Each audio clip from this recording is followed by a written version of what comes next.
Wow. We're live. What's going on, everybody? This is Kevin with the Thrifting Lounge. This is Nikki with the Thrifting Lounge, and everybody else introduce yourselves. I'm Cool Toads. You can find me on my YouTube channel, Cool Toads, and I do a live show on Fridays, 5 p.m. Pacific, 8 p.m. Eastern, with Golden Finger Picker. Wes is usually there. Kevin's there sometimes. Justin Starcher. Who's always there? Everybody's always there. Ronnie's Jeff there quite a Davidson. bit. I'm leaving everybody out, so. Elaine has been there the past couple. Elena, yeah. That's my fault. Hold on. We had Young from Green Room, and That's my fault. Hold on. There we go. All right. It's all good. Somebody does it once a week anyway. Yeah. I always pride myself because I'm like, dude, it's never me. And then it is. I'm like, ah. That might have been me. all right. All right, I'm Wes. Oh, Wes. Okay. I'm Wes, and coming soon, Flipping Las Vegas on YouTube. In Las Vegas. Breaking announcement. What's Alex's name? Picking Las Vegas. Picking Las Vegas. Okay, gotcha. I think we're gonna do a little challenge so you can get more subscribers. I'm gonna try to get them into doing that. Right on, right on. Hey guys, I'm the Golden Finger Picker. You can find me on Golden Finger Picker YouTube channel. My wife is the Florida Picking Queen. She's awesome. And before you ask, I don't know what I did to get such a awesome woman. So I get asked that all the time. What did you do to get her? It's probably the NSA. They made her go out with you. Yeah. But we run a show on Wednesday nights. It's called the Meet and Greet. It's where we get a bunch of the resellers in, and everybody gets to meet everybody. And the big thing that we're doing now is we're changing that mentality in this YouTube picker community to be supportive and lean on each other, and instead of the secret keeping and all that. So it's all about camaraderie and good karma. Dude, can I say something Good about stuff. that? Yeah. Last, or almost a year and a half more than that. Anyway, it was never ever like this before. Before, it was almost like there was two sections of the community, and then a bunch of crap happened, but people quit, and there's so many of those YouTubers coming back too and doing videos, or at least coming back into the Facebook groups and stuff like that, and it's even better than it's ever been. You just don't even. I mean, if you were there, you would know. Wes was there. He was in the same trenches I was. I was watching. So. Yeah. Oh yeah, true. I'd like to say something too. Yeah. I'd love to see guys like the Redneck Picker come back. I'd love to see Brent Ott, O Unit Productions come back. Bring back TTT. You know, it was some good stuff. Bring back all your boys. I don't know. That'd be nice. Yeah. That's it. It's just a different world out there, you know. It's about supporting and getting everybody together instead of separating and friendly competition. I mean, the listing challenge now. I mean, yes, honey. Justin set that off and set that in motion. I mean, there's people doing it in Facebook groups that don't even make videos. That's so cool. Yeah. Absolutely. I just wanted to Thanks for having us on, Kevin. Dude, it's normal. I love having you guys and talking to you guys. Am I coming in clear, or am I coming in a little blurry? Blurry. Little blurry. Not my fault. Why? You had to wake me up. Yeah. You're probably looking blurry anyway, because, I mean, on your side, because you're still waking up. Yeah. Anyways, Kevin was a smart boy and woke her up from her nap. so I want to do what I came here to do was a live thrifting haul. So I will start. Yesterday morning, I went to a estate sale, and I brought my kids with me. I had 3 kids, and it was pretty fun because I ran into Linda from Linda Bettino, who's just awesome at like vintage pre-1980 clothes. That's all she does or all she deals with. Nothing else outside of that. And so I ran into her, and it was fun. We hung out, we picked, and she actually picked 3 Ray-Ban prescription glasses literally out from underneath my face. I was staring at them. I didn't notice the names on them, and she got them. But good for her. But anyways, while I was there, I grabbed, I think this is my best find from there. Am I coming in a little bit better? You're there. You're good. You're good. You're fine. Anyway, so I got this Nordstrom, and it's the fabric from Laurel Piani, and this is camel hair, and it's like a burgundy red sport coat, and I should do really well with this. I paid $5 for it. I'm not going to give it to you for it. Is that how you want to do it? Or? Oh, she could model it for us like she did last time? No, she's not on that. She's retired. So How about I hand them? you hand them to me. Yeah, because so I can cover my face. So I bought this for $5, and this should be really, really well because it has Laurel Piani and it's camel hair. Next one is I picked this brand up at Goodwill. I went after the estate sale. It's whoops. It's an REI. There we go. Okay, that looks a lot better. I kind of whatever. Whatever. Are you alright? I was trying to read what Michelle was saying. Anyways, yeah, I picked up this brand, I think along with another REI because, or Eastern EMS, whatever it's called. Like, whatever. You are a little bit smarter than me, though, so I don't know. Is that a dress master? They have one in Kenya. Stuff there. Anyways, I'm sorry I'm going off topic.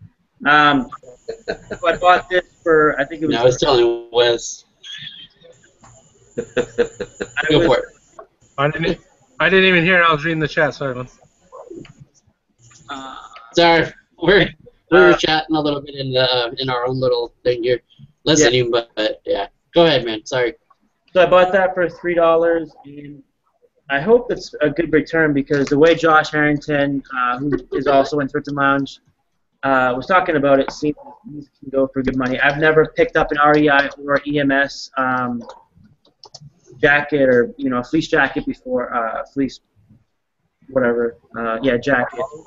I guess it was REI. Jacket. Anyway. Let's go to the next one. There you go. That's the one I just got an open case on. I sent a REI jacket, and was I it? guess the damage was on the collar. Totally didn't even see it. What'd you sell it for? Cheap. It was a small. I got like 20. It was $21.95 shipped. Okay, this one I think is a extra large. Yeah. We got that for $3, and then I got this at the estate sale also. It was the regular clothing besides the jackets were $2 each. So I got this for $2. It's a vintage Eddie Bauer, and it has that cool little V-neck going on there. And, yeah, these should do pretty well with the hipsters. And it's really wide. The guy that owned these was pretty big. This one's an XL long. Yeah, 100% cotton, made in USA. And that should do pretty well, hopefully. But for $2, I couldn't pass it up. I had a bunch of these sweaters I had in my hand before I went in the closets to grab the sport jackets, and yeah, it was crazy there. I had some people looking at me like, dude, what the heck is this kid doing? But so this one right here, if you can hold that up here, this is a gorgeous 100% cashmere Saks Fifth Ave cashmere collection. It's a overcoat, and it has a double breast buttons. And I mean, it's a men's. It's got a long rear vent. It's I think this is a size XL, 2X. It's somewhere in here, but I'm pretty sure it's 2X. When I looked at it, it was on there. Next one. This one I picked up at Goodwill because I like the colors on the Brooks Brothers. It's like a pink, like a reddish pinkish white with white checks. And it's the Brooks Brothers 346 Slim Fit. 346. Is that a good line on their brand, or 346? I see that a lot. I read like common. I mean, I know the Slim Fits are good. The Sport Coast has the Brooksies and stuff like that. 346 is a pretty good one if you can get the Slim Fit. The Slim Fits is what's, I mean, beside the color and stuff, is what's going to sell the shirt. Right. This size was a 15, 32, 33. I picked that one up for $3. I think I already said that. I don't know. It's late. It's like what? Almost 11 o'clock here. Yeah, I picked up this Columbia at the estate sale again for $2, and it's like kind of like a fishing shirt, but more like a heavy fishing shirt. Can't see you, dude. You can't see it? No, I can't see you. All right, I'm gonna highlight it so I'm the only one that can see it. Okay, and it has the Velcro, both chest pockets, and this one is a XL in Columbia. I paid $3. I'll probably get like, you know, $20, $25 for it, but for $2 again, I'll grab it.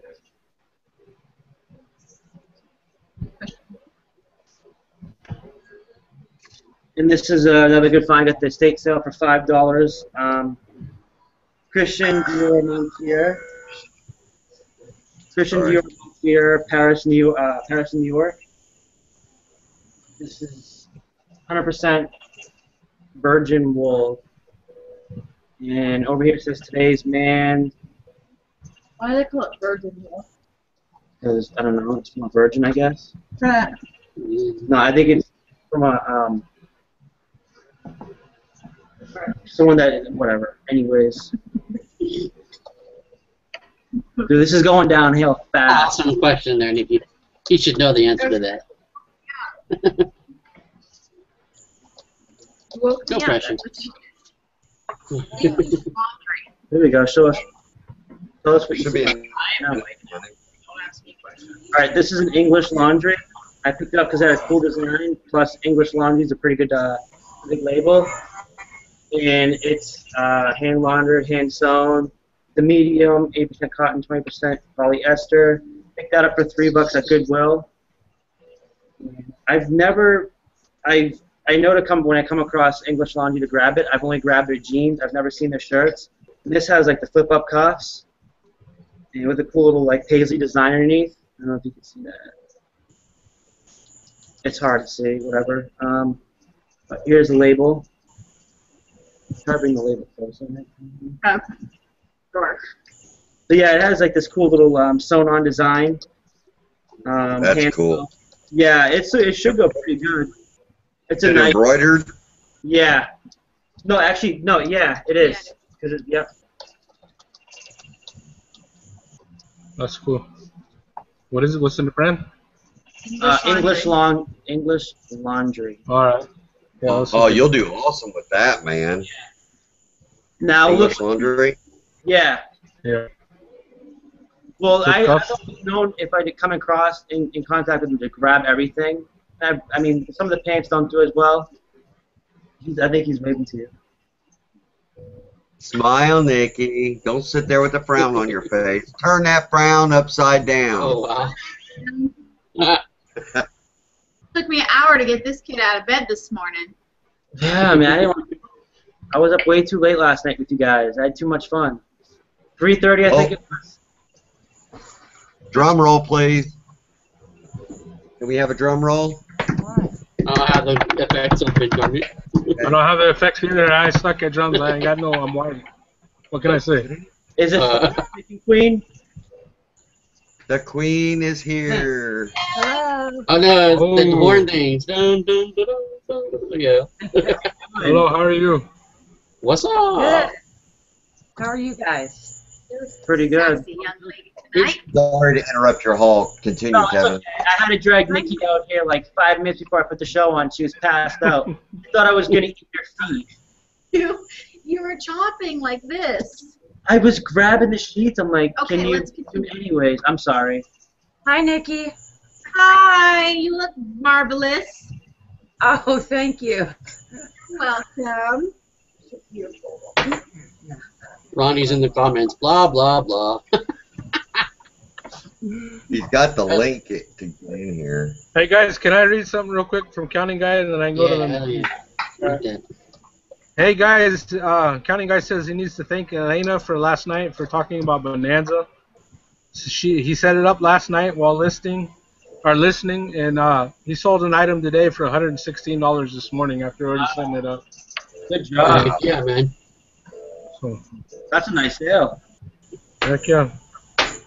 If you have other comments, just feel free Gotta be dope. go through it because I like to hear the comments too before we go on to the next items. Or every time you get a comment, just butt through. That's fine, no problem. All right. All right, you guys ready now? Next. Yeah. All right. Oh, my God, that's right. Okay. The next one's a Rugby Ralph Lauren.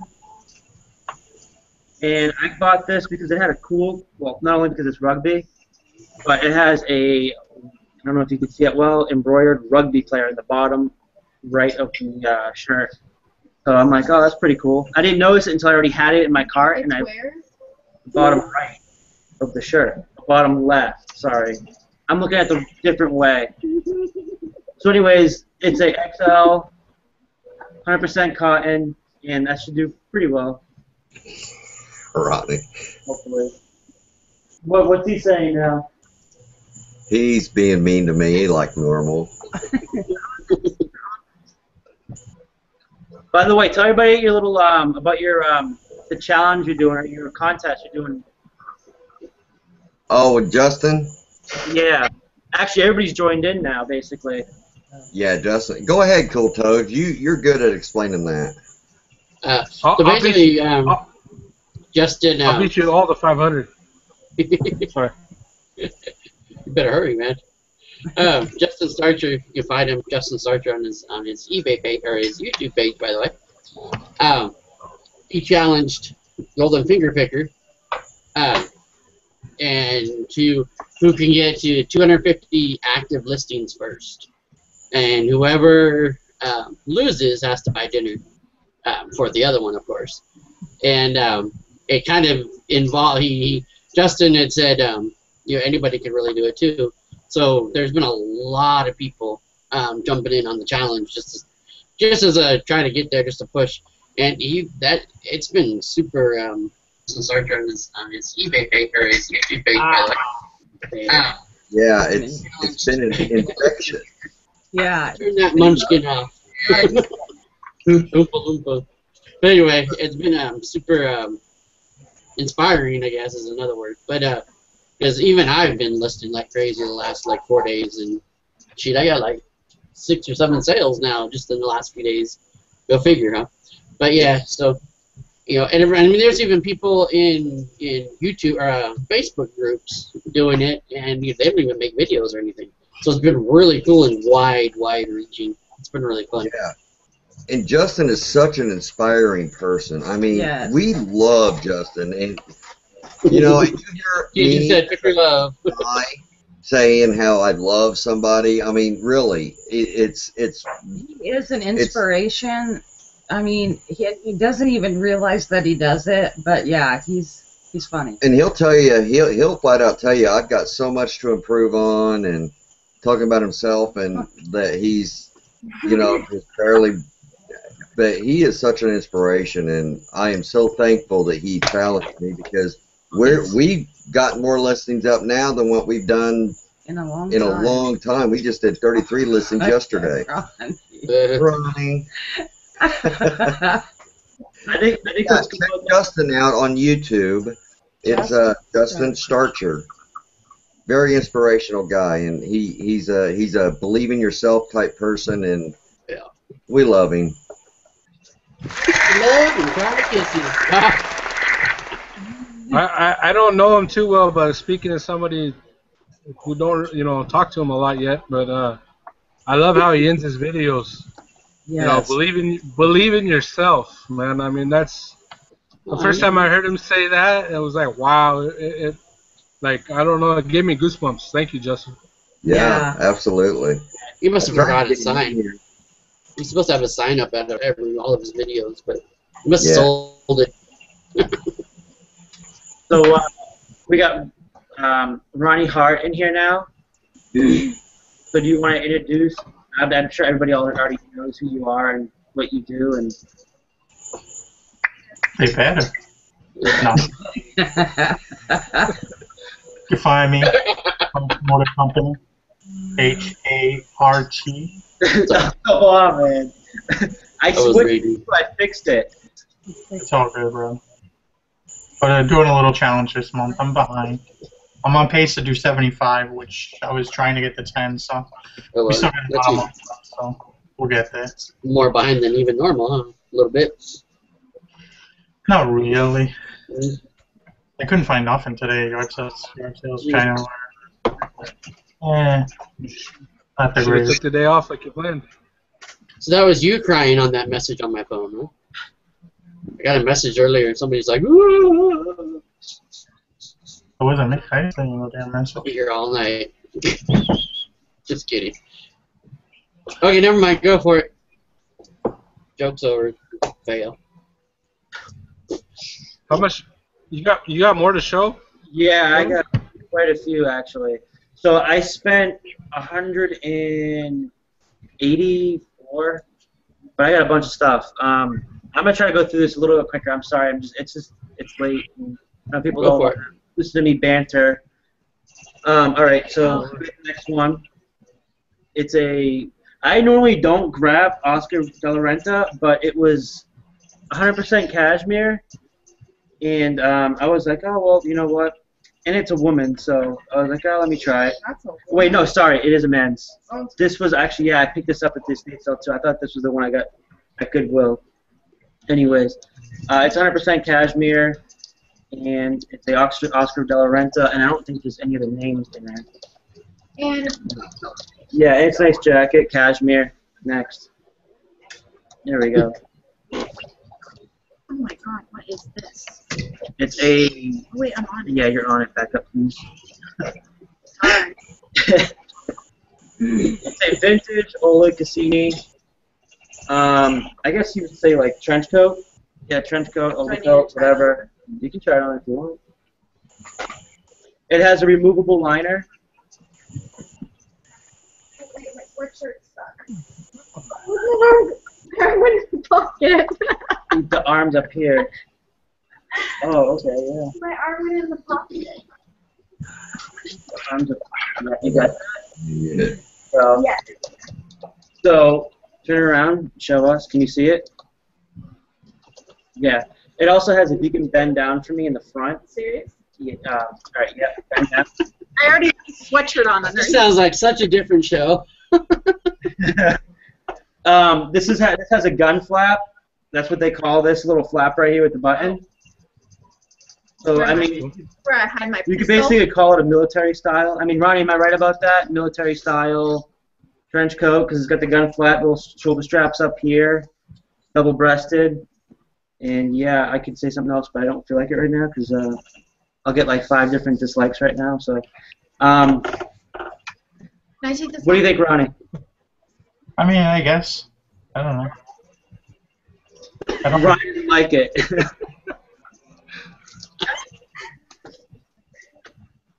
Get it off me. Yeah, it has a removable liner, and it's, I don't know. That was hot in there. Every time I get a trench coat, it never sells. Even during winter, Yeah, I've just. I got a nice tweed one. Not a Harris tweed, but it's like a Lennart tweed, like the 60s. And I have it up there for like 150. I have like 10, I don't know, like 3 watchers, but I never got an offer on it. It's been like 4 months I've had it. So this is the Gianni Versace blazer. And it's a woman's. Because I picked up with a woman's dress. Actually, this came, it's a skirt, sorry. Gianni Versace. Made of wool. Made in Italy? Yes, of course. And what was I gonna say? Of course, you big dummy. Don't you know better? Darlene I do C now says, that I bought something made in China. Darlene says, "Work it, Nikki, work it." I can't fix this. Yeah, It's that's actually too small for me. yeah, it's a size 40. I don't even whatever think my that boobs translates would. to. That's nice, man. Yeah, and actually I found this the skirt. I want to say like 10 pieces before the jacket, and I saw the jacket. I'm like, whoa, that's pretty cool. And I saw the skirt first, the jacket. I'm like, okay, this must be like some sort of like career suit or something like that. And it has a pretty cool zipper. It zips up It's like not zipping. I don't know, like 8 inches. I'm not gonna zip it like right now Okay, just leave it. in case it breaks. Okay. I know. You have a pair of pants. I swear to God, the Look at zipper's her. She rusted. just wants the co-cocking. It doesn't go anywhere. You can tell the way she's looking at you. She just wants to co-cock you. I just want to go to sleep, man. Look me up. I picked up this. I've actually never picked up this brand, Carlos Scotti, but I only picked it up because it had this additional label over here. I don't know if you can see it. It says Lanificio, Philly, Like you. Cerruti, Cerruti, Super 100s fabric made in Italy. So I don't know if it's another kind of like a Loro Piani fabric, but I don't know. See what it does. Again, this one was at the estate sale, so I didn't have much time to scan through completes or sold or anything because I had like 10 people in the same room as me trying to get through. Yeah, and 3 children. So.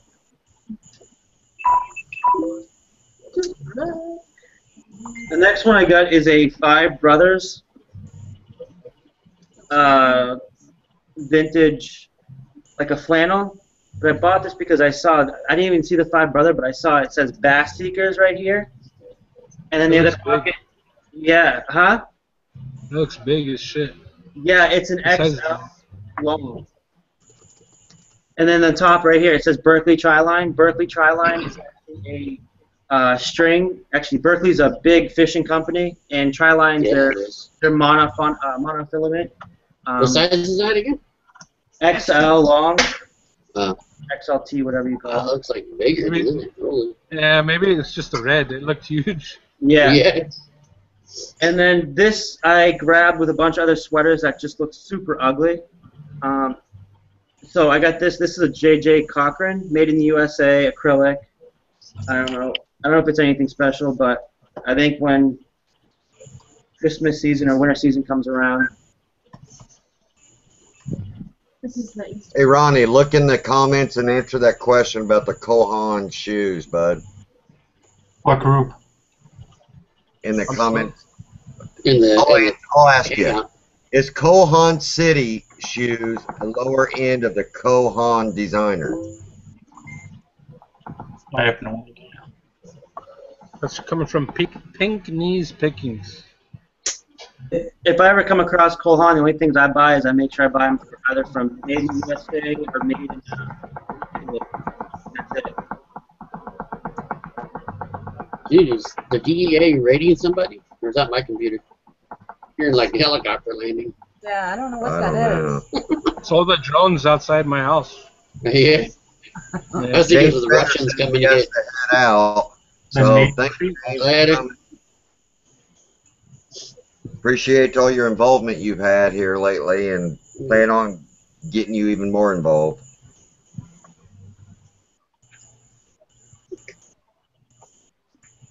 Oh, what are we talking about?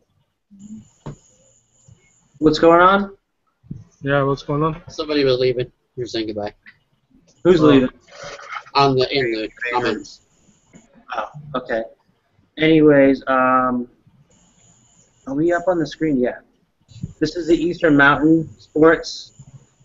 I think it's a snap tee, or whatever you call them, with the zipper over here. It's a really cool like fabric.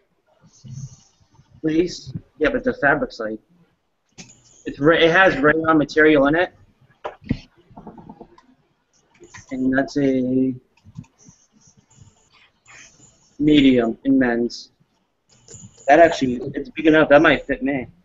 Some of the heavier stuff, are you gonna hang on to it or till closer to fall? Or I'll list it. The most important stuff I'll list is the stuff I know will go pretty quick. And if it's the heavier stuff, I'll wait probably when I get around to it, maybe in a month or so, and start listing them. Because I'm gonna stop here. I think this Tuesday is my last day. Probably for like almost a month, because I have so much inventory right here. I mean, in here right now, and I mean, I keep listing, but I also keep buying. Nikki, enjoy your stardom. Come on. I was using shake weight. Come on. Enjoy your stardom. You're like just sitting there. We know that, but you gotta like put on your fake face and say, "I'm not tired." Yeah. No, not that one. Yeah, we don't want to scare people. I have no idea what Nick's Picking says, hi, Florida Picking Queen. Hello. Kim Sager, we just looked it up. You're like real close to Tampa. That's far from where we are. But it's not impossible. But yeah. They have a, I live on the opposite side of Florida in Palm Bay. What is that noise? I don't know. It's the Russians coming for you, man. We've been talking about them. Where's that coming from?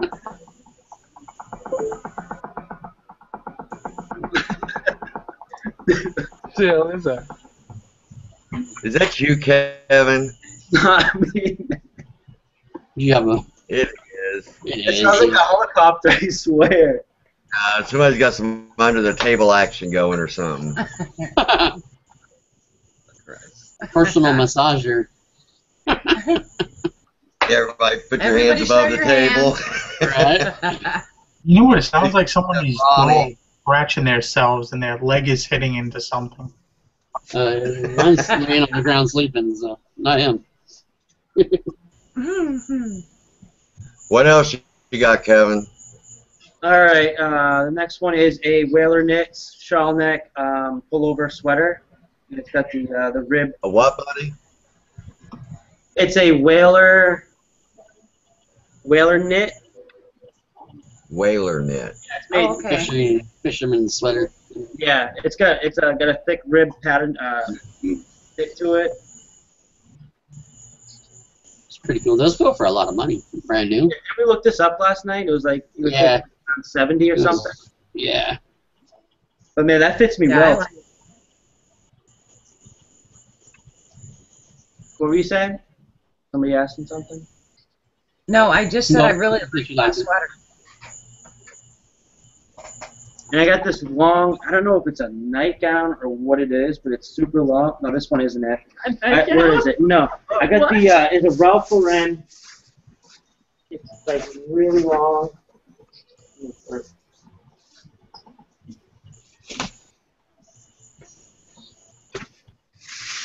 Gerald Van Kirk. I like the orange hat. Yeah. Of course, that orange hat is famous. We've always said, Cool Toads, what would you do if your dog got a hold of that and just ripped it to shreds? And This thing what would is you do holy if you crap. had to come This alive thing with is nothing? like way up. Yeah. I cannot find another one, so until I find another one, this thing like almost sleeps with me.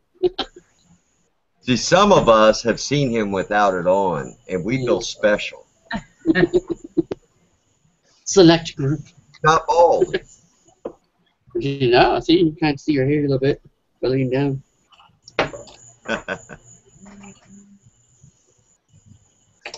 All right, Kevin. All I right. just love this community.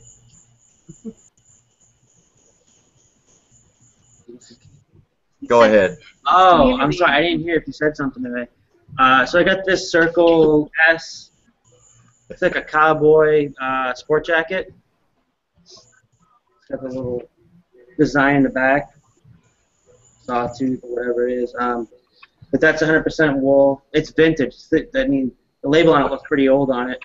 And I've seen a few people sell them for like, I think it's like 40 or 50 bucks. But some of the ones that are like the higher end ones were like different design. Is that a 2-point or a 3-point on the back? 2. 2? Yeah. Okay. Cool. What's the difference? Well, a lot of times the 3-point where the center, it's got the point in the center. Yeah. Just that has a little bit more appeal as far as the look. But the 2-point I think is awesome. Like we got one that was like a 6-point and it was just, or a 5-point. I'm sorry. It was a jacket. Yeah, and where it comes together in the middle on that odd number, it just looks so much. I don't know. It just looks so much different. It stands out a lot more than an even number on the point. Yeah. You ready for the next one? Actually, that was 100% bullshit. I have no idea what it means. Sounded good. It sounded good. It did, man. I was like, yeah, that makes sense. I was waiting for Ronnie to step in and say, dude, you are so full of shit. Yeah, you're right here. Let's say, is Ronnie awake? Brian, did he have you fooled? Huh? Did he have you fooled? I didn't know what the fuck he was talking about. It was just like moving and level on. I had no idea what he was How many people in the comments did I have fooled? Be honest. They probably all know better. I was waiting for somebody to say, 30 yeah, people. he's right. 33 watching, only 12 likes. Go like, people. Yeah, come on. Hey, Daryl Van Kirk said a guy comes to the storage auctions with a red haircut. My long lost brother. Yeah. Go for What it. you got there? What's next, Kevin? This is herringbone, made in Italy. Armani Collegione, made in Italy. I found that at the Goodwill, and I found the color stuff. Sometimes I try to stay away from the lower end of like Armani Exchange and stuff like that. They seem to be like a lot of stuff out there already, and I mean they don't go for much money anyways.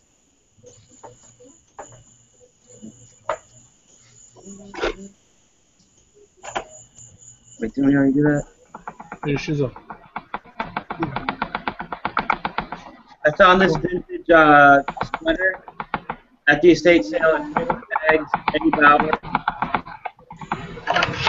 That is fun. As long as it's sharing with us.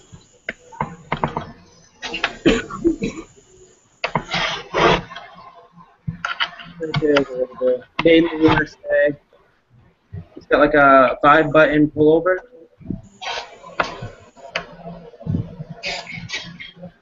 I think that one's actually, I think it's 2XL also.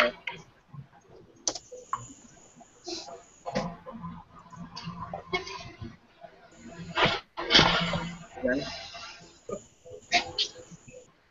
A pair of Brooks Brothers Brooksy slacks that I grabbed at Goodwill yesterday. I like selling slacks. So I'm scared to buy slacks. I like selling slacks. I like selling slacks. I got another ugly one. This one looked kind of like the Saved by the Bell sweaters. You know, when they made that show back in like the late 80s, I think they came out with those shirts. They used to be my show. Dude, I love that show. Hey, I met Paul Yeah, I was Gossett. gonna say, you wouldn't know. He's around your age, isn't he? Yeah, I met him. He's a cool dude. From but this brand Saturdays, it's a XL, 100% acrylic. Chad met Jason Priestley too. Did you really? Wow, look at that smile. Somebody still has a little something for all Jason glowing. Priestley. She's all glowing now, huh? Ah, look at that. Did She's you not get my tired anymore. I took kind of like a gamble on this because my girlfriend's phone was basically almost dead. It says it's retro fit and made in Mexico. See, I've seen some people sell these type of shirts for some good money. It's kind of like drug ruck shirts. The poncho. yeah. Drug running. Andale, andale, ese, got the Freaking cocaine. coyote or something, man. Cocaine. The hippies wear or something, or like the hipsters. I don't know if they wear these. You really doing that to me? What are you laughing at? The tour of Mexico. Tijuana special. I'm picking on him. You crossed the border for. Well, we'll get to us on our finds after Okay. he's done. Yeah. Yeah, I'm done here. No This shit. Eddie, what? I'm messing with you. Go. I'm having a Dude, hard this time. is my show. All you gotta do is kick me out. You know? Oh, dude, no, don't worry about it. I already look totally like shit right now already, because I'm almost half asleep. But I was like, you know, I haven't got on for a while, so like, That's different now. You're Any- fine. this What is? Eddie Bauer pullover half zip. It's got the two front chest Oh, pockets. that's cool. Vintage. I found that at the estate sale also for $2. It's got a cool looking tartan plaid. I think it's like a hunting. I forget the tartan plaid that which it's a certain type of plaid. That's Wes's country colors right there. Yeah. Mexico! La raza. I've been staying away from Ralph Lauren a lot, but I saw this one. If you can hold that up, it said it has cool, like vibrant, like I don't know, like cool colors with it, and it's a Ralph Lauren big shirt. What? Yo. So, Oh. Yeah.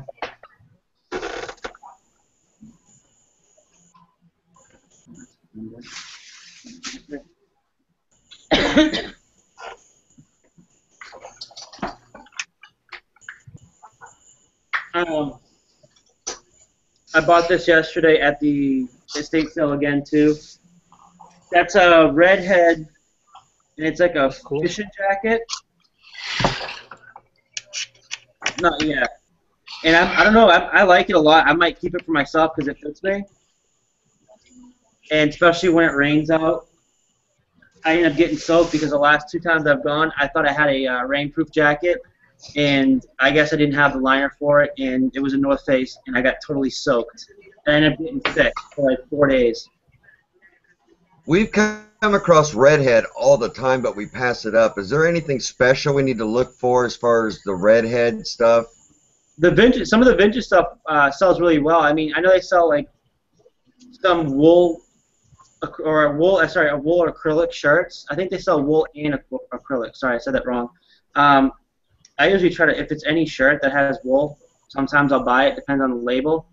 And But more of the sportsman type vintage, what? or Sportsman type. more of the sportsman type vintage, or any? Just the vintage labels. You gotta look at the vintage labels. Like this one is definitely vintage because I could tell whoever owned it like has never bought in clothes in like years. All his stuff was like super old and like nothing was like anything new. But So it was an estate sale. yeah, that's the label right there. I think I like the 4 flat pockets in the front, so I can keep some of my stuff in there when I'm fishing. And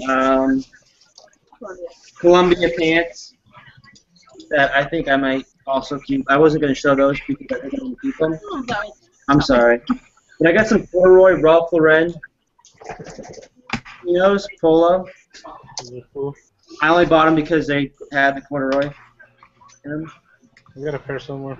Brown ones. I found this at Goodwill yesterday, new with tags. Callaway Warbird. Wow. It's a vest, new with tag. In the back, it says Callaway Warbird. Smells good. brand new. And this has Nanotex fabric, resists spills. Yeah. And this was at, I think, this was at the estate sale. It's a vintage Riviera, Las Vegas jacket. I don't know. Riviera. Okay. This right here. Okay. I don't think anybody knows that. Now Wes can sneak into the casino and steal the hubcaps. Shit, is the Riviera even around still? No, I don't think it is. And I've sold a bunch of those like vintage satin jackets before. I recently sold a Southwestern one that was like a powwow, national powwow one, and it had a huge dream catcher in the back, embroidered, and I sold that for $60. Hey, breaking news. Super Marushin says the things he looks for in redheads are big breasts. Oh wait, no. I'll stop.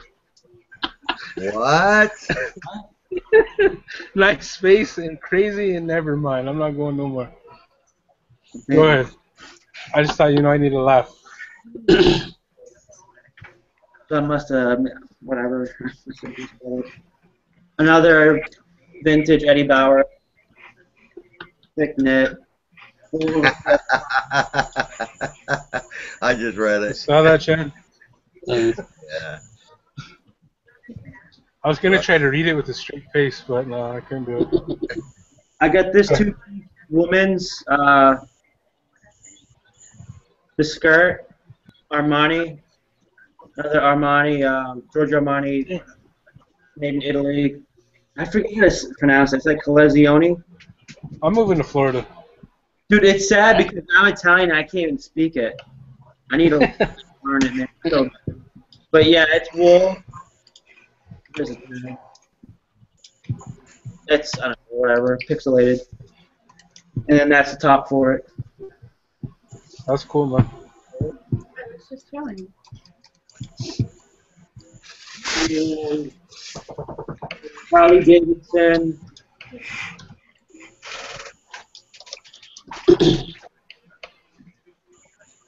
Hoodie. And it has a little Harley Davidson emblem on the side. And I think there's one in the back. There's something. Is there anything on the back? Cool. Yeah. And I have, like, I think a couple more things. I got a Versace, for that, the label. Versace tie. And these were all at the estate sale also. This is all stuff you got yesterday, right?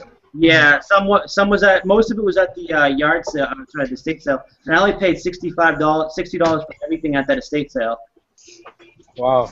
Yeah, and that was a Paulo Gucci. This one's a Brioni, a vintage Brioni. And then I got two watercolor pieces of artwork that are signed. I thought they were pretty cool themes. I normally don't grab artwork unless I think it's a cool theme or something, and that they're real. Watch your head. Did someone say something? No. Oh.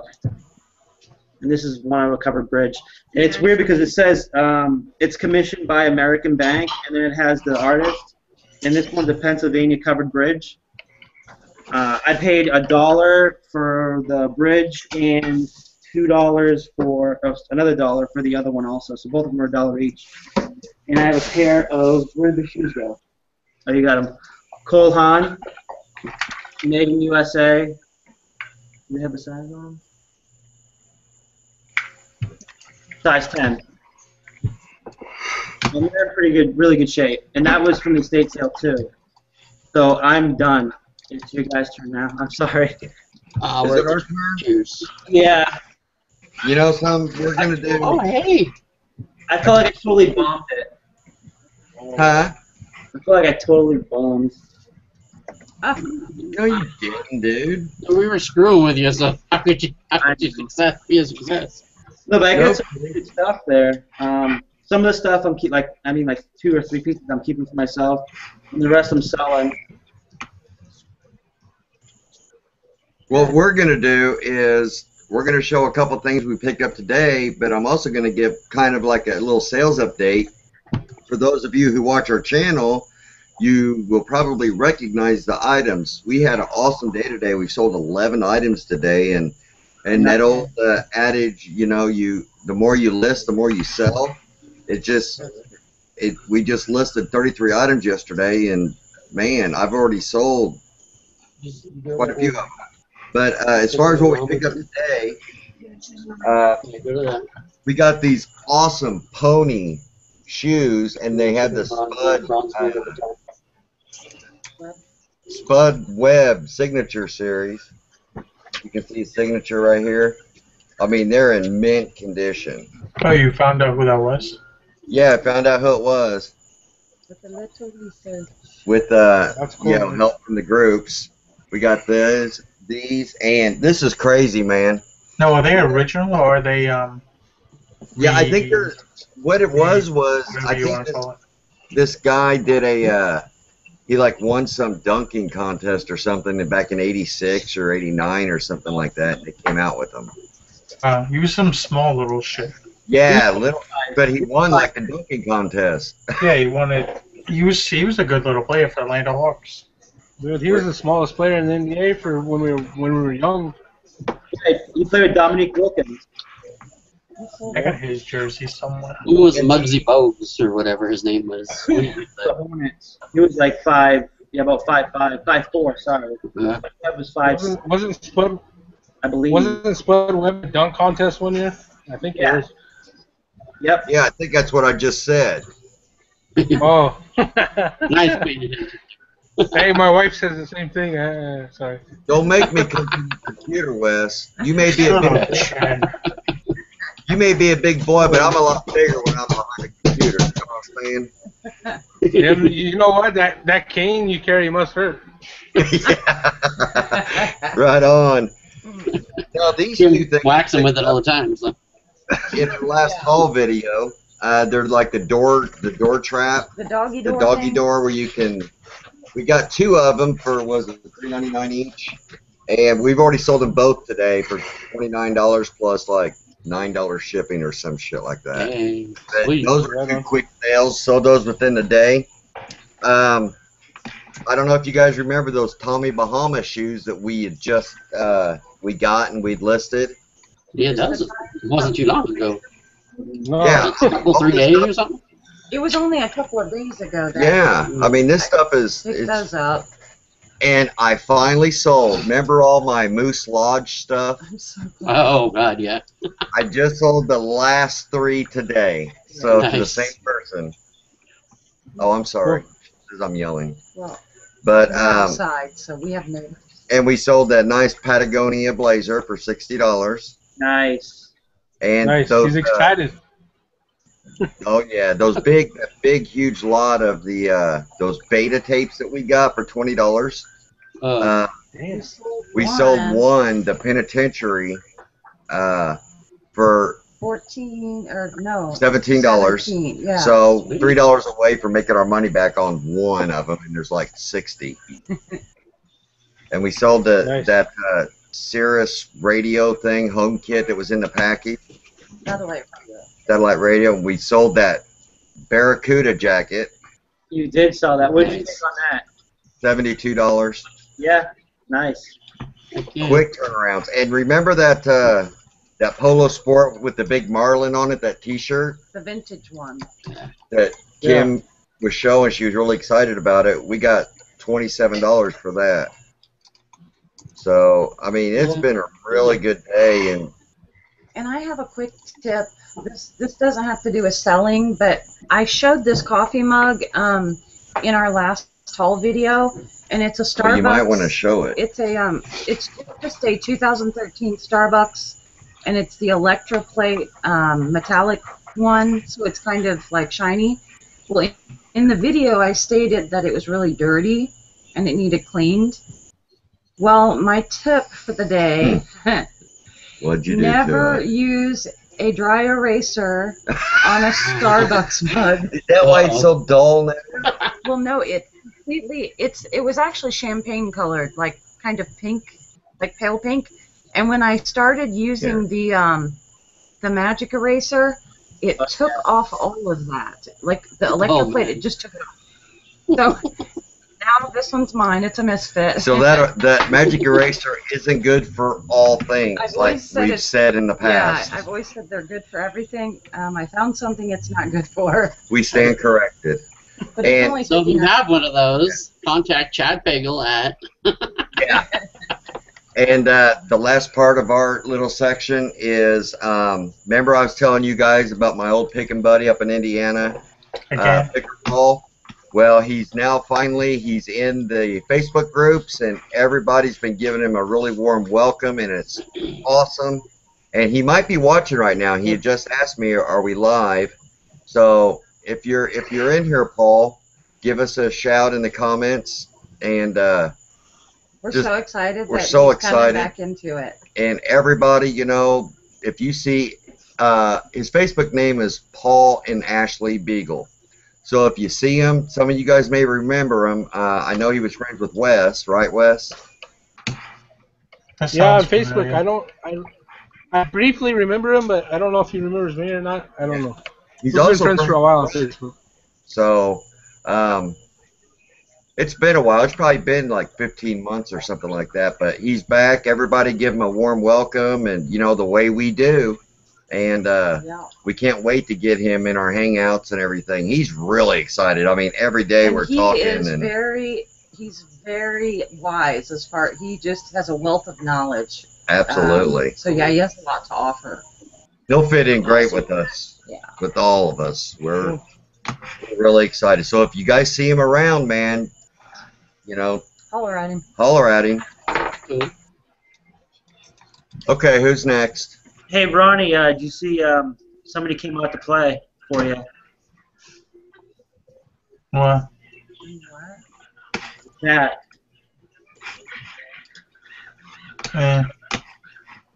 I don't mind cats, man. It's just when they're making noises like. This is my cat.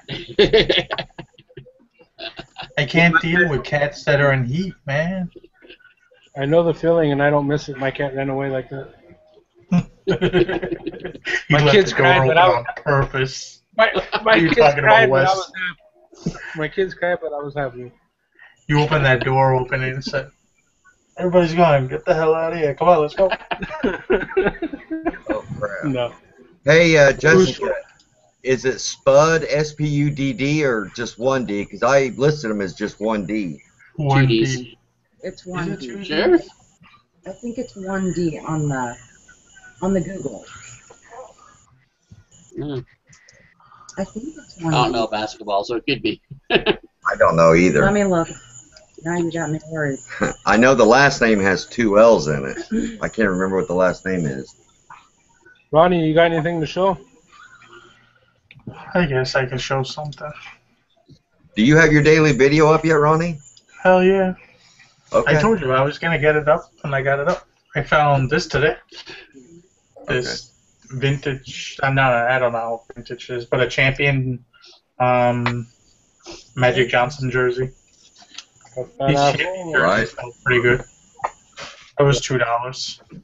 I'll give you $3 for it. I'll get more than $3. But I love you. Hook me up. $3.01. It's not going to fit you, Wesley. And a taco. Imagine. I'll make it fit. Actually, I got a 3X one. Oh yeah. Yeah. I've had it for a while too. He's like, my wife would kill me. My wife would kill me. I'm not a Laker fan by far. I had a Shaq one like this that took forever to sell, but hopefully that'll sell a little quicker.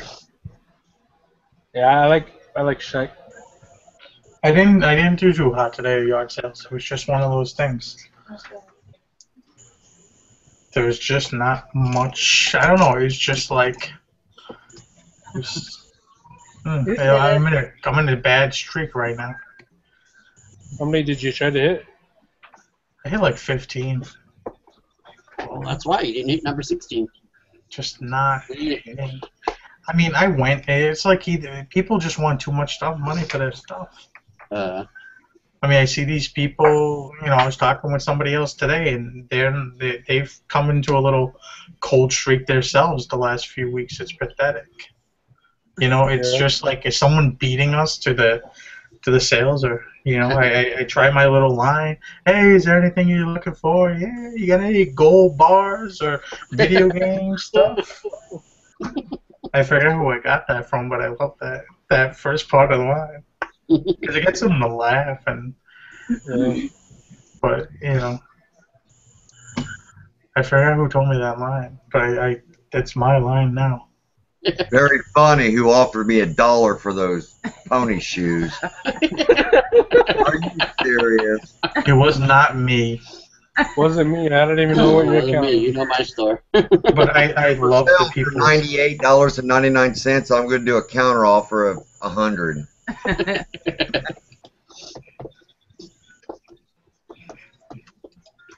Oh, it won't let me. Ooh, Just drop it 1 penny. I got a serious best offer here for something else. That was All right. Are you done, Ronnie, or would you have more? I don't really have anything else to show that's valuable. That was like the valuablest thing I found in my yard sales today. I got this for when we went grocery shopping last night. I stopped and picked up some free stuff. Maybe a little shady, I don't know, but side of the curb. It's what is it? Oh. You guys read that? Louis Vuitton. Oh, Louis Yeah, Vuitton. Yeah, Wow. my first Louis Vuitton wallet. It's got some issues. It's got some cracking and Made of some- leather. Yeah, I got to get some pictures or whatever. But I looked the same wallet up. It went for $350 in perfect condition or whatever used.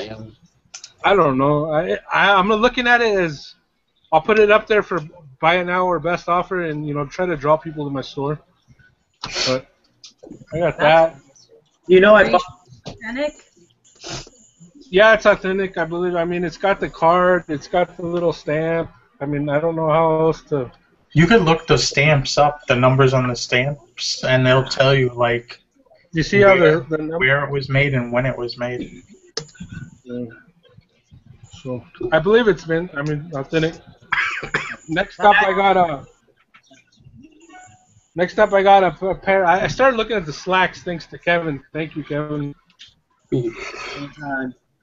Monday, we went and ran and did one thrift store. I got here some Tommy Bahamas.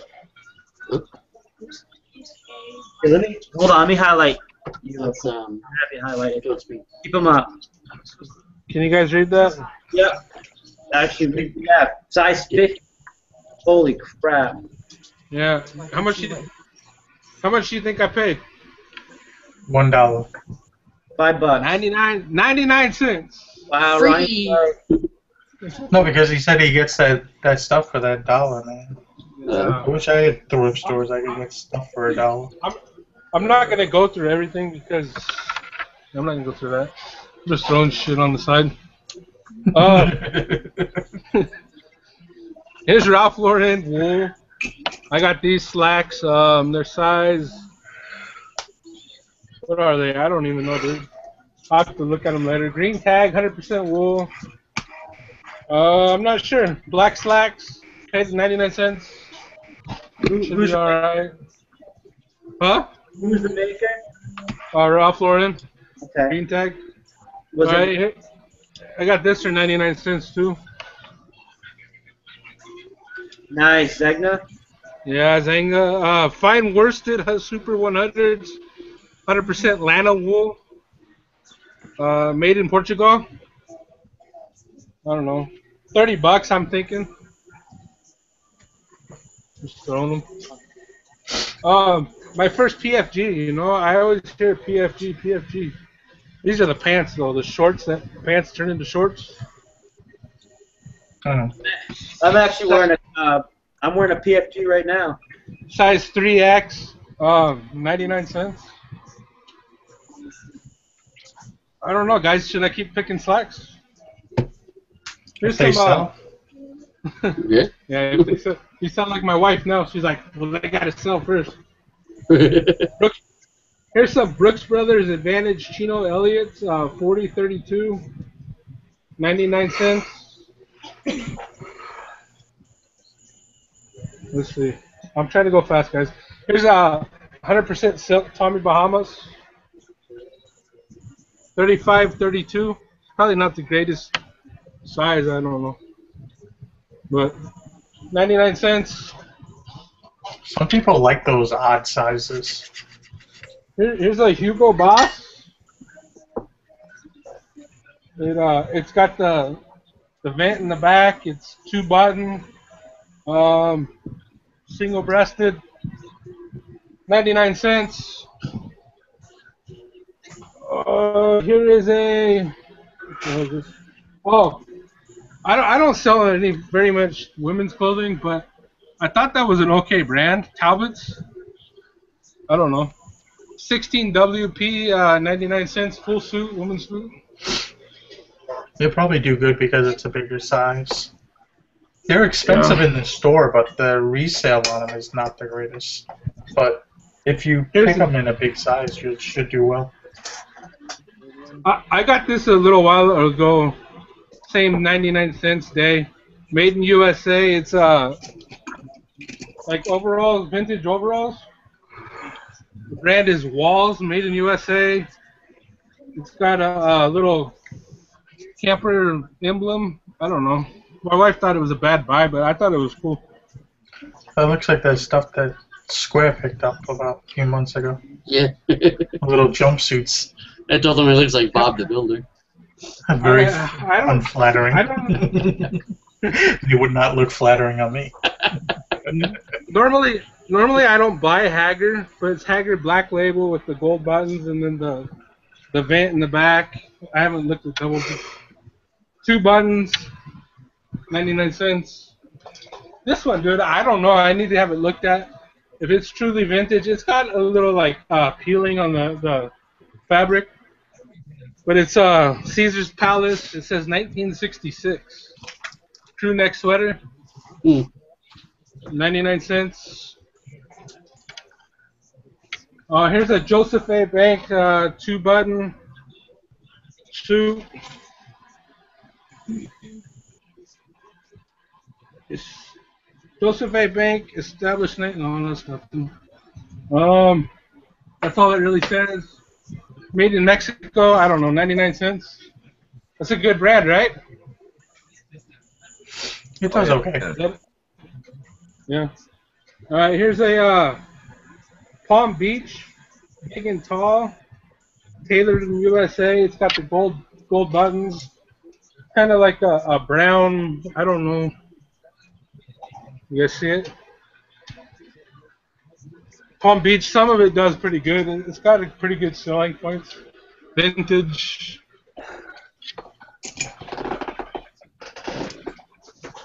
Botany 500 Couture. I saw the name Couture. I don't know if it means anything.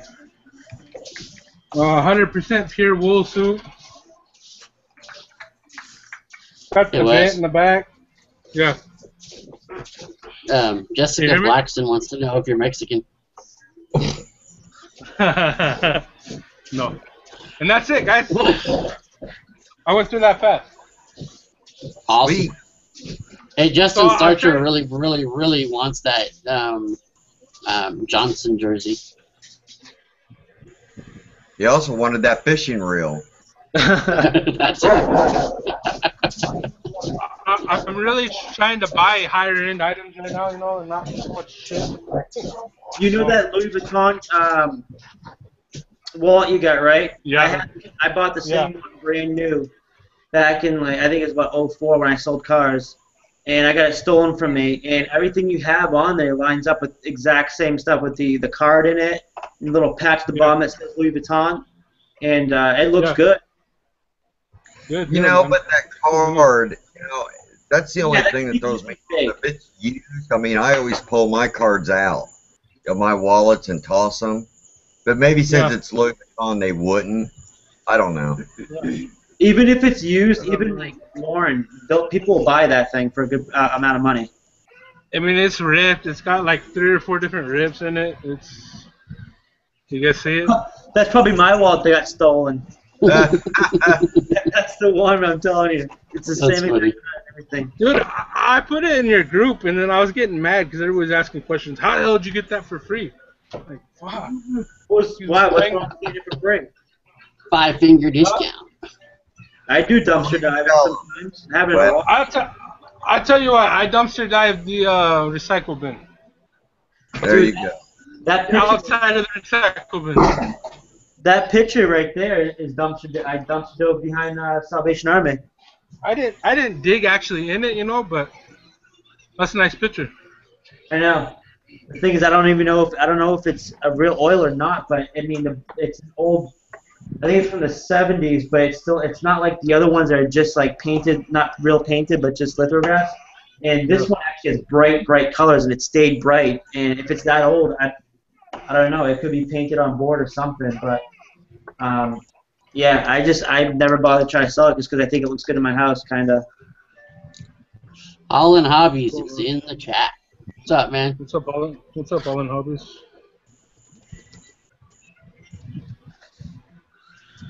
I sent you a link, Colin. Of course, Justin has a link too, but he's listening while I'm blabbing my mouth.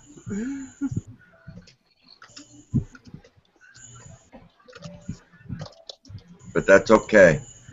Cobalt, how do you say it? Cobalt, Turbo 24, whatever, however you say his name. He's wanting to offer me $1 for the shoes. He wants to know if you got. Oh, okay. I thought he was talking about those boots your wife found the other day. Those are nice. We got like 30-something watchers. We're just waiting. Just waiting. Have you got any best offers? No, that's on our $25 challenge. So we're just holding out for that. Yeah. That one person. To wait a long time. It's all about. But if I get the best offer, it'll probably go cheaper than what if she gets the best offer. Whoever gets to their phone first. That's because she really wants them, so they better sell for high. What's up, Pick in Las Vegas? He says he got 550 CDs today. He's jumping into FBA. I was talking to him about it the other day, so that's cool. That's a good way to get started, man. What do you got, Sean? Yeah, I didn't pick anything today, but I dug deep into the things that I kept, when I did that purge, I guess you could say. But, you got us. What's up? Blocked on me. Put it on Sean. Any sales? Yeah, a bunch. But, you remember that, Life Alert type thing that I bought? I guess it was a couple of weeks ago. And I said it was the only one that really didn't sell. I sold that thing for $24.99. Wow. Crazy, huh? Yeah. Sold that Vonage thing I bought there too. Or no, yeah, that was there too. I sold that. I don't even remember. I think that one for $20. I'd have to look it up again. But yeah, sold some different things that I'll tell others about. But yeah, I like this. I did dig this thing out. I don't know. Let's see. Yeah, I think it's just a tourist piece, but I kept it to look it up and see. But it's hand carved, hand painted, all that stuff. You know. That's cool. But yeah, it was just something I had never looked into. So I got a new car, Corvette. Yeah, I really don't have much today. Eventually I will though. I still got to do that $25 challenge. So. Later, Ronnie. Later, I gotta go. Dude, I gotta help out in the morning. Yeah, you look beat, man. Have a good night, man. A few doubles are kicking my ass. Yeah. I like that hat, man. What is that? It is the Washington Federals. Wow. I gotta get my I gotta get my hat washed for next time we're on the Hangout. I gotta have some Ronnie. I like it. Take it easy, Ronnie. Later, See Ronnie. you, boys. Sorry. Well, we got 40 watchers. And I know they're not all here for me. Anybody got any questions for Dude, I'm just beating myself up hardcore tonight, huh? Dude, Why? chill. Golly. It ain't that Come big on, a man. deal. You did good, dude. You showed me a bunch of brands I've never even heard of. I'm gonna have to go back and study that shit. I think I did well in the painting, though. I think these paintings could be really cool. I like them. Probably. Are they signed and dated? Huh? Are they signed and dated, or? They're signed, but I haven't took them out of the back yet. Oh, okay. Yeah. But what's cool about it, I don't know if you can see this, Kim, is that it says, because this is a glare. Well, it says Pennsylvania Covered Bridge, and you can tell it's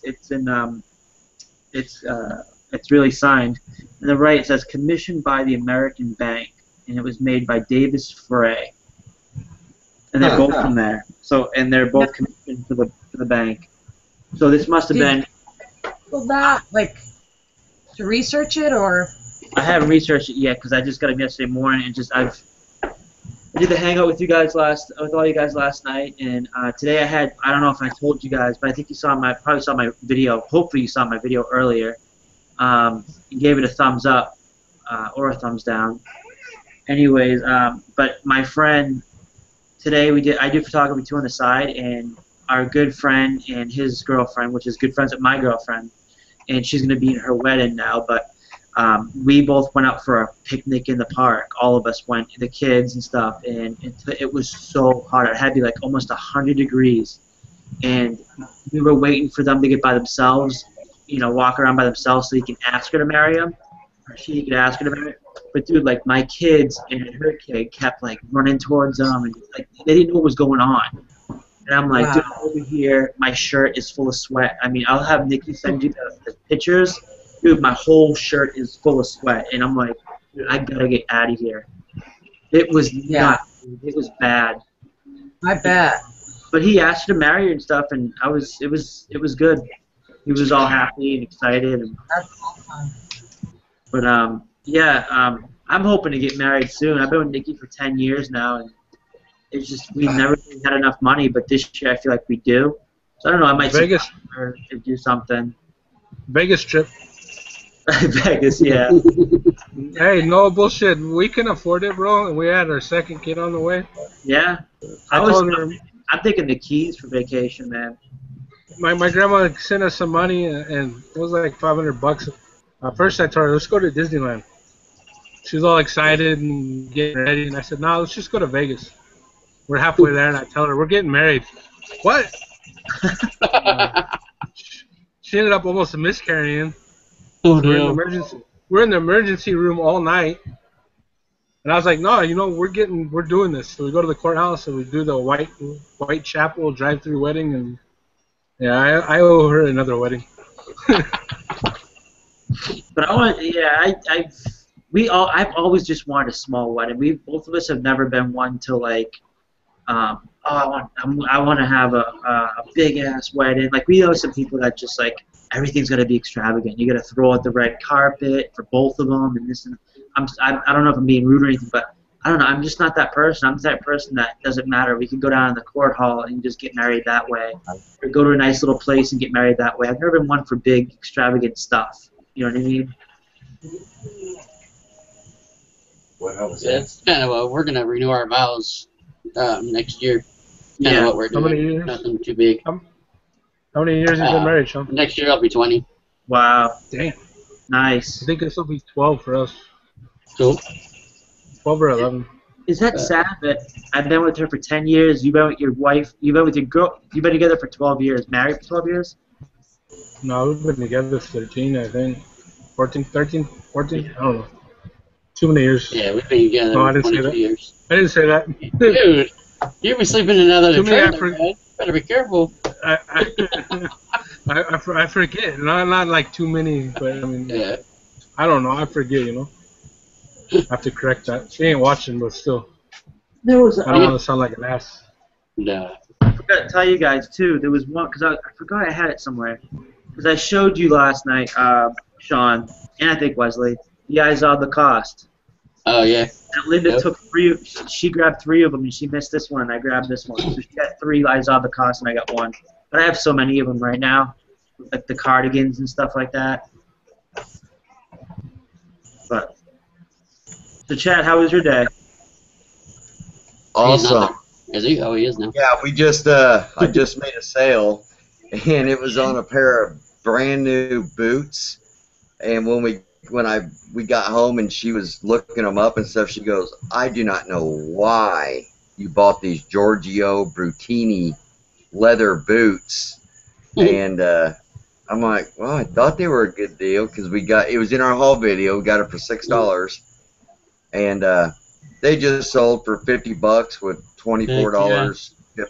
So. See, what's funny is you have in Georgia, you have like the calf, they go up to like your past your ankles. I have like almost the same ones, but they're in Ferragamo. Yeah, I don't know if you can tell, but I have them in Ferragamos. In Ferragamos, these brand new are probably like, I want to say like $500. These are nice. But I think these ones I might invest some money in and bring it down and get both fronts painted and maybe redone. And make them look like almost brand new, get them fixed up. Because the guy that did my Gucci ones, he did a really good job, and he told me he can basically bring anything that's gone to shit into like make it look really nice. And I mean, he did a good job with the Gucci's, so I think I might bring those to him and try to list them for, I don't know, 100, 150, or maybe even less than that. Because I don't even know, honestly, I don't know how much they're worth. That's one I'm going to have ask Brianna for, because she knows all about that stuff. Yeah, these things are like size 14. What? Oh, wow. Yeah. These boots were size 14, and I don't know why for $6, it was like, yeah, let's try it. And she's like, maybe. Why did you buy it? But, yeah, they sold, so I'm happy. Heck yeah. That's 13 sales for today. We sold 2 things since we've been sitting here. Man, dude, so it's obviously working out. Putting those 33 items yesterday, you're just killing it now. Yeah, everything that I'm selling is new stuff we just listed. So it must be, how we were talking about. I think you were with us last night. We were talking about, the more you list, the more higher you come in the search rankings. Because man, 13. That I had no idea.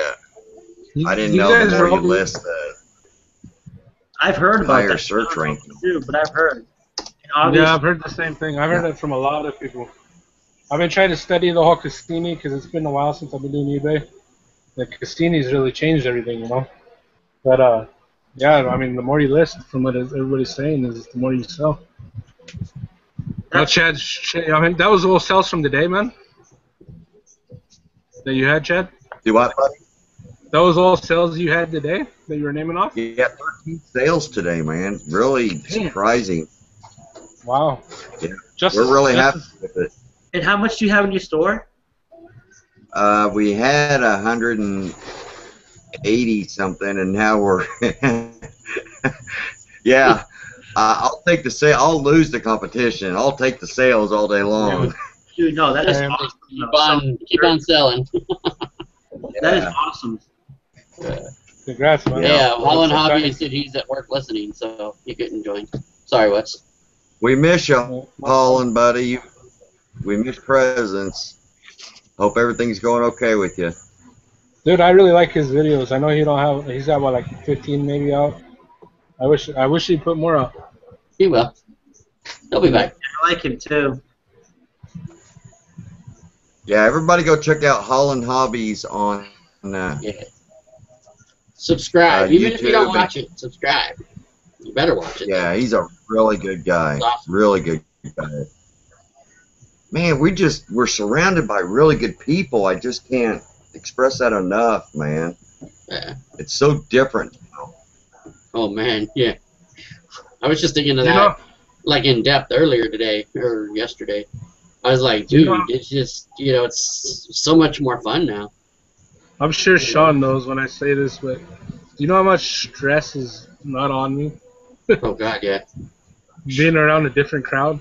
You know, I don't Yeah. want to be Oh, rude to man. nobody or nothing, but yeah, Yeah. total. It was all negative. There was nothing good that really came out of that. So No. glad you're on the other side now. I There don't. were I mean, both sides, but yeah.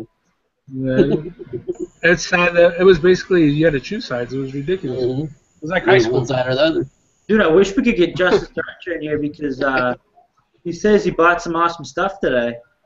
Come on, Justin. What the heck? Yeah, man. What's his? Did anybody send him the link? Come on, Justin. Yeah. I did. He said he was putting his daughter to bed. You said about 20 minutes. Awesome. Yeah, I don't care. I'll keep it running. I mean, kind of turn a whole video into a You care if I send anybody an invite? I have no problem with it, man. It's just a hangout, you know. All right. I'll let you know who before I do. Man, it's just I mean, I got some good stuff. I just wish I explained it better more. It's just like I like usually when I do videos, I take like 40 takes. Dude. You did fine. Don't worry about it. Hey, Kevin, check the chat. All right. Of course. All right, we're not being rude. We're looking something up real quick. Hey, Alex, if you're still out there, man, join. I want to hear about your haul today. I'm gonna look up this the Versace woman's dress, dude. I wonder how much that'll go for. I'll send you the invite on Facebook, man. I know that Versace, the red one, right? Or pink?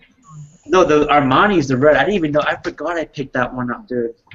Dude, I was like, damn, Versace and Armani in the same lot? I bought a bunch of Armani at the Goodwill. I bought that Armani Colazioni sport coat, and then I bought the red one right here, the woman's red skirt, which it should sell real well just because of the color. So freaking damn bright. Hey, anybody out there like SpongeBob SquarePants? Hey, dude, I watch them all the time. My daughter puts it on. I'll sit there and I'll watch them all the time. Anybody want to buy that first 100 episodes DVDs? If my I daughter like it that much. in a room, I would. I got these last night too when I got that wallet. I got probably $100 worth of DVDs last night also. And I'm not putting them on Amazon because I'm not even going to take that risk, man. Amazon's too good, the risk. A lot of people hear horror stories of DVDs. Are they not sealed or? Oh, either way. Oh, they're not. Never mind. No, they're used. But I mean, yeah, I'm not. Even new, dude. I heard some lady on ScanPower forum. She bought a bunch of Black Friday last year. She bought a bunch of DVDs at Target. I don't remember her name. She ended up getting banned, and she had the receipt. And Amazon knew when it listed, and I don't know how it got resolved, but I'm not taking that risk, man. That's too good. I mean, there's a guy. There's too much money to be made on that site. There's a guy who sold like $800,000 a year, and he commingled some of his stuff. And there was a pirated one that they sent out to a customer, but as his, but it wasn't. He says they banned him right then. Bam, you're gone. I'm not trying to be Chicken Little, woe is me or anything like that. Don't scare nobody. Don't be afraid of Amazon. Just be smart about it. Yeah. Just be careful as well. Do your homework. Yeah. Yeah. Do your homework. Know what you're doing before you get into it, and play it smart. Don't commingle like videos and all that, just for that reason. I wouldn't commingle anything. Well, I sent some like bead containers that you like for jewelry making and stuff. I mean, you can't really do much with that, but some of it's okay. I don't know. I was gonna say, I just researched that old Cassini trench coat. A couple of them went for like 45. Maybe I'll shoot for $5, whatever. I'll take it. You do free shipping on everything, or you charge shipping? Not big items like that. But I actually done what Chad told me. Kind of, if it's over 13 ounces, I've been going away from the free shipping. I've been doing like the regular, you know, they pay for the shipping. I know a lot of people don't like the changes coming August 20th to eBay, but one thing to think about is you can't get dinged for shipping charges anymore. Yeah. So it's pretty cool. Well, that ain't gonna do me no good if I get kicked off. Shit. Yeah. No, dude, there is just something about some items. We had sold it's a pink child's Bible. We had sold it, and they never paid for it. Okay, so they got a ding or whatever, and I relisted it after a couple of weeks. I saw it there, and I'm like, oh, I need to relist it. Relisted it, sold again, and my unpaid item assistant just opened up a case on them. It's like, what is the deal with this Bible? So what we're gonna do is we're gonna send it to that person anyway. It's a leather, it's a pink leather Bible. Yeah, it's a nice pink leather Bible. Yeah, it should be. We should send it anyway. Yeah, so we're gonna send it anyway. You know, close the case and send it to them. Oh, damn. That There's some of the Bible I don't want to mess with. Bad karma, man. someone sold What's that going on, Alex? woman. Hey, Alex, what's up, man? What's going on? What were you saying, Kevin? Someone sold the same red Armani L'Occasione, two-piece women's suit. Took a best offer. They had it up there for $160. I'm trying to get my computer's slow right now, so I'm trying to see what they sold it for. Dude, you'll damn near get your money back in that thing. Took a best offer of $100, and that was mine's a size 8, so mine's more. I mean, mine's a larger size. Yeah, That's awesome. that puppy like $199.95. Best offer. But that alone basically paid for the whole trip to Goodwill, the $124 I spent there. That's cool, man. And I Oh, checked the Versace. So you got a bunch of DVDs today, huh, Alex? No, CDs. CDs, sorry, man. Craigslist? you sell used ones on Amazon? Yeah. That's a good way to get started, man. That was the auction. Oh, it was an auction? Oh, I got that's like cool, man. probably over 550, maybe close to 600. Damn, nice. Can we ask how much you paid? Yeah. I paid about 350, but they came on these 400 of them came on 2 separate DVD towers. They're called power towers. They're kind of like they move. You put the DVDs on there. They hold like 200 CDs, and you like press a little button and they'll move. And those things are selling for like $120 alone on eBay. So Yeah. Wow. I'm gonna sell the cases, and then the CDs will be probably get them for like $70 or something. So. Right on. We were talking the other night, and anyone out there don't know, check out Declutter. Yeah. Yeah, I mean that's pretty. You're paying like 50, 60 cents a CD. I mean that's pretty low risk right there, dude. Nice buy. What? That's what I figured. I figured the cases will pay for most of the CDs, so I just bought them. Yeah. Have you scanned any of them yet? I scanned a couple. I've scanned some, and $20, $30. One up to like 70. So I think I should do fine. Cool, bro. Did you say that's per CD? No, what for? What the price I paid? No, you just said $70. Is that? Oh, I scanned a few, and one showed up on Amazon that was selling for $70. Yeah. Wow. What CD sell for $70? Oh my! I'll show you too. Like a music CD? Yeah. Yeah. There's rare CDs. They go for. I mean, not all of them, but it's like anything, like a book. I don't know if you guys saw the forums today. Catherine sold yesterday $220 book on Amazon. She paid 50 cents. Yeah. And this CD here. Didn't hurt. like a 2-disc thing. Oh, It's wow. cool, man. It's scanned on Profit Bandit for $69.50 or something like that.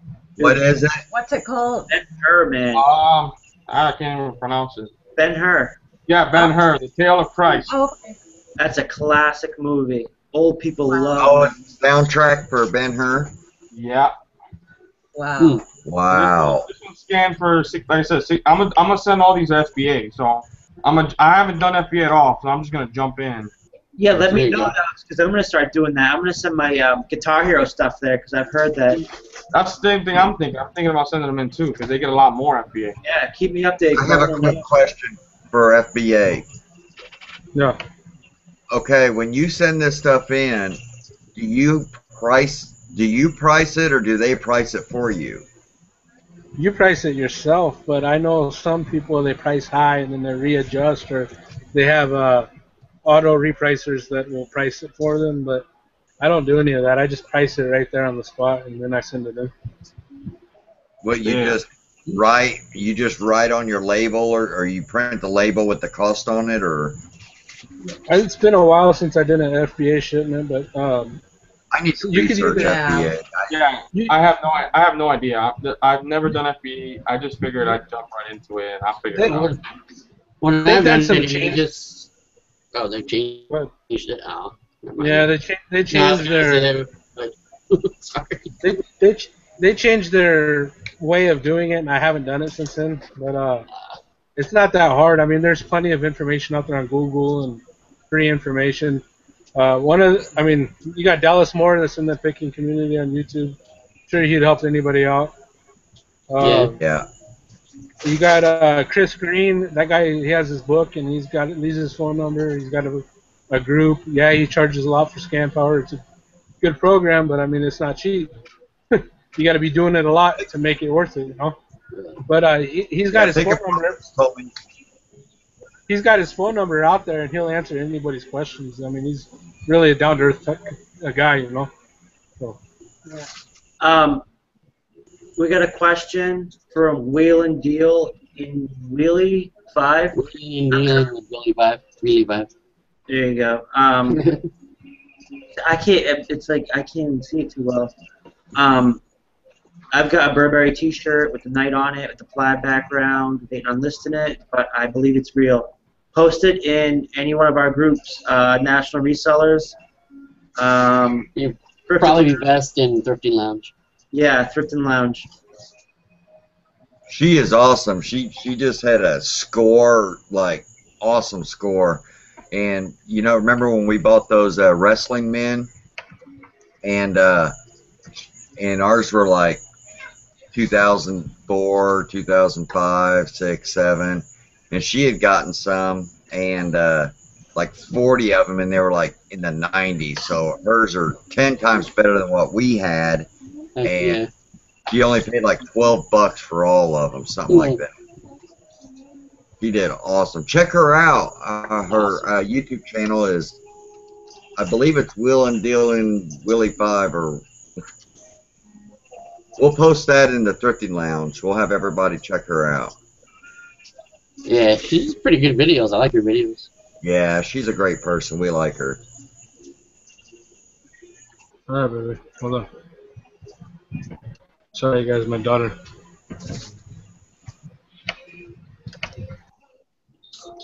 My kids, they freak out. Their mom goes to the neighbors, and they're all freaking out. Where's mom? Yep, that's what mine are too, man.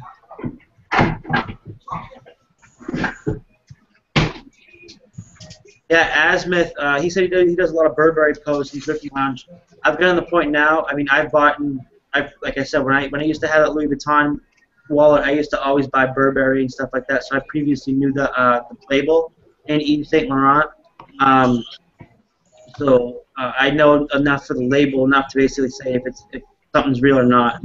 The vintage stuff, the Burberrys, it'll say Burberrys and it'll have the knight on it. And those mostly all the time are real. It's the newer ones that are basically highly fake.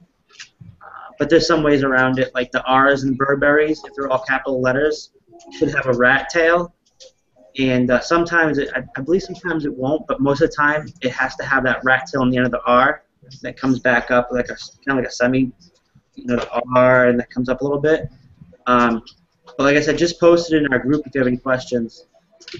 If they ever have a little white tag under the black tag, it's fake. It's fake. I got a really nice polo Burberry for sale if somebody wants it, pretty cheap. It looks real. I mean, it's awesome It really looking does, shirt. and it's pretty good quality for a Yeah, fake. but yeah, it's just Put it on your. disappointing. Put I it also on got a Yordle. real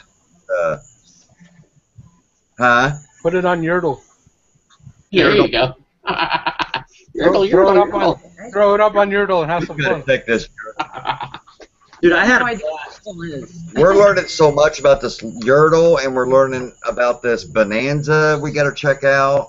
Yeah. And everybody's coming up with all these new awesome things we need to check out. Do I any, gotta check it out too. Thanks to Alex. Thank you, dude. yeah, do any of you guys sell on Bonanza? I sell on Bonanza. I tried it a long time ago, but We're I gonna haven't try it. for a long See, time. the thing about Bonanza is like it doesn't hurt you to have it, you know, because once you post it on eBay, it'll automatically list it to Bonanza. So and it doesn't cost any money to list it on Bonanza, and you can use it. You can use your PayPal. So it just just brings more traffic. You're not gonna get a ton of sales. Like in the past month, I probably got 6 sales on Bonanza. but it's money, right? Exactly. You know, it's just more money, and it Extra doesn't avenue. cost. I mean, It doesn't do anything. So. hey, Holland Hobbies was saying pretty much what I was thinking of with FBA. You literally just like go into your account and list it like you would be doing merchant fulfilled, but then you choose to send it. Tell them then you can tell Amazon you're going to send it to FBA, and then you print out all the labels and stuff like that, and you attach it one way or another. You have to look into that because there's a lot of things you need those suffocation bags for, and to put them in the bags and stuff. And then you put the label on there and send it out. And it is super cheap to send. I don't know how they got that deal, but man, it is so cheap. From California to Indianapolis, I was paying 50 cents a pound. Yeah. Wow. So somebody like me who would be brand new, would you guys recommend just starting out to see if I like it, doing the Like merchant small- fulfilled? Oh, you're not doing Like- Amazon at all? No, never even looked into Okay. it. See, I've done Amazon. I just never done FBA. I think merchant I fulfilled. honestly go for it. I think merchant fulfilled would be good for you, Chad.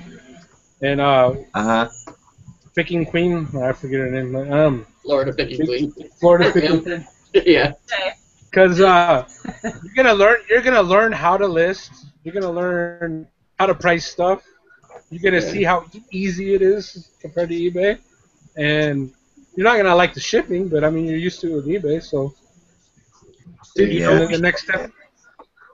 The next step would be FBA. I mean, we will not go into a place and just scam books. No. What we'll do is when we find stuff that would be a good item for Amazon, we can put it in Amazon, and Start a And I'm thinking, inventory for that, or yeah, and just do it that way. And because we're not the type like with books. Everybody, I mean, I don't I'm cut them at sure- all, and I'm sure they make a lot of money, but we would not enjoy sitting scanning 1,000 books. It's just not fun for us, and if it's not fun for us, we're not doing it. yeah. So I kind of like how Paul Mall does it.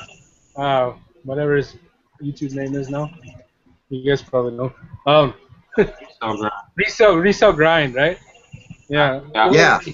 He basically left eBay. I don't know how aware you guys are. He of it, jumped ship like crazy. He jumped like, ship.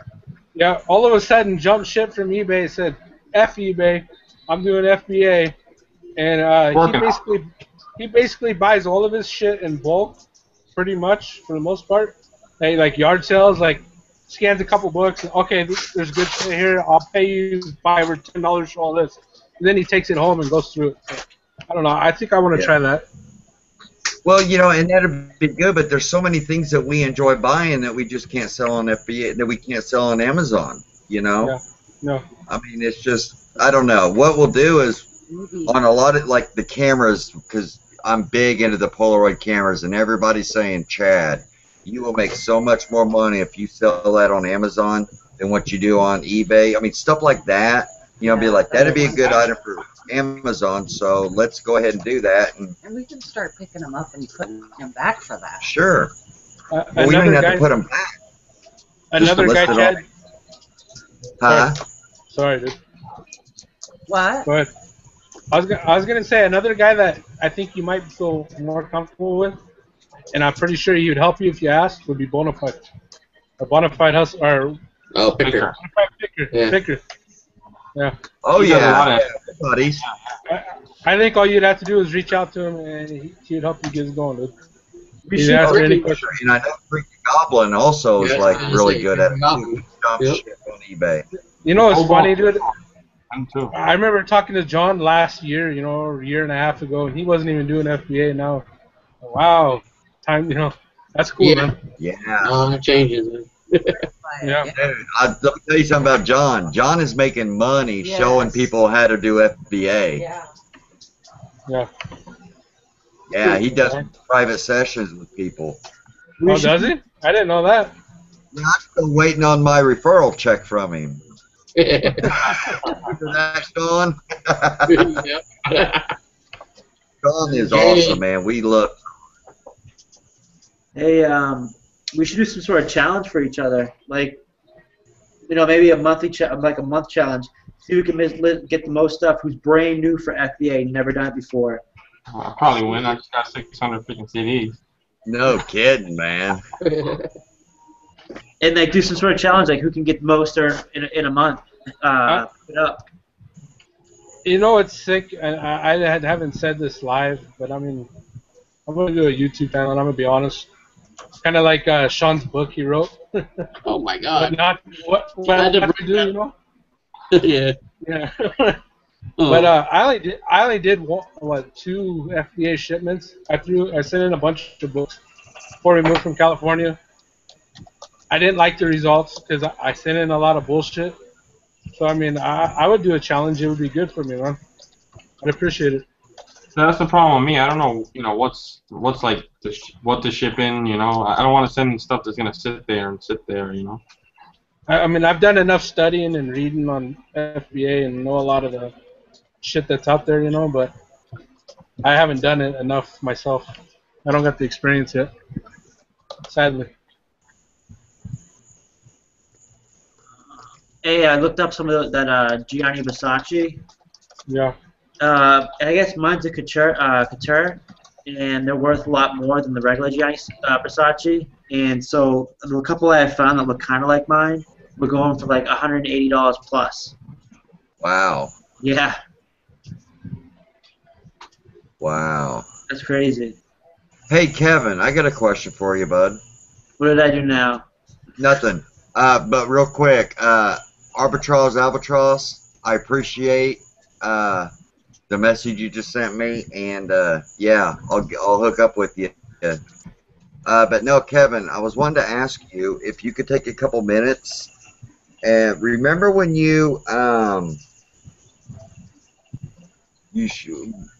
Kim and I were talking about it today, and we can't remember. If you could go over again real quick on these blazers, these sports coats, to where it had that extra layer in the middle you were talking about that makes it higher quality. All right, canvassing. There's a couple. Not much people talk about them out there. I think I might try to put a video out there of the it's called Pinch Test. I think I've only found one. I have the video. I'll put it up in the post in a second.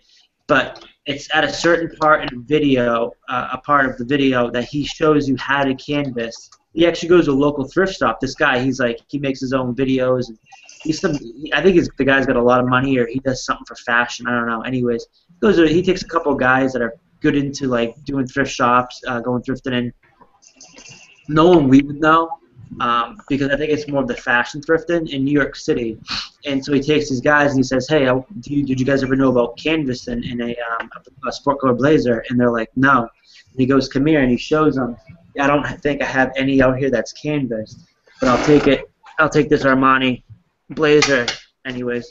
So you basically want in a sport coat, sometimes you'll see a sport coat that's super, like, if you put it on, it feels just boxy and, you know, it just feels real stiff. Most likely that's called, it's fused and not canvas. Fused is basically fibers, and it's not canvasing. Canvas is a whole other fabric that goes between both layers of the inner liner and the fabric on the outside. So there should be 3. If you go by, say, the first button to the second button, like, all right, let me hold it up. Sorry, it's hard to explain, but this is called the pinch test, and you want to take your, let me highlight it. Your sport coat, and then right here, pinch it. Just move it around. If you feel another fabric, you might not feel it right away, but if you feel a fabric, then it's canvas, which brings a lot higher value in a sport coated blazer than if it was fused. Say you didn't feel it, you know, you kind of felt something different. Split it apart here, and if you just feel like right here, there's only 2, so there's not a 3rd layer. It's not canvas. And if that's what? I have a couple, and it feels like shoulder pads almost, is what you're saying? No. Shoulder pads are up here, and it comes down here in the breast, and around here is the cutoff, and you might have a pocket up here. So maybe right here, you can pinch it over here, right here, and sometimes it's there. Sometimes you'll be able to feel it. And if it's there and not down here, like underneath, this is the last way to tell if it's fully canvas. If it's fully canvas, you take your finger right here and you start pinching. And if it's there, it's fully canvas. If it's not, then it might be half canvas. For half canvas, you go up here, underneath the second, or in this case, the 3-button front, so underneath the second, and start feeling. And if it feels a little like it might not be there, you don't know, come over here to the right. Make sure it's not the inner pocket that you're touching or the outer pocket, and kind of like break it away. And if it feels like it's fuzziness breaking away, it's still fused. But if you can feel a nice little piece of fabric with, it might have a little hair on it, you can feel, it's most likely made out of horse hair, and that's what I mean by canvas. It's made to basically, when you put it on, it's better fit. It broadens your shoulders. It makes it look. It fits a lot more comfortable. It kind of blends in, kind of like a regular jacket or a shirt. It just lays on top. It doesn't just feel boxy like some suits. Like it feels like it's up here. You got no neck. I mean, that's the best way I can explain it. And is the material in the middle typically the same material on the outside, or is it a thicker material? Is it? Most likely, it's horsehair. Okay. Yes. So it'd probably be thicker than the material on the inside and the outside, right? Yeah. Okay. Another good indication is too, if you don't know, you can't tell I can't tell the thickness of my sport coat. Always go to the sleeve right here. It's always going to be thinner than the regular sport coat. Your sport coat in here is going to be thicker. Sorry, let me get back up here. The buttons right here, this is always going to be thicker because the layer right here is already doubled with the fabric. And so you go right here, like, okay, now I know what it feels like, where it's just the liner and the fabric. And then if you go in here and you feel the same thing, and you don't feel the third fabric, then basically it's not halved or full lined. But if you feel like it's thicker in here and you can't get to it, just pull away a little bit. And if you can feel a third fabric in there, it feels a little rougher and a little bit thicker, then it's the horsehair canvassing. And I'll give you a link also to what a sport coat looks like, broken down when it's canvassed. Here, I'll do it right now. I'll show you guys a link. I'll tell you what I'll do. Don't do that. Don't do that. And the reason why I'm saying that is because I have one that it's got damage to it, and I'm going to send it to you. Oh, and what okay. I'm do is make the video cutting it open and showing us what to look for, like that feel, because it's better for us to actually see. So that'll be a good project for you. I'll send it to you. Yep. Sounds good. Okay. Hey guys, hold on.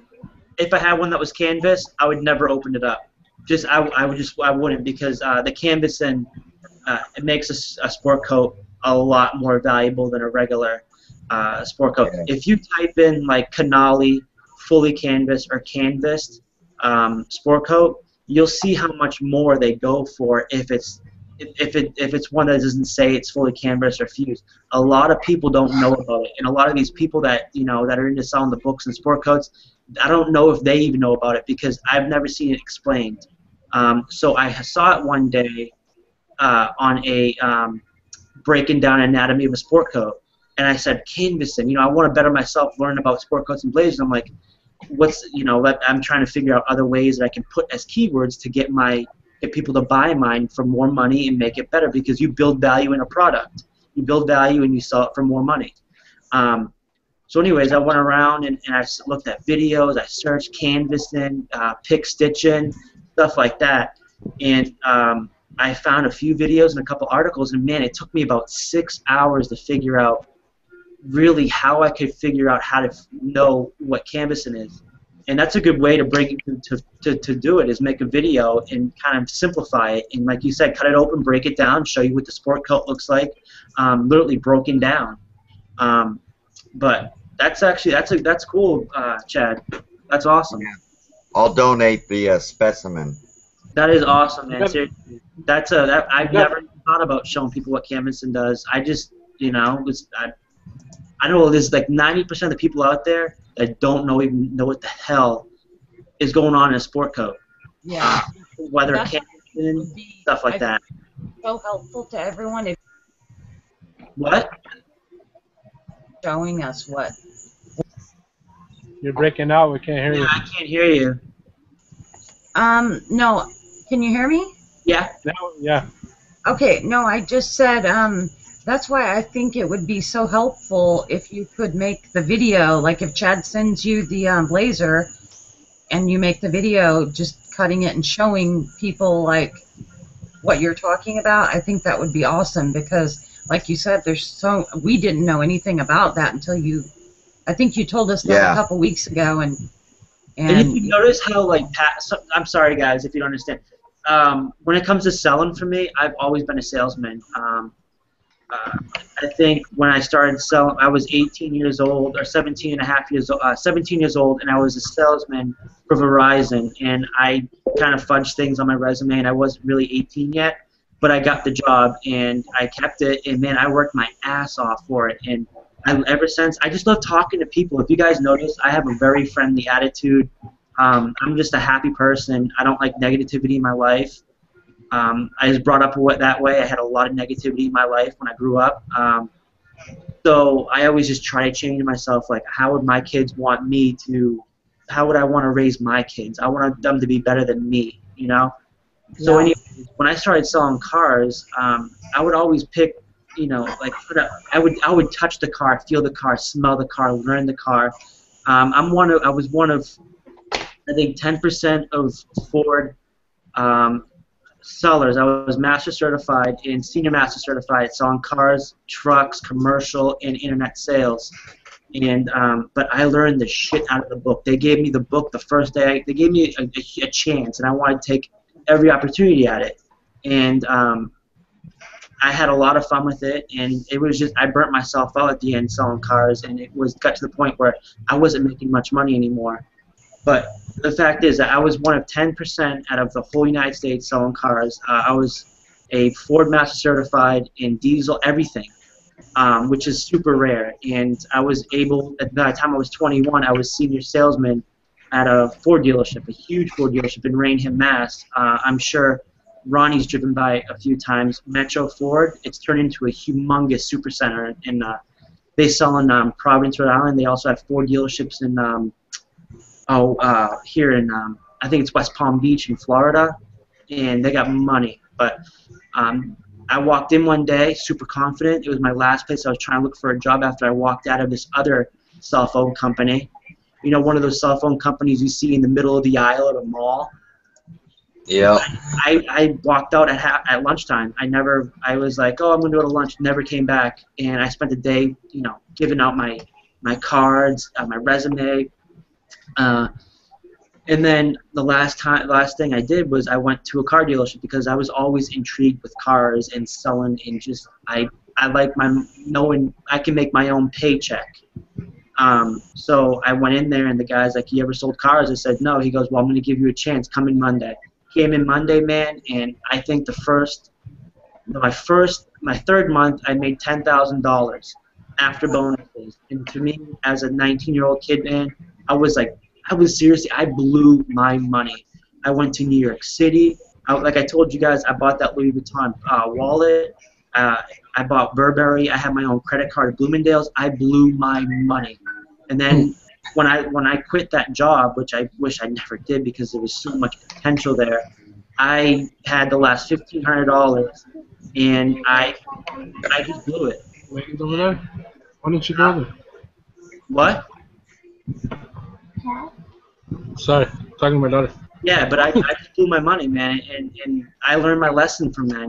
And I mean, I'm glad I'm doing this, but I always felt, the bottom line is I always felt like you build your product, you take the pictures, you build a description, you take your time and effort in it, and you build up the value, it's going to sell for a little bit more money. I'm not really as experienced as any of these people on the panel, but I just know from my sales experience and my background, I also have a marketing background, that, you know, and really anything is possible. Anybody out there can do exactly what I'm doing. You just got to have the motivation, the drive, and somewhat some skill to do it. The support also. The support helps a bunch. I'm telling you, like, I see a lot of these Facebook groups, and everything is just negative. You know, you surround yourself with positive people, you stay positive, and you're happy, you're going to go somewhere in this business, whether it's eBay, selling cars, or sales, or whatever you want to do. You know, you reach for the stars, and you'll be surprised what you will find. That's kind of like my old motto. How long have you been reselling? eBay or yeah, eBay, yeah, I guess. Yeah. I have my accounts from 2005, right around the time when I started selling cars. I used to buy a shit ton of the Burberrys, the Guccis, and then I stopped. I think I sold a few things back then, and I never took the time to really get into the whole selling, but I bought a shit ton. I was one of these people that'd be at work just going through listings. What would look good on me?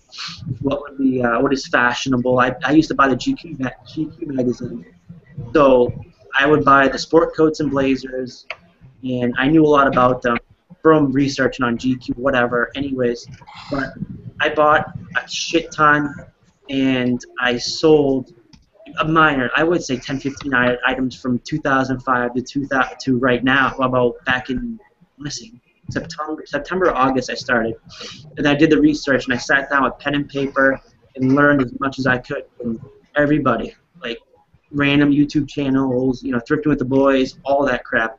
I would have my pen and paper, I would write everything down, and I would just research it, you know, even before Rakin had his book. And I think I'm pretty successful with the clothes and what brands to buy, because I have that background of knowing the brands before I jumped into clothing. I see a lot of people that jump into clothing and they're buying the Marana, the White Stag, the freaking Sag Harbor. It's not their fault, and it just takes some time and effort to learn the brands, pick up, you know, just sit down with a pen and paper, write down what people say, you know, write down, you know, something that catches your mind or sticks out at you, and just learn it. You know, everything is just so. People want to jump into things not knowing the cost of things or how much it's going to be, or you know what there is that goes into this business, because that's what it is. It's a business. Kevin, we got some comments from Holland Hobbies. What's he grilling? Read it, or do you want to? Holland Hobbies? I don't know. I haven't looked. I've been sitting here talking to you guys. I've kind of ranted on. Sorry about that. No, don't worry. It's your channel, man. You told me to interrupt if there was any questions, so yeah, no problem. I'm trying to wait for a moment for it. All right. What do you guys think about part-time help? He said he's just hired 2 part-time helpers to help his business get kicked into high gear. It just seems like he's totally busy with his full-time job, and it should really help. He wants you guys' opinion on it. If you can trust the people, that'd be my problem, is handing that reign over to somebody else to live up to my standards. Because if they're that good, they'd be doing it themselves, you know? Yeah.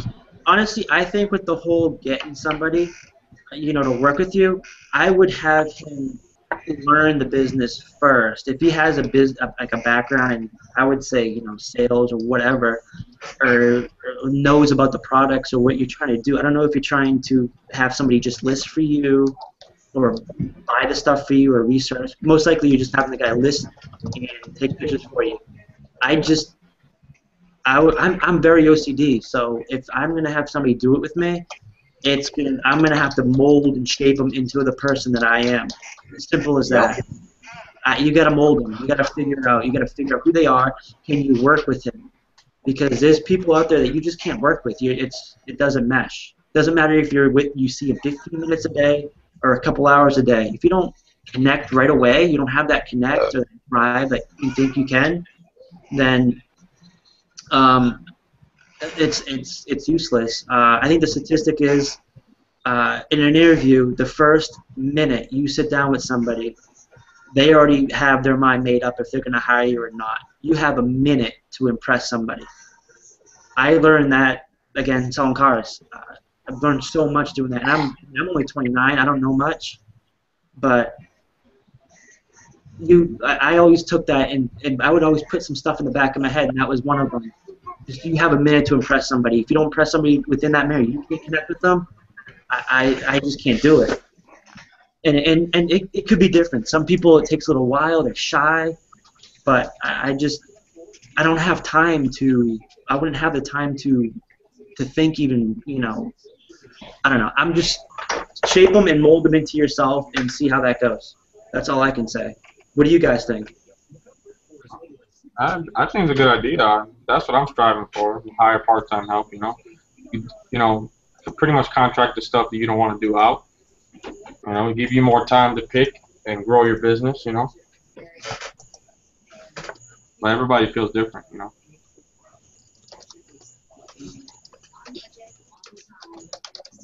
Hey, hold on a sec.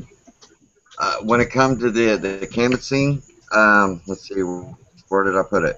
Wild Goose said a full or half canvas coat will eventually form to the man's shape and body.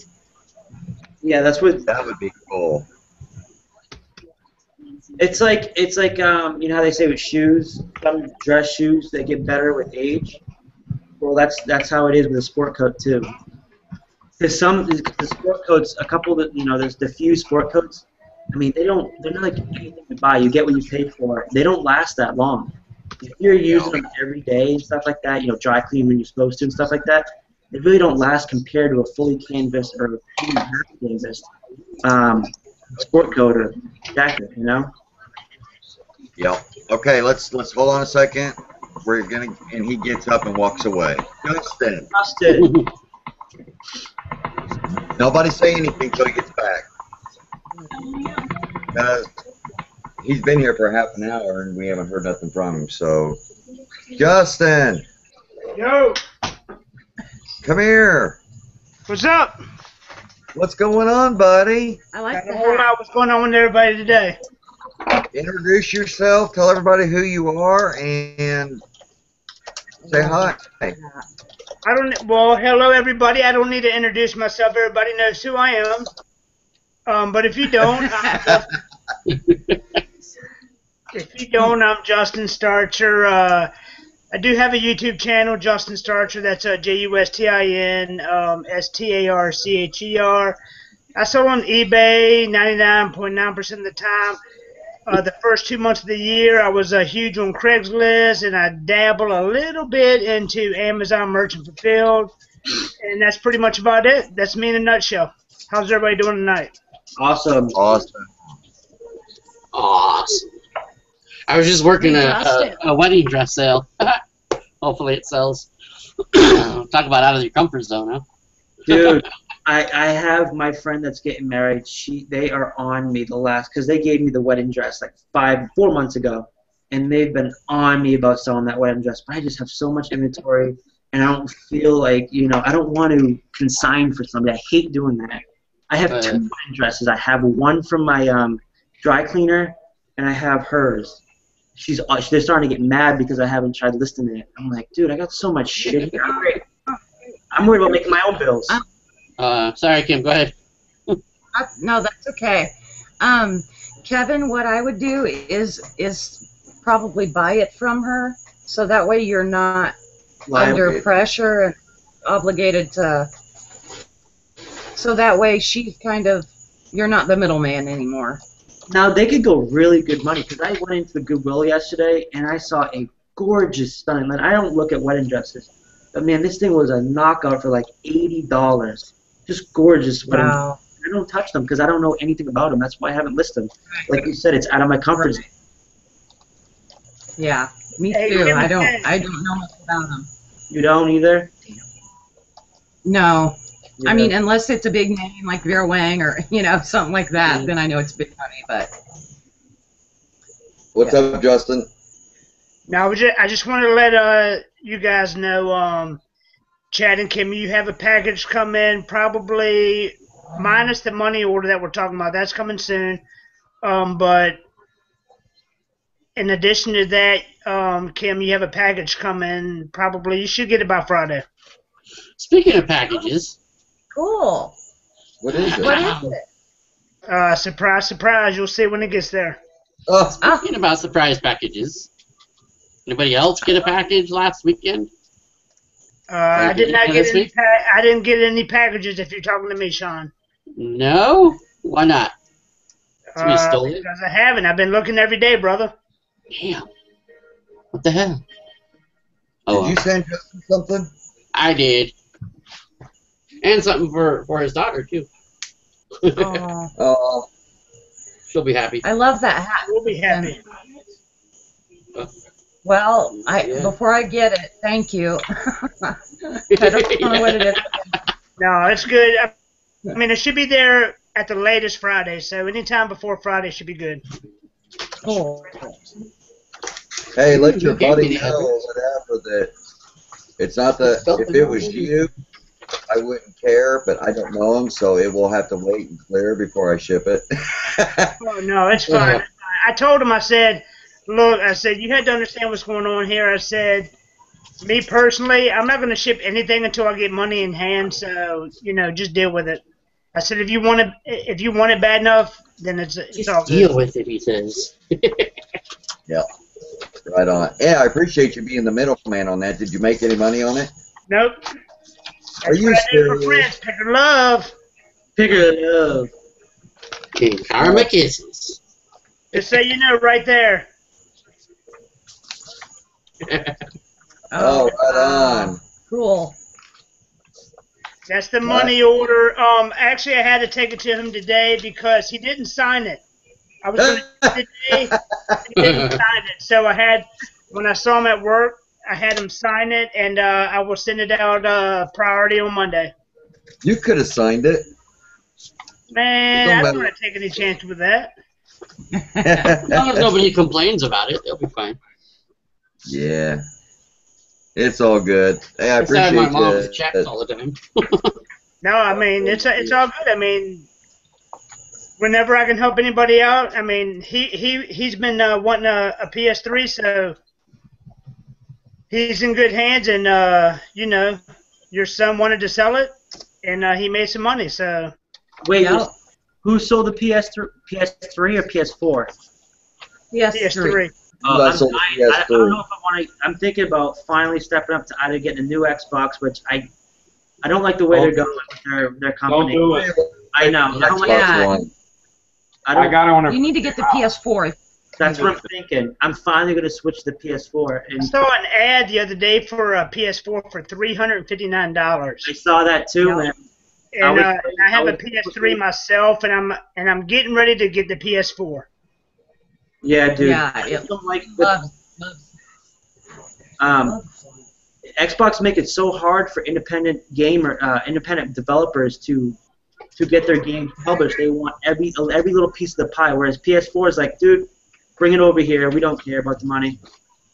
Yeah. You know, there's a lot of things that are just starting to kill the Xbox, and PS4 is really working on it.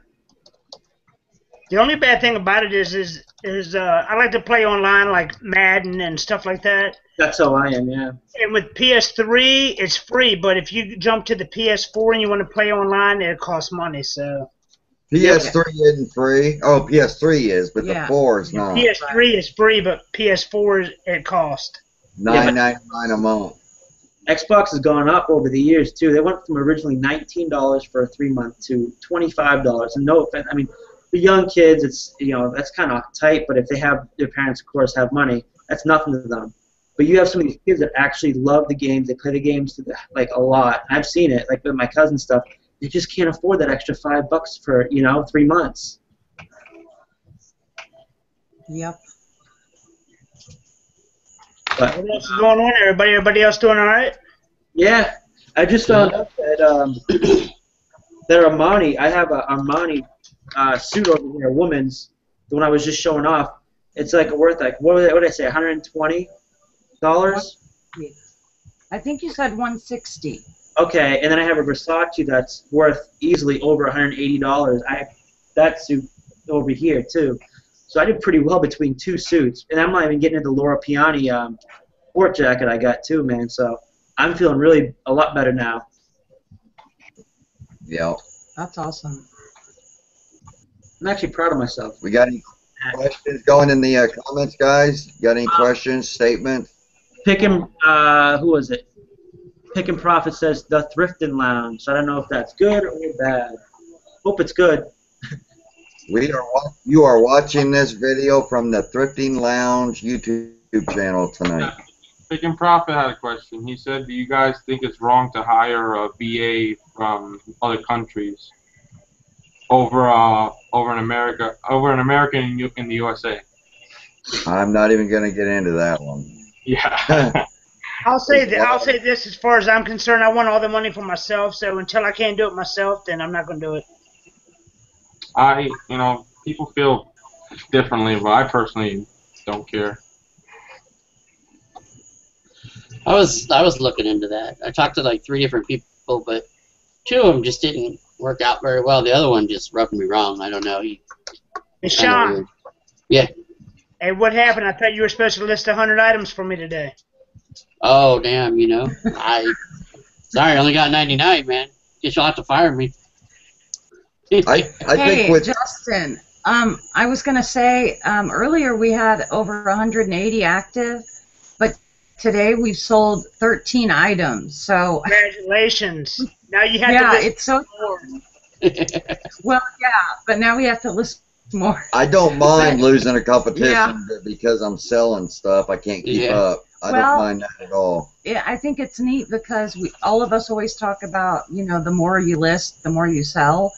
And I can't figure out why, why when you list, I don't know if it just bumps your items up, but... No, I mean, it's a bigger pool for people to buy from. Even if they're buying older listings is what all I'm the saying. stuff we've sold are pretty much newer listings. Pretty much. I mean, I'm not sure. I mean, I know that I haven't sold anything in a while, and then as soon as I started listing challenge, and as soon as I started listing, I mean, I started getting like views on stuff that never had views. I sold stuff that had never sold before, and I'm like, okay. Yeah. Don't go back and watch this, Justin, because we were talking really, really, really good about you, and we don't want you to get your head too big. So. Might not fit that hat later. I think this hat right here is another one of my granddad's hat. He passed away when he was 95 on his birthday. So, oh, wow. Dude, that's honor him. I like the pattern. Is that a houndstooth pattern? Dude, I have no idea. It's No. Put it you next. really want to know? It's totes. Put it next to the camera. Totes, baby, totes. Yeah, that's houndstooth. I have a comment. That looks like tweed a little bit too, man. That's nice. Yeah, that is an awesome hat.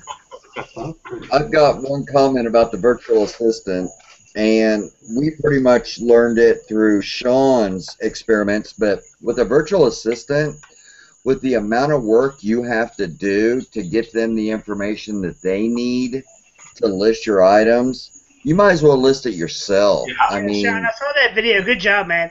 Good job. you Thanks. still have to take the pictures. You still have to give them the description. I mean, you're doing all the work anyway, so do it yourself. I was going to say, Chad, with that, it actually seemed like it was with getting a virtual assistant, it actually seemed like when it was all said and done that it would actually be an extra step. Pretty much. Yeah. I mean, if you're doing, thousands and thousands, that's totally different. But, somebody lower end like me, it just, deal with every item. Yeah. Yeah. The only way an assistant would work is if you have the person in your shop, and it's not a virtual anymore. It's a live person. Some, like Dallas Moore. Dallas Moore had like 2 or 3 for a while there, I know of, way back. But they were there in his shop, where they took the pictures and, so. Yeah. Didn't he go virtual? I don't think he did, but he got a virtual assistant. Yeah, I think. He said he did, yeah. Did he? He said he had some. I don't know if they still do. I know Rake and Profit messed with it a little bit, but he said it didn't really work out too. So. Yeah, I know Raken's got somebody that actually is physically there to help him. Yeah, his body physically takes pictures, but he had a VA for trying. Yeah, back then we heard a lot of complaints about, not complaints, but some of the people wouldn't work out because it's just boring. Yeah. So, No, but go ahead. Did you guys see the seamless background he uses now, Raken? Yeah, it looks good. Yeah, do you know who told him to get that? Probably you. Yeah, I did. He asked me, he's like, how do you make your pictures good? I said, I'm going to go to a seamless background. He's like, what's that? So I showed him the websites to get it. And I mean, I want to say like photography is like I want to say first passion. And so he looked at it and like he had the setup and I saw the video and man, his pictures look so much better than without it. Yeah. If you put 2 lights or 1 light even highlight in the background, it would light everything up white. So it would look like if you went to my store, you know how I cut everything out of the background? That's exactly what it would look like. It would look so much better because the clothing would pop from the background. Yeah, I like David has a video up. He's a professional photographer. Are you going to exactly what he did too. Yeah. Back to hiring an assistant. Chad and I probably, I don't know how long ago. 2 years ago. 2 years ago. We actually interviewed a few people for, like, to hire an assistant.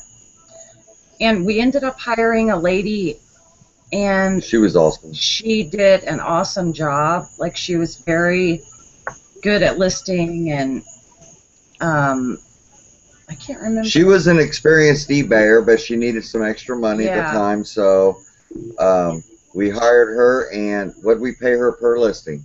$1. $1 per listing is what she did. And we left that. We asked her what she, what do you want your pay to be, and she was like, $1 per listing is fine. And she did really good. Like listed fast and. Now, if you could get somebody you trusted. To do a listing for $1. Yeah, but she did it so fast. Like she was so good. I took the pictures, but that's not the person you want. Somebody you can trust to do it and do it right, and you don't have to go back and. She could do 15 easy in an hour. Yeah, and she would it got to the point to where, like, I would take the pictures and put them on a flash drive for her. She'd take them home. And list stuff from home. And I mean, I loved it. She was awesome. Yeah. I have a question. Right. I said I have a question. Would she price the items too, or would you guys price them? We would price it. Yeah, we did all the pictures and the pricing and all that. Yeah. So she pretty much just did the listing. Oh, okay. And what was good is she she was a, like, you know, when we say you've got the eye, you know, so she knew how to, like, research to find a description, or, you know, look at a completed listing, and if it's a good listing, then sell similar, you know, just, Yeah. she was well-rounded and knew what she was doing, so.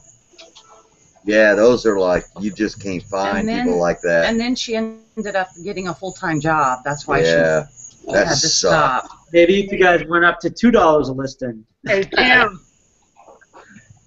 Yes. Hey, that mug that you have, just so you know, do not use dry erase. I've heard that. Where did I hear that before? Yeah, Did you hear me say that, or did you just I know? did. No. I heard you say it. Yeah. Yeah. Okay. He was listening while he was listening. Yeah. Yeah, I was so bummed out because the metallic mugs are so, I don't know, I just Neat love looking. them. And yeah, I ruined it. I mean, it was 59 cents, but still. Tell the truth, you do that on purpose so you can keep the mug. Well, no, because it looks crappy now. Now you make me sound like somebody who dictates what she gets to keep. No. Trust me, if she wants it, she's keeping it. Yeah, like the That's boots. it. If we don't get a good off by fall or winter, those boots are on my feet. And you know, when they put that in their video, you can see her eyes are just like, I want these. Yeah. Well made. I'm already looking for a dress that I can wear with those cute. Hey, I have a Versace dress over here if you want it. Really? $200. Oh shit! I thought we were friends, man. Holy moly! I mean, you're supposed to take care of your friends, Kevin. I just you guys.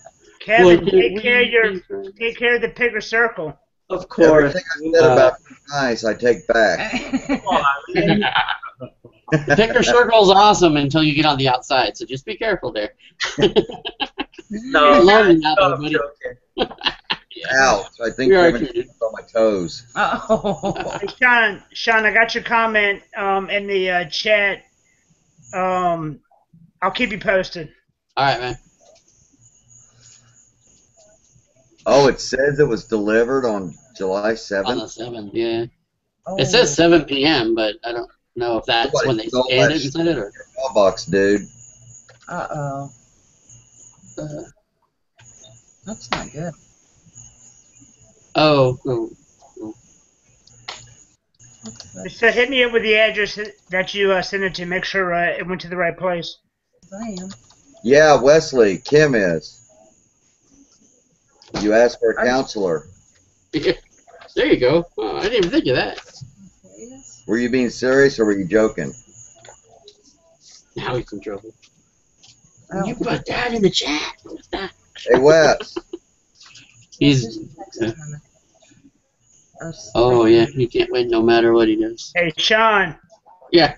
For whatever reason, if I don't get it, whatever money you got into, let me know. Oh, hell no, dude. Don't worry about that. I'll Facebook you the address I have. Okay. Look at this, guys. Ever since Justin's coming, it jumped up from 34 to 43 watchers. Hell yeah, Justin's the man. Got that hat going and Captain Positive. It's that time of night. Everybody's, checking out their YouTube before they go to bed. Dude, this was a half-hour thing, man. I got over with Catherine Shelton from Treasure Hunting. I was on her Spreecast tonight, me and Sean, and then it was Jeff Davidson. Sean actually had some problems for the first 15 minutes, and then he wasn't able to get back in. But yeah, you've been perfectly fine in here. I wonder if it's Spreecast. If you have it back. Yeah, that's what I was saying before. In YouTube, I can adjust the bandwidth and mess with that kind of stuff, and it ends up good. But in Spreecast, it wouldn't let me adjust anything. So yeah, and but yeah, we did. I only had a half hour. I'm like, you know what? I want to do the haul video, and I'm like, let's just make the haul video live. And I've been begging Chad all day to come on with me to do it, and because I hate doing things myself sometimes, like especially the haul videos. I seem like an idiot or a stiff. Stop, man. Come on. I know. No negativity. Easy, brother. Easy. I know. Give yourself more credit than that. Shit. Yeah. But I think it's a pretty good turnout. 42 viewers, and we're what? Yeah. 2 hours in. Wow, it's been that long already. Is it? It's time I for don't know. having fun, right? Yep. Jessica B says, selling is in the blood. I will tell you all a quick story, and I was thinking about this today. You know, selling is in the blood. When I was in high school, we had I was in a extracurricular, you know, course, and we were selling candy bars. And every year for like 4 years straight, I was always in the top 5. And I was like, man, I love this. I love this. So, I mean, and then after that, I went into selling, has anybody ever heard of the Kirby vacuum cleaner? Oh my God. So Kirby vacuum cleaners. I mean, I did that for a month and a half. I always like to sell. I mean, I could sell whatever. I could sell, you know, anything. So I always like to sell stuff. So we just parlayed it into eBay. Oh, Kirby. Wow. Generation 5. Not only a Kirby, it was a Generation Kirby 5. Generation 3. 3 even, wow. Or wait, is it Generation 5 now? I don't know. This That was was further back. probably 20 years ago before I was in the Navy. 20 years ago. This was like 94-ish. 90, no, less than that even. I mean, we would cold call people and just go right to their door. They didn't even know we Yeah. were coming, dude. No. Yeah, go walking around the neighborhood. Yep. So I would say, I don't know. What do you guys think? If you guys like, if the people out there like the video, just hit the like button. I see someone disliked it, so that's not bad. 27-1. Yeah, that's pretty good. Yeah. Man, remember when we started? We had like only 10 people on. Like I said, I'm a much bigger man through the computer than I am live, so I will mess your world up. All I gotta Yeah. say, hey, since you're talking like that, we'll see what kind of man you are when you're eating 4 pounds of crab, brother. You gotta video that too, man. Hey, That has to be a video. Submitting to your loss. Hey, it is what it is. I mean, it's not a lost yet. I mean, all I will say is this: you need to be close by in the next 4 days.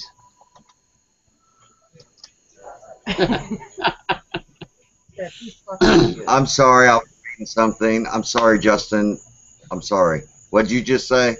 I said you need to be close in the next 4 days. That's all I'm saying. With the listings. Dude, are you like scheduling these or something? Probably. All I'm saying I is bet you he need to be is. close in the next 4 days. That's all I'm I saying. bet he is. Dude, Yeah, look at that smile. Yeah. Only one day. That's what he's gonna do. that's it. I'm getting my 3-cent baseball cards out. Wow, you have 3 cents? I have no cent ones. Hey, all I will tell you is this, and this is the God's honest truth. Chad, I love you like a brother. I have no scheduled listings. That's all I'm saying. Yeah. He's using Turbo Lister. He's got something up his sleeve. Wow. Do you have your daughter listing? Oh yeah, she's not really in bed, huh? You have her sweating on the computer. Wow. I can't wait for you to bring her over and visit, though. I don't know. I was planning on coming down on a Tuesday, Wednesday, Thursday when she's with her mom. But if you want me to bring her with me out, you know, she would love it.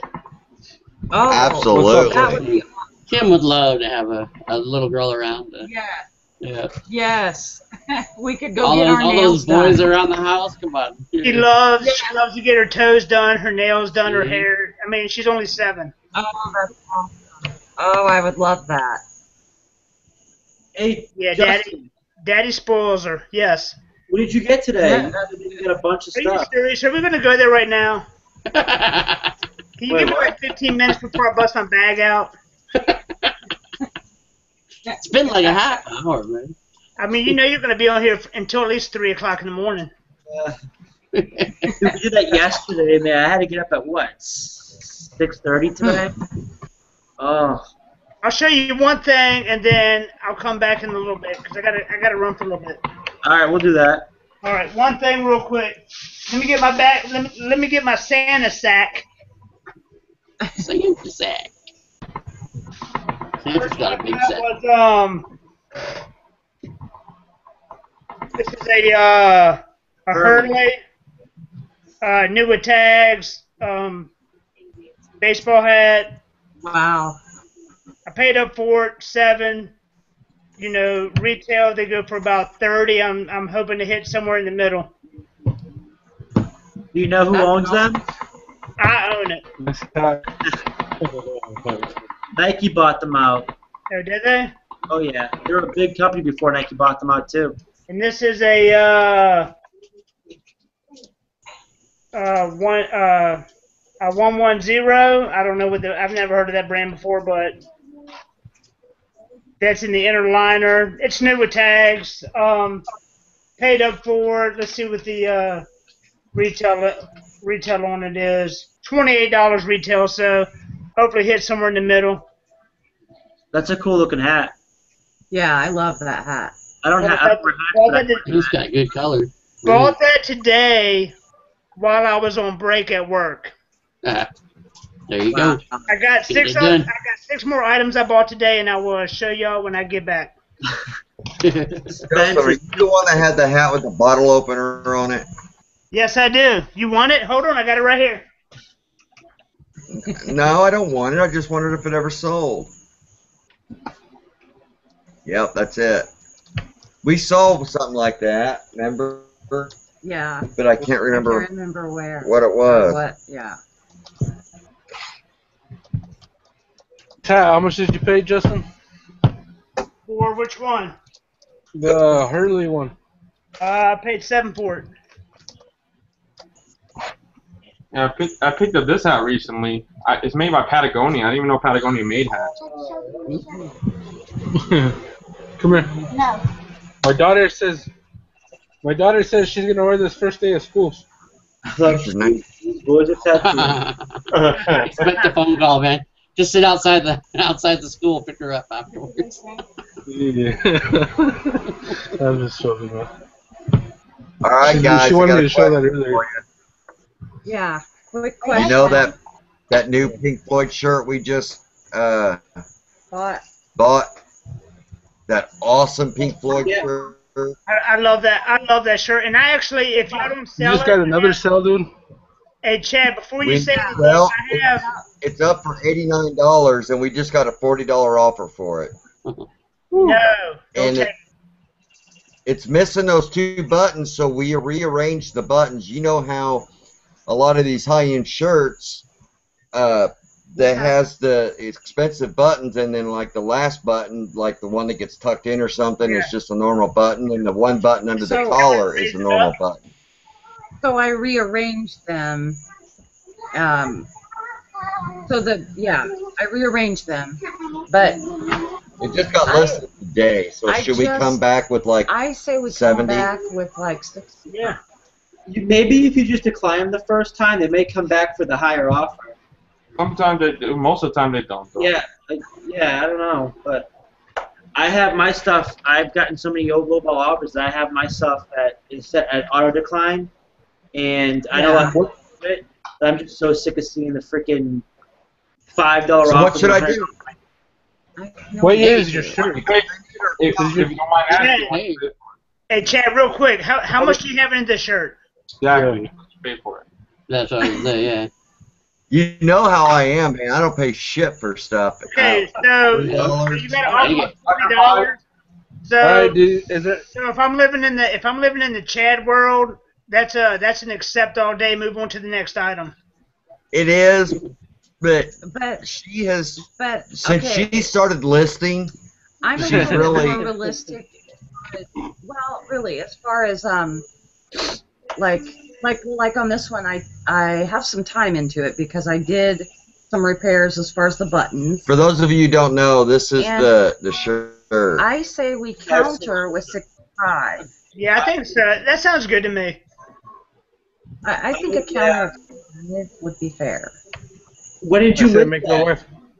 It's at $89.99. Is anything sold like it in the past that you can go buy, or? There's Yeah. there's $100. $109. There's one on there for $109. But nothing sold. It's a rare shirt. Yeah. There's one active, I think, for 109. Hey, Counter offer, $69. $69.99. Yeah, we'll see what happens. Good luck. most of the time. Thank you. Most of the time, you just never get nothing. Number Counter offer. 14. Yeah, in the Yeah. Chad world, that would normally be accept and A move quick on to the next accept. item. Yeah. But she has Well- trained me in a little bit. I kind of balanced that a little bit. Yeah. But regardless, you're talking Well- $3.99 for a shirt, and we're flipping it for Yeah. minimum of But $40. since I started listing and getting more active in it that way, I mean, I start taking into account actually what I put into this stuff, you know? Yeah. No, I'm serious. Yep. I launder it, I scrub. If there's a stain, I get the stains out, you know. I mean, I have a lot of, and then I'll take the pictures and list, and so I take that stuff into account. Well, you make it sound like you do it all. Well, no, She not all of does. it. Like I mean, I do my fair share. That's our typical, our Banter. conversation, bantering. Yeah. Yeah, then you got the peanut gallery. You're adding in little things. Yeah, everybody always sides with her. I don't understand that. What did you see? Remember, what was it, last month or something? We were talking to Ronnie, and you guys sold the same exact amount, and he sold, like, what was it, at that time, like Yeah. 3 or 4 grand more than you? Yeah, but that See? was, Well, our price per it was item. tough picking. Yeah. Tough sales that month. So we were taking. So we were running big sales, but we True. still hit our average. So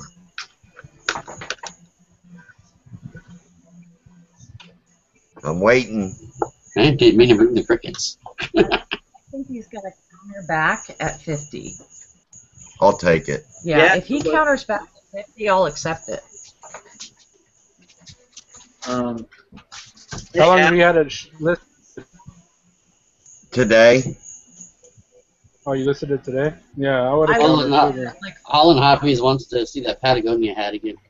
Yeah, I was just gonna say that. That is crazy how many sales you're getting. Wait, today. hold on. Let me highlight you. Keep it up. There you go. yeah. Has it been pretty slow for you guys until today? Starting. until we It's started. been slow through the week, but on the weekends it picks up. Normally it's Sunday night that Yeah. we get our 5 or 6 sales maybe, but today it's just been off the hook, and we're loving it. Doesn't Yeah. it? Guys getting tired. Packing all that shit. Yeah. Wow, yeah. We just looked at our PayPal account. It's like, holy cow, that was today? Nice. Yeah, you have the dry spells, man. Your PayPal account gets way down there, man. Yeah. Oh. Man, I need to find something else to sell to you then. I haven't even messed with that music box yet. Yeah. Hey, Chad, I figured it was a collect- time. do you collect 8-tracks? I have to be real picky when it comes to Mhm. my 8-tracks and records, but yeah, Yeah. I do. Yeah, I've been selling a lot of the quads. Oh, really? Yeah, but I screwed up my main account because I didn't combine shipping. they had bid on a bunch of them. I ran an auction and I charged shipping, and I got 14 low DSRs in like a week for shipping. Wow. They were all different Yeah. people? Oh, I called eBay because I had a threat from a customer. They're basically trying to make me give them combined shipping, you know. And this guy spent like $500. Which, you know, he acted like a jackass. Which, if you wouldn't act like a jackass, I would have been fine with it. But Yeah. the way he came off was like, no, and I was greedy. I learned a huge lesson, you know. Yeah. And that was kind of like the nail in the coffin, and I just stopped listing and kind of went away for a while. But Oh, this one guy bought a bunch and he didn't want to combine the shipping, or you didn't have combined shipping. well, he demanded it. Like he felt like he acted like he was entitled, and something that just pisses me off when people like you know. Yeah.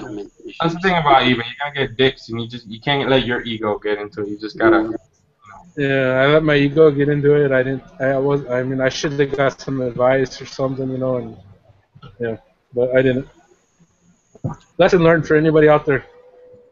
Make the customer happy. Yeah. Yeah. Thanks, Anyways, I have guys, Bobbles backing her up. What'd she say? Yes, you need to get paid for your time. Florida Picking Queen is absolutely correct. Absolutely right. What? With exclamation points. Go, Kim. Yeah, your time means something. Amen. When you have to go fix stuff. He would take anything when he didn't fix it. What? He would take anything when he didn't. Oh, best offer. Hey. Oh, it's for the Nintendo thing I listed Oh, it's today. a different thing. Man, I don't know What to is do. going on? Your phone does That's the awesome, message man. for the best offer. That is My phone does the crazy. kaching for the best offer. What? You accept that.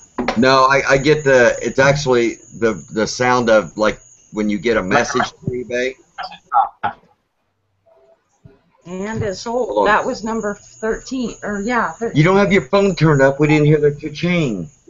So I never have my I phone love turned that up. sound. I want to know what they said about the you. You don't care about the other thing, yeah. Yeah. We The know other one. time is money. Okay, we understand that, and I don't sell stuff so cheap that we don't get paid for our time. Trust me, we make No. huge Oh, profit yeah. on everything we sell. Right. But what they say? They make it, yeah. Let me listen to you. Go, Kim. Yeah, your time means something when you have to fix stuff. He would take anything when he didn't fix it. Oh, that's awesome. I like her. Where's my backup, guys?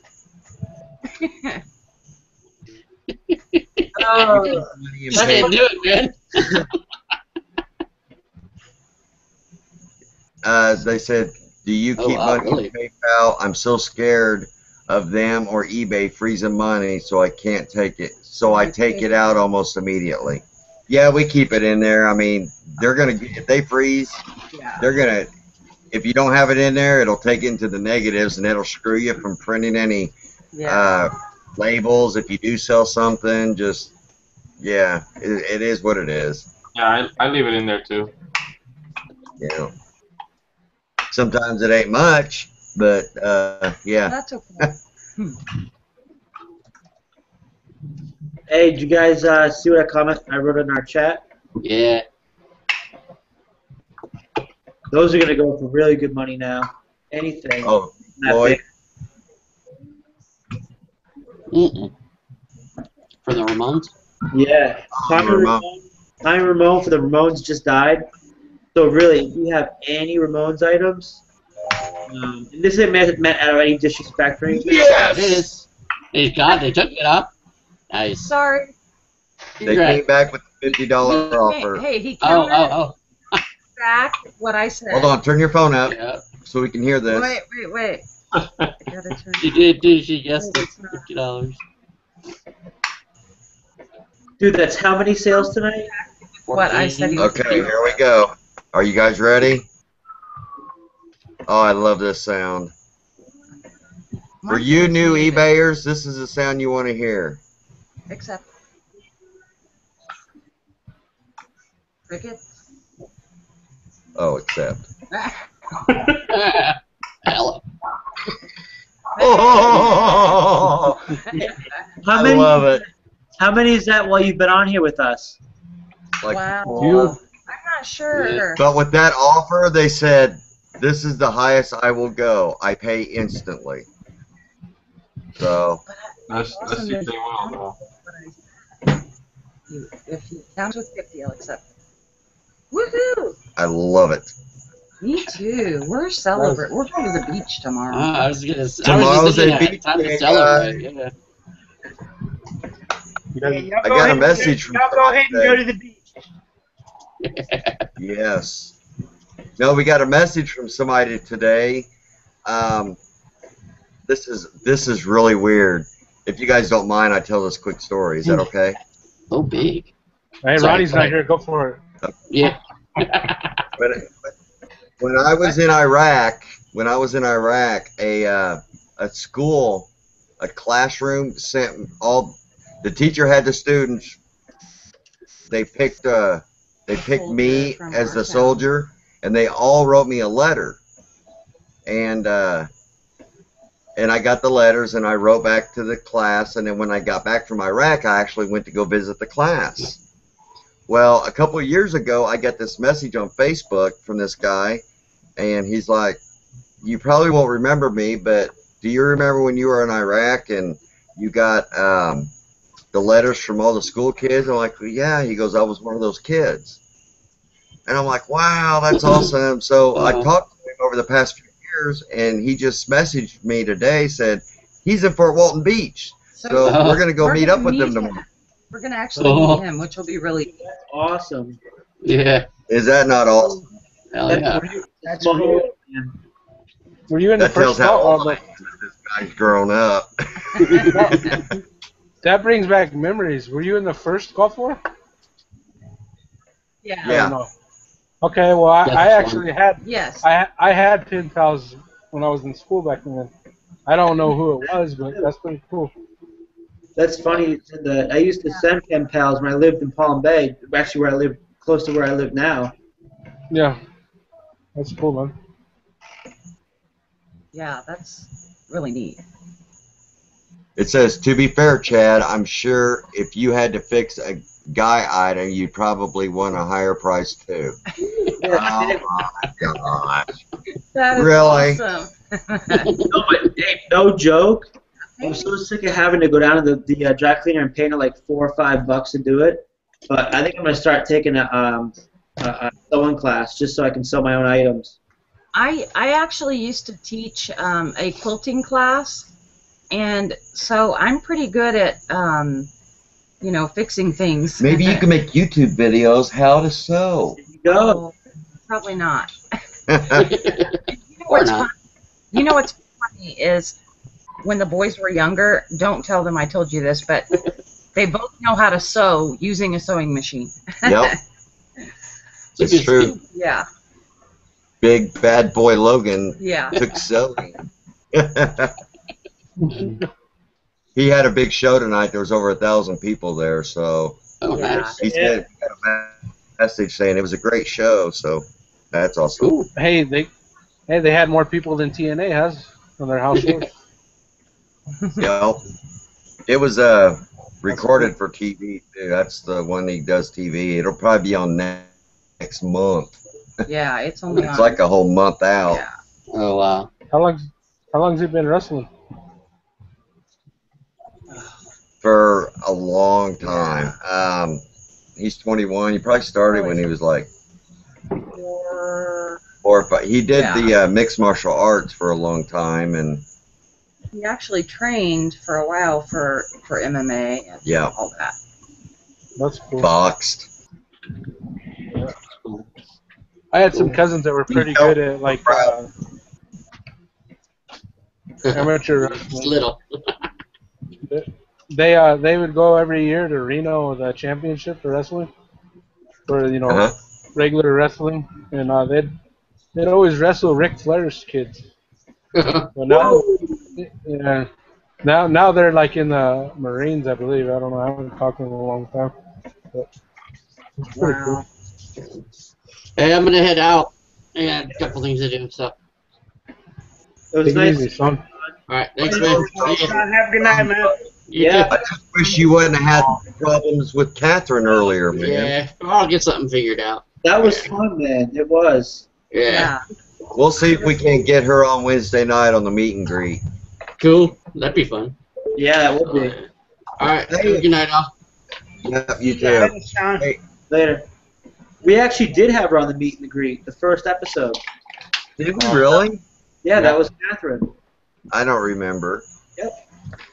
Hey, if anybody in the comments, if there's somebody you would like to see on the meet and greet on Wednesday night, give me a holler and we'll see if we can't get it arranged, because that's what it is. It's a meet and greet. If you want to meet somebody, you know, and I'm pretty sure that pretty much anybody out there in the YouTube land that does this, if they get invited to our meet and greet, they would probably come. Don't you guys agree?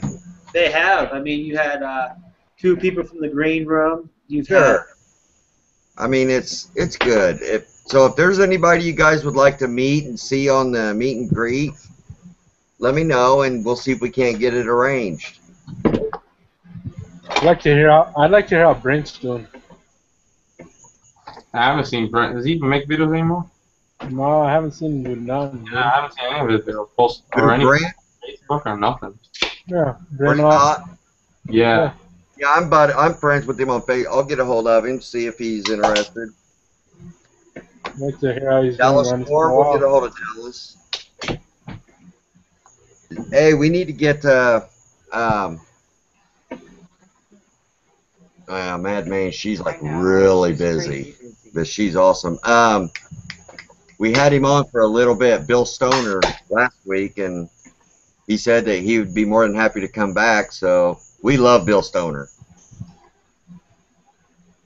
So let us know. And we get Scraparella now, so Elena, so she's always fun to watch. You get the Cobalt Turbo. I like his videos. Absolutely. He does a lot of Cobalt. He does FBA a lot, so. Is that the guy that's always like doing DVDs and like? Yeah. Pretty much $100 and a 1500 or some shit. At garage sales and stuff like that, you know. Yeah. I think it'd be interesting to hear from him. He has like a trail of stuff, like dominoes. Yeah, like a train of stuff. Yeah. I like his videos.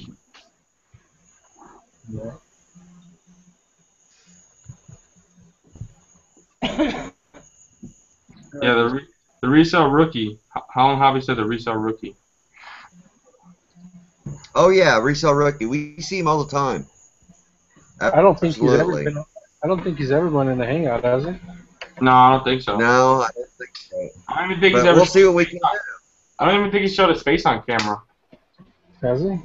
I don't think so, but he has a picture of his. I think it's him on his YouTube account. Well, guess what? Jeff Davidson never showed his face on camera either until I hounded him about it. Now he does it all the time. Oh crap! Pickers Church is tomorrow. I need to get that scheduled. Thank you. Thank you for reminding me. Wow.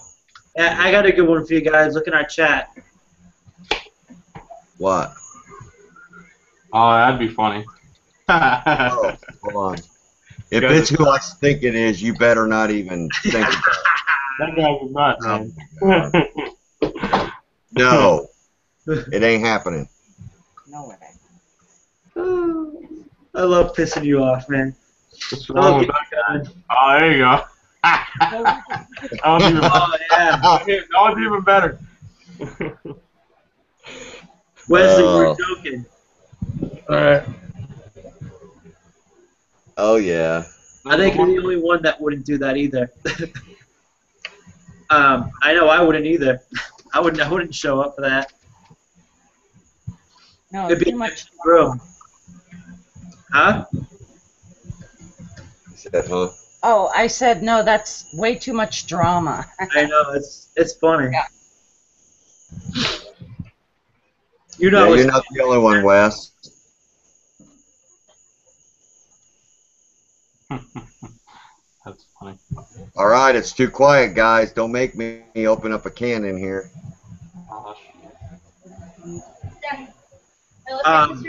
What are you what? So Justin's back. Justin, you back? Yo, what's up? What's up? They were happy. They're like, I'm dying to see what you got, bro. And I need. Item, you ready? Yeah. Hey guys, I got a quick shout out. Go look at the toy boy. What's his name, Alex? Oh man. YouTube. That's it. Is that it? The toy boy? Yeah. Go check Alex's son out and give him some love. The toy boy? Yeah. I thought I was cool, man. I just saw my oldest. She's didn't want to do YouTube for a while. My son's been bothering me to make videos about his Ninja Turtles, so I made a video and put it on YouTube. Dude, that's awesome. That's awesome, man. Sorry if I interrupted anybody. I didn't hear what was going on. Send the link. I'll actually watch it, dude. I'll send you a link right now. I'll put the link in the chat. I mean, chat and the comments. That's cool, man. I'm thinking with the daughter, it's a little different, but she's been bugging. Yeah. Man. She wants to. He's been bothering me. Hey, she's been bugging me since the last time I was doing Hangouts. What were you gonna say, Kevin? hold on a sec. Just check the chat in a second. Yeah.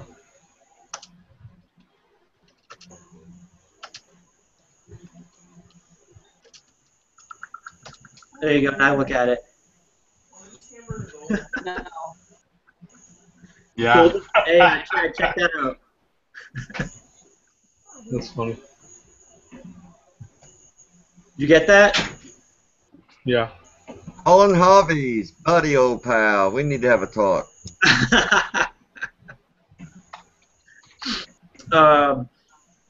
Will, oh man, it's hard for me to understand her the name because Sean did it so well. Wheel and Deal in Wheelie 5. I know I'm botching that name. I'm so sorry. We actually have a Habitat for Humanity here, and I've been meaning to check them out. I have they're littered over here, and I just don't jump in because the only time I've jumped in, it's full of just furniture. I don't know if because there was a new one opening up that's the only one I've ever checked out.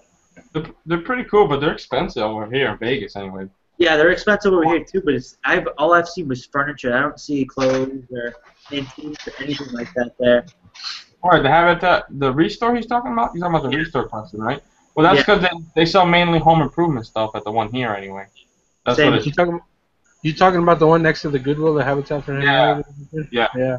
I actually like that store, dude, but I didn't really buy nothing, but it was interesting. They had some yard shit expensive. They wanted $1,500 for that stuff, man. When I was in there.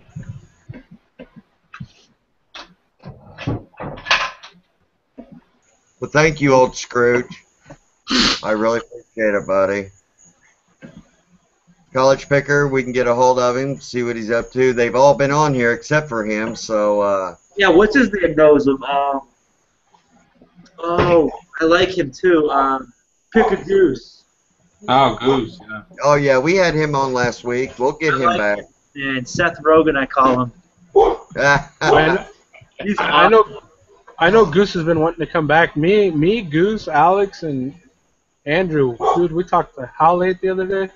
And then me and Alex talked forever. 6 o'clock in the morning Easter time? Yeah, dude, it was 7 o'clock when I got off there. It was crazy. I like him a lot. Yeah. We used to talk a lot.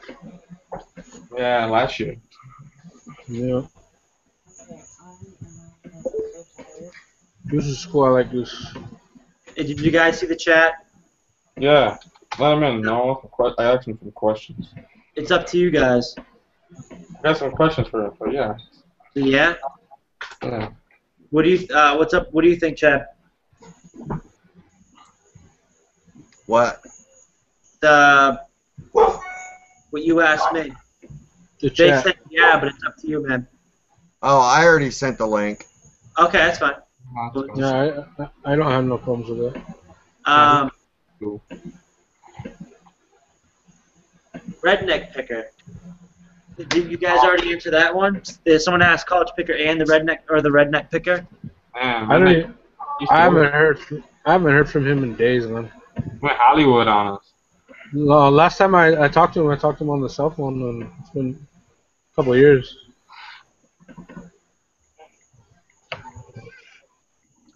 Nora, is this the person I think I know?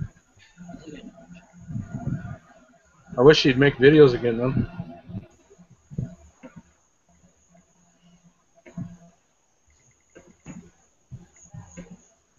Anybody got any big plans for tomorrow?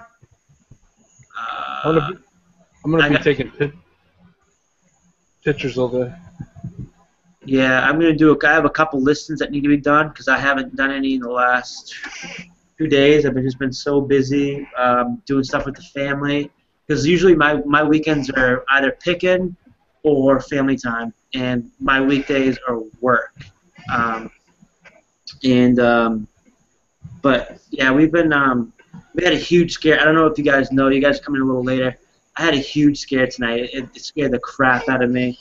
If any of you guys were in Catherine's group earlier, I actually wrote to her. I said I can't make it tonight. I got to go to the emergency room. I got to bring my daughter to the emergency room because my son threw I already threw it out a shovel like this long. He didn't need to, but he's like maybe he's about 2 years old, 2.5 years old, and he threw it, and it hit her on the side of the head, and she was screaming, and I saw her, and dude, her head had all blood all over here, and the first thing that I thought was like, oh my god, dude, concussion or a huge gash inside her head, and so I told Nikki, and Nikki's like, are you serious? Are you serious? I'm like, yeah, dude, I'm serious. She's like, she's bleeding. And the blood started getting worse, and then she went to the bathtub. She cleaned it up. And at that point, I already told Catherine I wasn't coming on. I said, I can't make it. I got to bring her to the emergency room. And she's like, update me, let me know how she is. And I told Sean, too. Because I was bummed because it would have been 3 weeks in a row where I backed out of it. We fixed it up, and my friend's an EMT, so I sent them pictures, and we FaceTimed them, and he said the gash is small enough, and the bleeding stopped. He said just go down, get Neosporin, and just put it on her, and just watch her, for a couple hours, and so thank God she's all right. It's crazy, man. It's crazy because my son, he's 2.5, and he doesn't understand. You have kids. He doesn't understand much. And I think for an age, he's a little slow. He doesn't talk fully because he had a what is that called under your tongue? Tongue tie.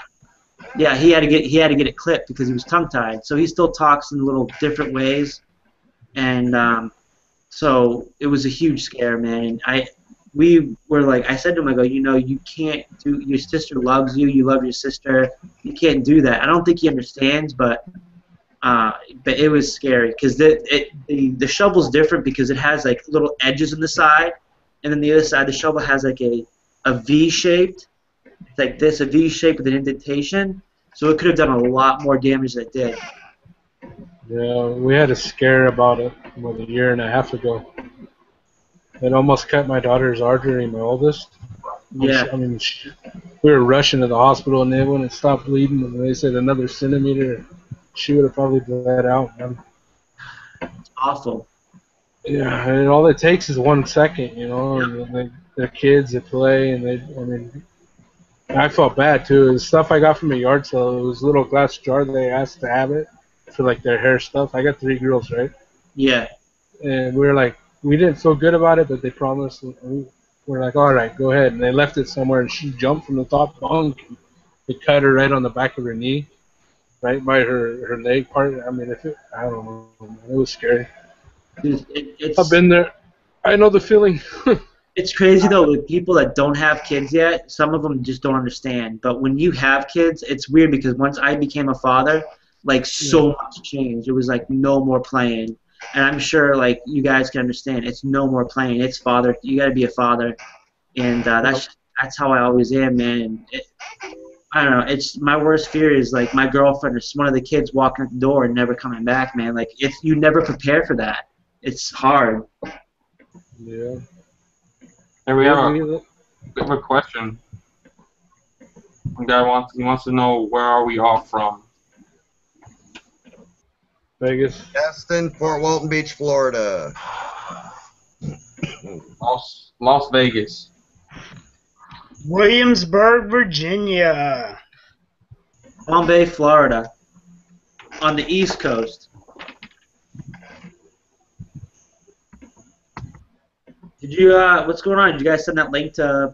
Yeah, I'm talking to him now on Facebook.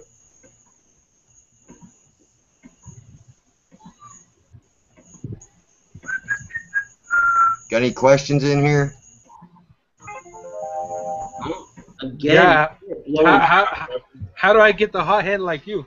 What do I gotta do? List. Oh, I got between yesterday and today 31. What do you list it by now? I'm doing auction, dude, and I got 10 more that are waiting to start tomorrow. What? Shirley told me she covered, so I did what people do on TV, like. I'm doing auction right now, just trying to blow it out like we were talking about, but I probably got it priced too high. I don't know, dude. I'll have you look at it later if you want. Or either one of you guys, I'll put it in the chat. Anybody wants to look and give me your opinion, that'd be cool. Throw it in there, man. What's up, Justin? No, I just want to let you know, just friend to friend, nothing up my sleeve, just hard work, brother. I hear you. I like it. Let's see what we got here, Mr. Wes. A lot of this is stuff that I probably shouldn't have picked. They're all dollar day stuff. So. There's something wrong with your link. When I click on your link, it takes you to my store. Me too. I don't know. Let me just pick a listing and then you can go from there. That might be easier. Everybody to my store. Yeah, pick my eBay link. Yeah, I didn't know that one. Oops. That's funny. That's okay. You know what? Damn, he's got the same feedback and same negatives as me. I don't really care. I got nothing to hide. I don't really care, but I'm just saying. Yeah, dude. Actually, I want to bookmark yours because I wanted to look at some of your stuff. I forgot. Brother. I have your store bookmark, so I just go to the bookmark. I forgot the other day, dude. We were talking forever. What's up, Kevin? This listing has been removed. Yeah, that's what it says on mine too. Why? It says that listing has been removed. That was a scheduled one. Oh my god, I gotta wake up. Go to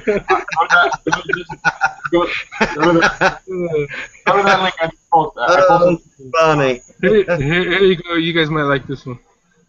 Third time's the charm, huh? Well, sorry guys.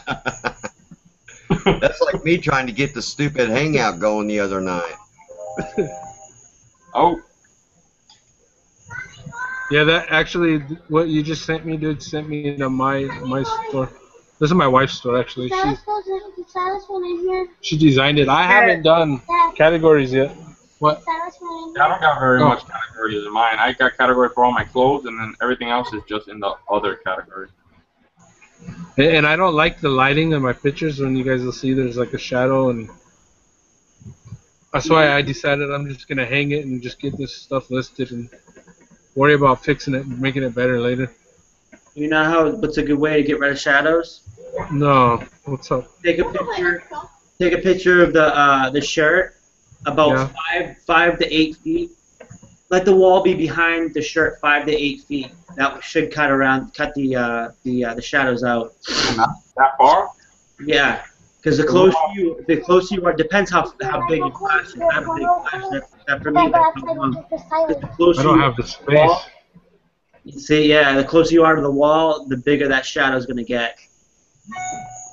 Is there any way you can, like, with lights, you can, like, eliminate the shadow? With, like, certain lights or something? If you have a lighting kit, you could get two studio lights. I mean, I think you could put it against your lights, or put the piece of clothing right up against the wall, or not the wall, but give it about 4 to 5 feet. Blast that with a studio light. Bang it on the bottom. You can either do it from the bottom, but have it highlighted where you can turn it on and have it highlighted behind the clothing piece. And you just want, so when you take that picture, that's good. That light that's hitting off, you might need 2 lights depending on how dark your room is. You might need 2 lights hitting that back wall, but it has to be directly behind that piece of clothing. You got to have that highlighted. You'll see it highlighted. So when that flash pops off, once that flash pops off, it's going to send a flash, and if you don't have that light, it's going to shadow everything in the back. So if you have that light that's hitting it and you take that picture, it's blowing out the background, or the back behind the background to the clothing. So it doesn't make it look like it's floating? Huh? It'll make it look like it's floating there. Yeah, technically, yeah. But you have to have a big enough light source that's gonna blow out the background behind you. But you also don't want the clothing too close to the back wall now, because when that light bounces off because light bounces. When the light bounces off the wall, it's gonna bounce back off your shirt. So if this is your shirt, the light's gonna bounce off the wall, and you want it straight white. And if you're close, it's gonna bounce right back off the shirt. So it's gonna blow out the background too much. So it's gonna be, all you're gonna see on the edges is like super white, and it's gonna look ugly. So what you want is you want your clothing piece enough away so you have that flash of light banging off the background, blowing that out, and so it doesn't have enough flash or just a tiny enough flash to send a rim light, which is totally different, and which is a good light that sends it right across the back of the piece of clothing. And you just if you get the stuff, take time, play with it, do certain spots, put the lights different places. That's how I learned. Would you recommend umbrellas or softbox? I've never gone to a softbox because I've always gone with a straight flash, off-camera flash. But I am going to be getting a studio set with the softbox. Dude, I had umbrellas before, but they weren't really that bright. I don't know. Maybe it was just the basic lights that came with it. The closer you get, the softer the light. The farther you get, the harder the light. You know what I mean? I like the way your photos look, dude. How long does it take you to cut those backgrounds out? See, that's what I do. I take too much time, though. I'm starting to say, okay, I'm going to spend the $600, and at the end of the year, write it off on taxes. And I'm going to get a nice studio lighting so I can do it for my photography business too, and I can do it for the eBay. But like I said, one light source hitting the back might not be bright enough. You might have to have another light source at 45-degree angle, highlighting the background of that shirt. So well, you guys just saw my store. My plan is to drop it each week when it doesn't sell, or whatever doesn't sell by $1. Could be a lot of and auto relist it 3 times, and then do it, and then list it again a second month. Like do 2 months of auctions, right? Where the bottom dollar would be like $10 a shirt, which I would still make like $1.50 profit. But I mean, it's not enough. But there's some shit I shouldn't have probably bought, you know. I don't know. Well, you'd be surprised though. How much more you can get than just $10 for like some of these shirts I'm seeing. Yeah. Sold like that. Your Van Halen. Yeah. Your ZZ Top. Yeah. I think you just priced those too low. I bet those sold pretty quick, didn't they? Yeah. You know. PayPal was holding our money, and there's another lesson. My wife does the shipping, and I assumed when they're holding your money, they're supposed to give you $15 of credit for shipping. Uh-huh. Well, we didn't have money in the bank to cover it at the time, and they just charged us like $200 negative. So. Oh my goodness. And then, yeah, and then they took it off, and then the bank's fighting it. I don't know, dude. It's Wow. I'm fighting uphill. Yeah. Life's fun. It's okay, man. It is what it is. You know, I'll still make money on what I got, and you know, I'll make it up. Absolutely. Hey, what's up, Picking Profits? Hello. Hey, what's up, Andrew? 2 o'clock here in Connecticut. I hear you. We're in Florida. Holy cow, dude. Yeah, dude, you're an hour behind us. Hey, Andrew, did you get your hours fixed since the other day, or you still got your hours all screwed up now? Oh, it's all good. I've been tired since that day, dude. We were talking. I just don't go to sleep, and then I just start my day sometimes. Yeah, that's what I did today. I got about 3 hours of sleep. I was gonna go to sleep when Kevin messaged me, and I was like, oh, I'll go on.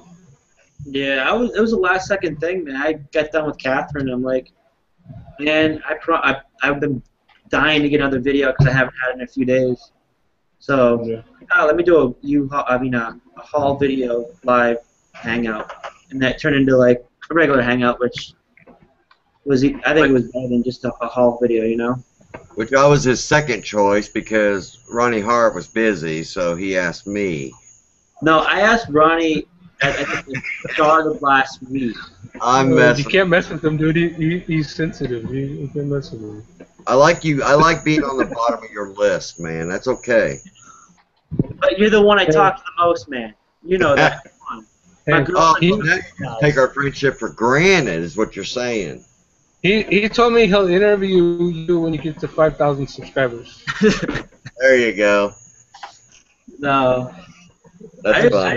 Because I want to do something for my channel, and I'm like, you know what? It went well with the eBay scavengers and with Catherine. I'm like, let me just start doing like maybe a one-on-one, and then we also have the Wednesday one and the Friday ones and stuff, and you know, because that way we actually get to talk one-on-one, and I don't know, I think it might be fun. It comes off a lot better than when you got 10 people. You know, sometimes it's hard to. But there's nothing wrong with that. And whatnot. I think it's fun with a lot of people too, you know. But when I'm trying to get to know a person, I want to like interview them, and it makes me better. It makes hopefully makes the other person better too. Well, I'm just saying you get more content than usually. When it's 10 people, it's just a lot of. It's like you guys have it, meet and greet. You know, you go from one subject to the other. Yeah. But man, it's fun on the meet and greet and the Cool Toads. I have a ball. Yeah, it's fun. I hope I wasn't sounding bad there. So, Andrew, do you wanna, or did you? I don't think you already introduced yourself, have you? Well, I guess I could introduce myself, sure. I don't know. I mean, I've already been on here. I've already been in the comments quite a bit. But yeah, if you're not familiar, got a YouTube channel, Picking Profits. I make a whole bunch of videos, sell on eBay and Amazon full time, and I spend way too much time doing it. It's really consumed my life, and when you consider all the videos that I put out as well, I mean, I don't even know how many hours it is. It's just my whole life. I don't really take any time to do anything else because I'm just so driven, and it's something that I really enjoy, all aspects of it, really. The only thing that's really a pain is all the paperwork and the taxes and the BS, and it's like that's the only thing that really makes me not want to be like full-time and do it. It just sucks the life right out of you when you got to do all the legal stuff and all the taxes and all that. It's just, oh my God, especially with Amazon, and it's just no easy way out. So I mean, unless you pay someone like full time to be a bookkeeper, but not making that much. So.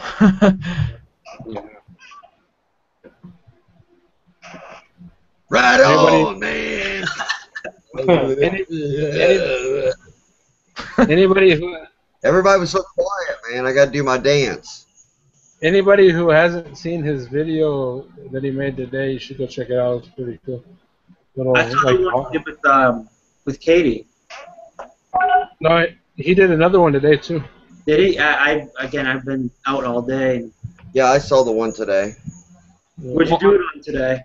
I'm trying to make as many videos as I can, and yeah, like I said in my previous Hangout, my eventual goal is to do it so that I can just do it part-time for fun, and I don't have to rely on it, because I think that's really the goal that anyone who enjoys this should have as their goal, because really, I mean, we're going to get up tomorrow morning, we're going to go out to the Goodwill, and we're going to get a whole bunch of books. We're going to spend the whole day, and it's going to be certainly worth our time, but I mean, it's a whole day, and it's a Sunday, and it's a sacrifice of a Sunday, but I mean, like I said, I already work every day, all day, every week. I mean, it's just a passion for what I do, so that's nothing to complain about. It's just I want to get to the point where I don't have to, I can just sleep in all the time, because I got 2,000 videos and seven programs and books out there, and all just monetizing it in so many different ways. And I guess the end goal really is I just want to be able to be completely free, ideally to travel around the whole U.S. and just do interesting stuff. Come out with a documentary type thing. That would be awesome. So the sky's the limit, but if you want to get there, you really got to set yourself up for it with some sort of passive income stream. So I'm really trying to work on my website a bit, Picking Profits blog. Unfortunately, Picking Profits was taken by some domain squatter, and he wants like $10K for it or something. So it's unfortunate, but that's just the way it is. Yeah. What is wrong with my stupid comment box? Every time I try to type into our Hangout comment box, it keeps taking me to antivirus. What the hell? What? That is messed up. Hey, you know what? I'm just going to say it out loud. Wes, can you hear me? Yeah. Would you accept my offer already, dude? What are you talking about? He was trying to buy something from him. And Wesley's like, no, doesn't even know what's going on. No, dude. Don't give out your eBay store if you're not willing to accept sales. Oh man. Hey, Chad, you like those or what? I got two of them, man. I was gonna put them up as a lot. Nah, one's good. Alright. I'll accept. Now I know who you are, dude. Thanks. Is that a decent offer? Yeah, it's fair. You're not taking maybe loss, are you? $6 for shit. No, dude, I paid like 50 cents. I shouldn't have told you that. Well, that's a good profit then, Sorry. eh? Yeah, thank you. You didn't have Offer to do that, bro, but thank accepted. No, she's Thank been you. looking for a good night, man. you. Yeah. Yeah, I found one. Good. And guess who had it? It was Wes. Cool. It's a Cutco. Cutco. Cool. Yeah. Yes, we love those knives. Cool. Thank you. We have a No, question. thank you. We got a question. Go ahead, Kevin. And he wants to know, guys, what is your most exciting sale from the last week or two? Let me look. Most exciting sale? Huh. Ow! The cat just clawed me. Honey, what's the most exciting sale from the past week? Or two? Let me think for a second. This one's so small now. Didn't you sell a real expensive book, Andrew? I sold a few pretty good books, actually. Anytime I sell a book for more than like 50, I get excited because usually I pay less than $1 for them. But I just sold a tie for 75, which I thought was awesome. I'm just getting into them now, and because like I said, I don't have any space here at all, so I'm really trying to work on things that are lightweight, very small, and actually, just to give you guys an example, check this out. Let me get them for you.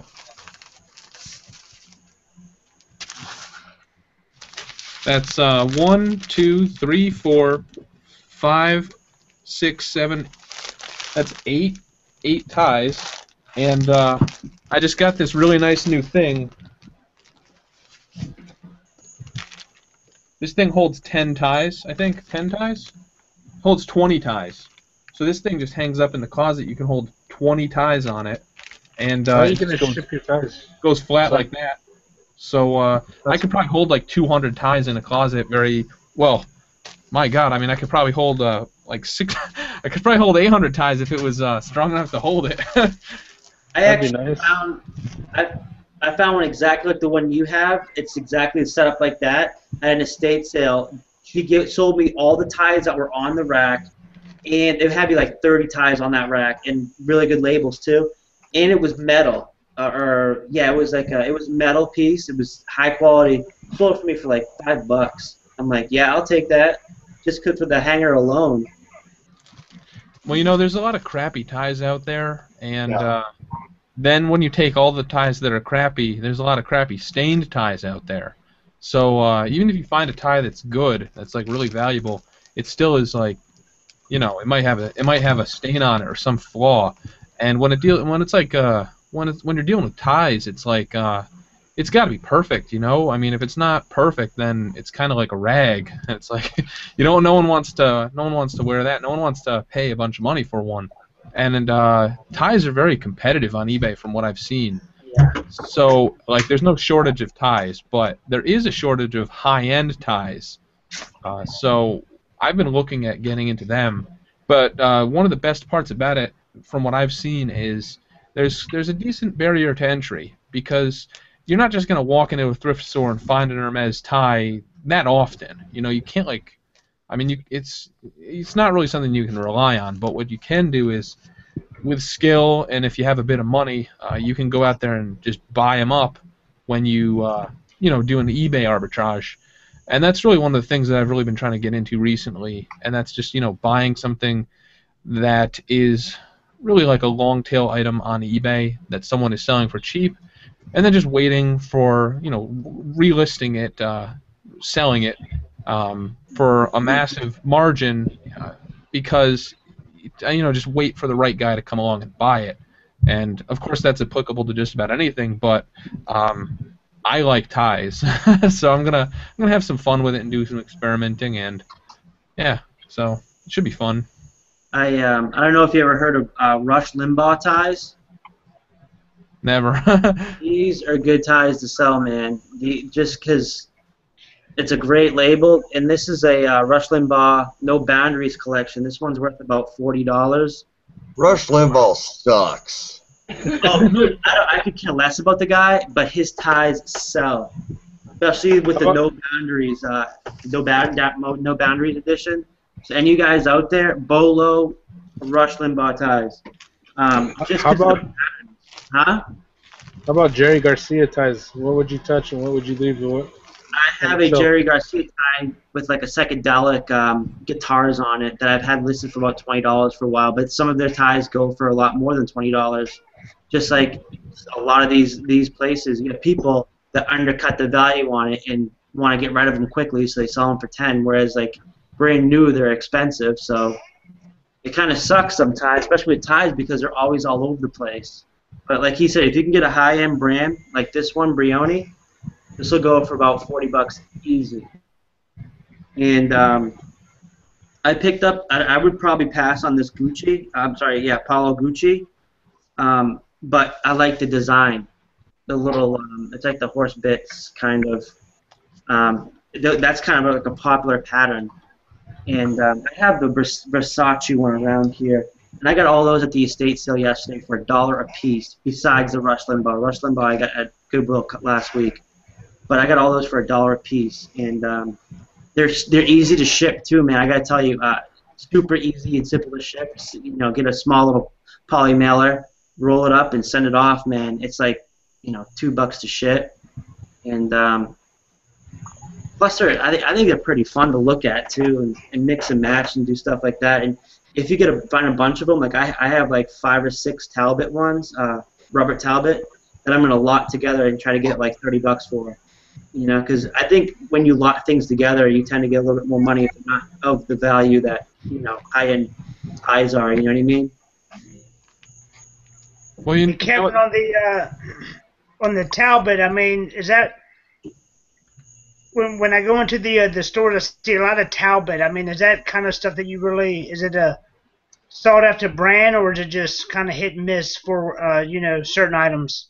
Are you talking Talbot women, or are you talking about Robert Talbot? There's two different. In general.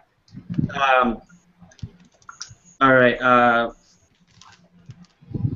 So what was your question again? Because I was too worried about if you're talking about Talbot or Robert Talbot, because they're two different. Just regular Talbot. Okay. Regular Talbot is an oversaturated brand. Yes, they're expensive, brand new, but it's just like the Ralph Lauren, long sleeves. They get oversaturated. But Robert Talbot's actually a higher end brand too. If you find their shirts and stuff like that. But when it comes to ties with some brands, they're just oversaturated. Same with Yves Saint Laurent. They're oversaturated with the ties also, but their long sleeves tend to sell pretty well. Thank you. Now, I think Andrew, you were gonna say something. Yeah, I was just gonna say I was doing some research on like how people like, well, what the best way to ship a tie is, and the general idea that I got from reading comments and like on websites and whatnot, I would kind of, I guess, compare it to sending out like a snapback hat in a poly bag. I mean, I think if I was going to send out like a really expensive hat or a really expensive tie, then I'd probably put it in a box. But like, I'm just not entirely sure, because recently I bought some ties, and I bought them from people who they sent them out in a just a poly mailer, and some of them came out a little bit messed up, and I'm sure that the people who sent them, some of them just didn't even grade the tie accurately. But at the same time, I think some of them got a little bit damaged in the shipment. One guy actually sent me it in a one of those yellow just paper envelopes, and I was like, man, that's something, because it had a piece of metal inside it, like from the part where you close it, and the thing came all messed up, and I was like, what are you doing selling me this thing, saying it's new without tags, and it's got all these marks all over it, But I guess the thing is, if I was going to sell a tie for like $35, then I'd probably put it in a box. But like from what I've read, basically you want to roll it up and then put it in a box. And I was looking at some of the people on eBay. There was like a YouTube video about it. Some guy who sells a lot of ties said that he kind of like rolls them up. And I mean, like I said, I've never. I mean, I just shipped out some ties, and I put them in a box, and he bought 2 of them, and it was $100 for 2 of them total, $100 total. So it was a good sale, and I figured, I might as well box it up. But I don't know. I don't have that much experience with shipping out ties, so I can't say for sure. But I've heard it either way. I have these little 6x9. They're somewhere in here. I got so much crap in my drawer, and I would roll it up halfway and then halfway again. And because I always have the packing paper, the gift wrap. I do it with every piece of clothing I have, and I've actually gotten some nice feedback from it too. And it just looks more professional. But I'll also, if it's a tie, I also bubble wrap it. Just enough so if it does bounce around, because it's small enough where the mail carrier is going to probably just like throw it or grab it, put it somewhere, and like you said, it could get messed up, caught on something. So with the ties, and I'll just bubble wrap it just a little bit, enough to where if it falls or hits something, it's not going to get indentation, or nothing's going to come through. Because like you said, you don't want anybody, hey, you know what, this tie is messed up. Yeah, and it's like, I mean, for me, I think it's just a matter of like, well, first off, standardizing it, but second, I mean, like, I know the kind of crazy stuff that happens to stuff when it gets shipped, and it's like, my biggest concern really is that it'll get like a crease on it or something, because I got some ties from someone, and it didn't have creases on it when they picked, well, I don't know how they stored it, but it arrived with some creases on it, and it's like, that's kind of a big deal if it's like a high-end silk tie, because you're really not supposed to take an iron to a tie if it's like a high-end silk tie. But like, I mean, if I was going to sell a really expensive tie to someone, they're buying it used, they clearly want this thing to be like really good condition, accurately described. So, I mean, I'm not entirely sure. I mean, I'm probably gonna ship it in a box, but I mean, again, I don't know. I might try that out with some of the cheaper ones, but I'm really trying to keep it above $35 for any ties. What? Yesterday afternoon. What you do? You don't have to use an iron unless you could use a full iron, like this one right here. Brand new is probably like $150. It even says right here, you can use the cool. I don't. If like you said, if I have any if I can find any little piece of crap in this that is going to affect the sale, I'll either take a picture of it and always disclose it. But if it's bad enough where it's all around the whole thing, where it's just, I mean, I have one with a nice, really nice Hickey Freeman tie, and I had a toss. Actually, I still have it in the back. I'll probably use for my mannequin. But it's just, some of them you gotta hit or miss. But I mean, you invest what, $1, $2, $3, $4 in them, and you're trying to get a huge return. Some of them are going to be hit. Some are going to be miss. But you can also, with these ties, you can. I heard you can dry steam them. But I've never tried dry steaming them because I've never really picked up a dry steamer, let alone. And I have 2 of them. I'm a little cautious with doing stuff that I'm not familiar with. I think I'll take some crappy clothes and try dry steaming stuff before I even touch an expensive piece of clothing. There's one little flaw, you're screwed up a nice profit. You know what I mean? But something. Oh. Like, I picked up, I don't know where I freaking put it, a really nice Versace tie. Oh, it's right here. And this will sell well because the name is right on it. People love to see, whether it's Versace, Gucci, stuff like that, or Louis Vuitton, people love to see the label or the maker all over it, and sometimes embroidered on it, because when you're this is how I used to be when I sold cars. When I walk around, I want people to see that I have a labeled thing or somebody that's popular or whatever, and so they seem to sell quick with the names on them. I don't know if you can see that where it says Versace, but I was at the store and I'm like, dude, this might be fake. What, for $1? I think I'll take a chance. So I got back, and I think we were in the Hangout last night, and I was talking with Ronnie, and I asked him if he thought it was fake, because at the end of this, you see that the tongue, this comes out, at the bottom tongue. I'm like, this is got to be fake, and then it has the regular Versace, says right here. So I did some research, and within 5 minutes I found out, yeah, that's real. So I'm like, all right, so I took a chance on it on $1, and this tie is worth at least $40 now. So I'm like, again, hit or miss. You're gonna make some money and invest. And I'm sure you've done those in books and everything. And if you spend $1 and you make $40, then it was a good payoff. Especially going into it, if you already think it's fake and it comes out to be actually real, it surprises you. You know what I mean? I would pay. I did. I did pay $15 for a Thomas Pink tie that was. It appeared to be mint condition, and I sold it as new without tags because it was crisp. It had absolutely no marks at all whatsoever. I mean, it was flawless. It had very clearly been purchased and just gently placed somewhere because it was new, and I sold it for $75. And it's like, I would, if it was like an Hermes tie, okay, like I'd pay $20 for one in great shape, But I'm still learning about different ties.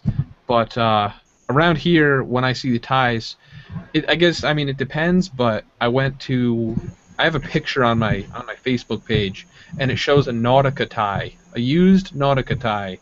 They were asking $24.95 for it at the Goodwill. That's crazy. It's like I went to the Goodwill where I found all these Armani clothes, Versace clothes yesterday morning, and they wanted $25 for a Jessica Simpson used purse. And I'm like, I actually said, they heard me. I said, I'm like, wow, when did Jessica Simpson get so popular and worth a lot of money with her clothes and accessories? It was ridiculous. Well, if you look at the women's shoes around here, everyone on YouTube, everyone's always like, Ferragamo shoes sell really well. So I'm like, okay, cool. Let me go, try to find some. So I'm like looking around at the Goodwill, and I'm kind of a little bit familiar with some of the brands. I kind of know what to look for, but and I can kind of spot the quality when I see it. But it's like when I go to the Goodwill around here, I think I took a picture of it. It's like on my phone. They want 60 and up for them around here.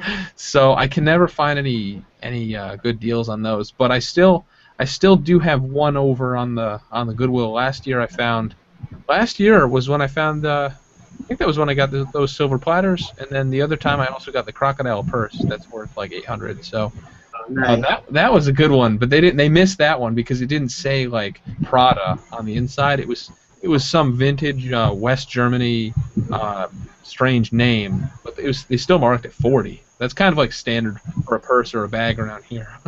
Yeah. I've run into I've run into some things where, like, I may pay some money just because if it is real and I think it's real, it's going to pay out. I bought a Burberry, which I still have it here. I've sold it 3 different times, but it's just too big for some people. And so I sold it. I bought it for $10. And I said to him, I go, well, if it's fake, can I come back and return it? And she says, no. She said, I should be selling this jacket for $30. But I knew, I'm like, I've seen these labels, and this has got to be real. I know it. I get home, and yeah, I had it confirmed. I think I brought it down to the Burberry in Orlando when I was up there on vacation, and they actually confirmed it was real. It was vintage Burberry's. It's got the camel liner. It's a military style. It's got the gun flap right here. And I sold it 2 different times for $200 each time. And but it's like it's you gotta know how much you get, like you said with the purses and stuff, how much you're gonna get on your return if it is in fact real. Well, Goodwill is certainly not the place to go for. I mean, it's not the way it used to be, of course, but like, I'm really, aside from books, I don't even go to the Goodwill for anything really. I mean, occasionally I find some ties, but they're ties, like the ties that I find are minimum 15. So you kind of got to hope that they mess up, or I get it like on half or something. But that being said, they do have some incredibly good ties here that are actually worth buying. But the thing is, they also have a lot of total crap ties that they just lot together, like, with all the good stuff. So, but like the way that I figure going forward, I'm going to be sourcing a lot of the stuff that I sell on eBay. I'm going to be sourcing it on eBay, and people make these videos where they're like, I got these NES games and I got them on Craigslist, and it's like, yeah, it's great for like part-time, or if you have a connection, or if it's an ongoing thing. But if you want to make like full-time money and even a lot of money, you really got to have something that's like a streamlined operation for sourcing, where people are bringing stuff to you constantly, or you can buy it in bulk. And it's like, when you're online, there are so many auctions ending at like all hours of the day and night, and there are just so many opportunities to buy stuff that you can flip later. But the vast majority of those items are going to be the long tail items, because if it's a quick selling item that everyone wants, you're not going to get it very cheap. So that's what I try to look for, and I think that's what I'm going to be looking for going forward. Yeah. Now, Chad, is that you even and Florida Picking Queen, or just Florida Picking Queen? Both of us. She said it's time for bed, so that means time for me to go to bed too. Thanks for coming on. I mean, this was supposed to just turn into a haul live video with people chatting, but I kind of I was kind of hoping to turn to this because I felt like I botched the whole haul video, just because I tend to fumble my words sometimes. My mind thinks faster than my mouth. So I'm glad I got some. I can't believe the good pieces I got out of a few that I've actually looked up how much they're worth. That's freaking crazy. Like, seriously. Yeah. Don't sweat the small shit. I know. You did a good job. It's hard because I'm like OCD about everything. I want to be perfect. If it's not perfect, then I want to redo it. And well, that's where you screwed up, because you had me on, because I ain't perfect. I tried buying that Rumble pack from you, Chad. I got a 64. I got a lot together, but I don't know my wife's PayPal password, so I'll buy it tomorrow. Dude, if you want that Rumble pack, I'll pull it off. I already made the money back off of all of them, off that one I just sold. So I'll just pull it down in the morning if it don't sell. But heck, I'll return the favor, man. Cool, no problem. Hey guys, I appreciate it. We're heading out. Don't forget to tune in tomorrow for the Pickers Church.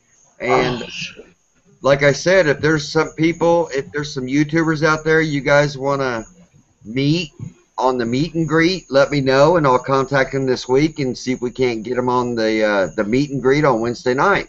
So we'll catch you all tomorrow at the Pickers Church. Dude, I love you. See you later, man. Take it easy, guys.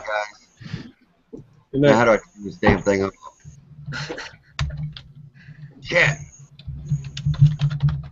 There's that stupid antivirus shit again. What the hell? Oh, you got a virus, man. You got a virus. That's good. On this thing. Oh, did you hear that? Cha-ching.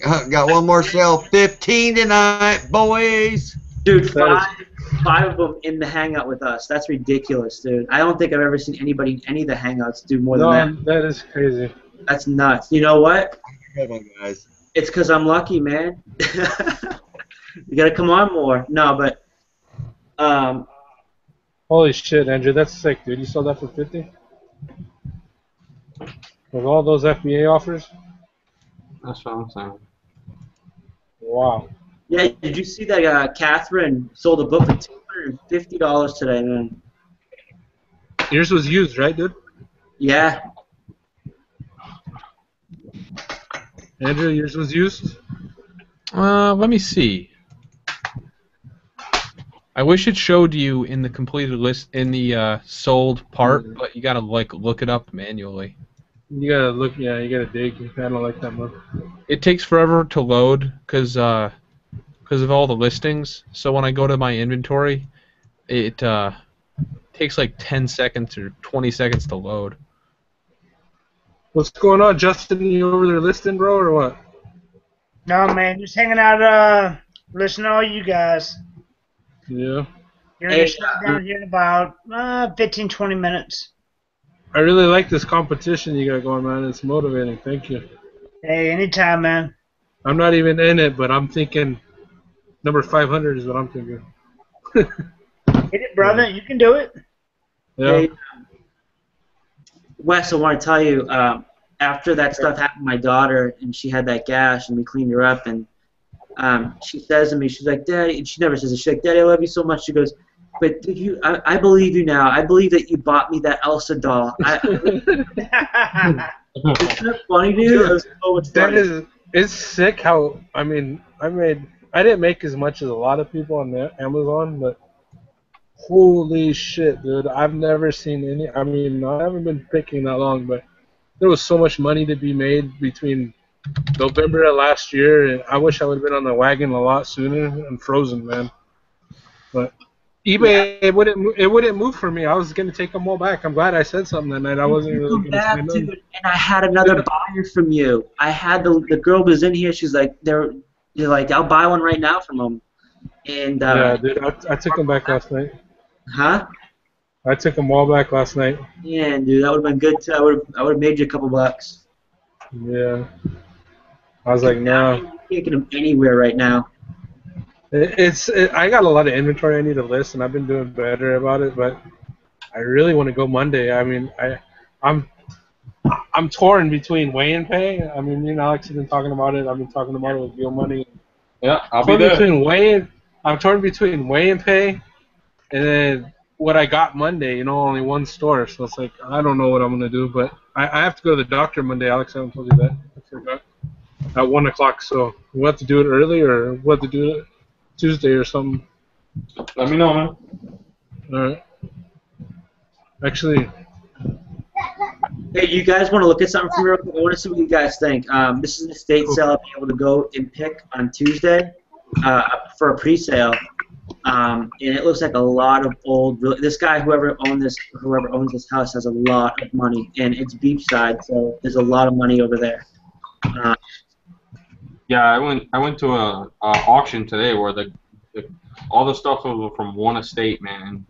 This guy, he collected like those little model cars that are in like the packaging, you know, not the ones that like you build, but just like the regular cars that are like in packaging. He probably had like over 2,000 or 3,000 model cars. He probably had over 500 to 1,000 model airplanes. It was insane. Damn, collector definitely. It was fucking insane. Oh man, what was I gonna tell you? Yeah, well, if you look down at the bottom, this guy has like some really cool like water pressure for like marine type, like temperature stuff gauges. I thought was really cool. They look really old because they have some not chips, but like the agents around the side of the age, patina, whatever you want to call it, around the side of the pieces, and they have some nice artwork that look like there. I'd love to get you guys' what you guys think about it. If you guys can look at that, I put the link up in here. Also, if you look down towards the bottom, where is it? I think it's way down at the bottom. There's a lot of marine stuff that this guy collected. There's a Stetson hat. There's like an old walking cane. These slacks. If you can look at the clothing. You know what's funny is I've been picking off and on for 3 years, right? And I used to never look at the clothes, never look at the books. And now that's the kind of shit I want to pick. It's like, wow, I don't know. Sorry, I didn't mean to cut you off, but No, it's okay. You change when you change, or I've changed totally from what I used to look for, you know. Oh, dude, that light might be good right there. Is that a? And what's funny, I didn't see this before anybody else. This is the first time I've ever been able to pick through a pre-sale. This light where it's like they got. I don't know, that white light. Do you see that? That might be worth looking at. I don't know. Which picture number? If you click on it. 13. 380160. 38. Okay, hold on. I have no idea what it's worth, but I mean, it looks expensive. Oh, it's like a magnifying thing or something. Yeah, but if you could find the old lights, the vintage lights, like the from the 50s, whatever is it called? I'm trying to think of the word. Anyways, getting tired, dude. If you can find the lights that hang on the wall like that from the 50s, they're good money. There's a lot. Have you looked? Like, there's a lot of good stuff at this sale. Like I've never seen a sale like this before. A lot of old model cars, a lot of old marine stuff. You know, fishermen like statues, stuff like that. Stetson hat, cowboy hats, and this is the stuff that's in my alley. I love buying the cowboy stuff. War medals. Andrew, 55 of 160. Is that worth scanning?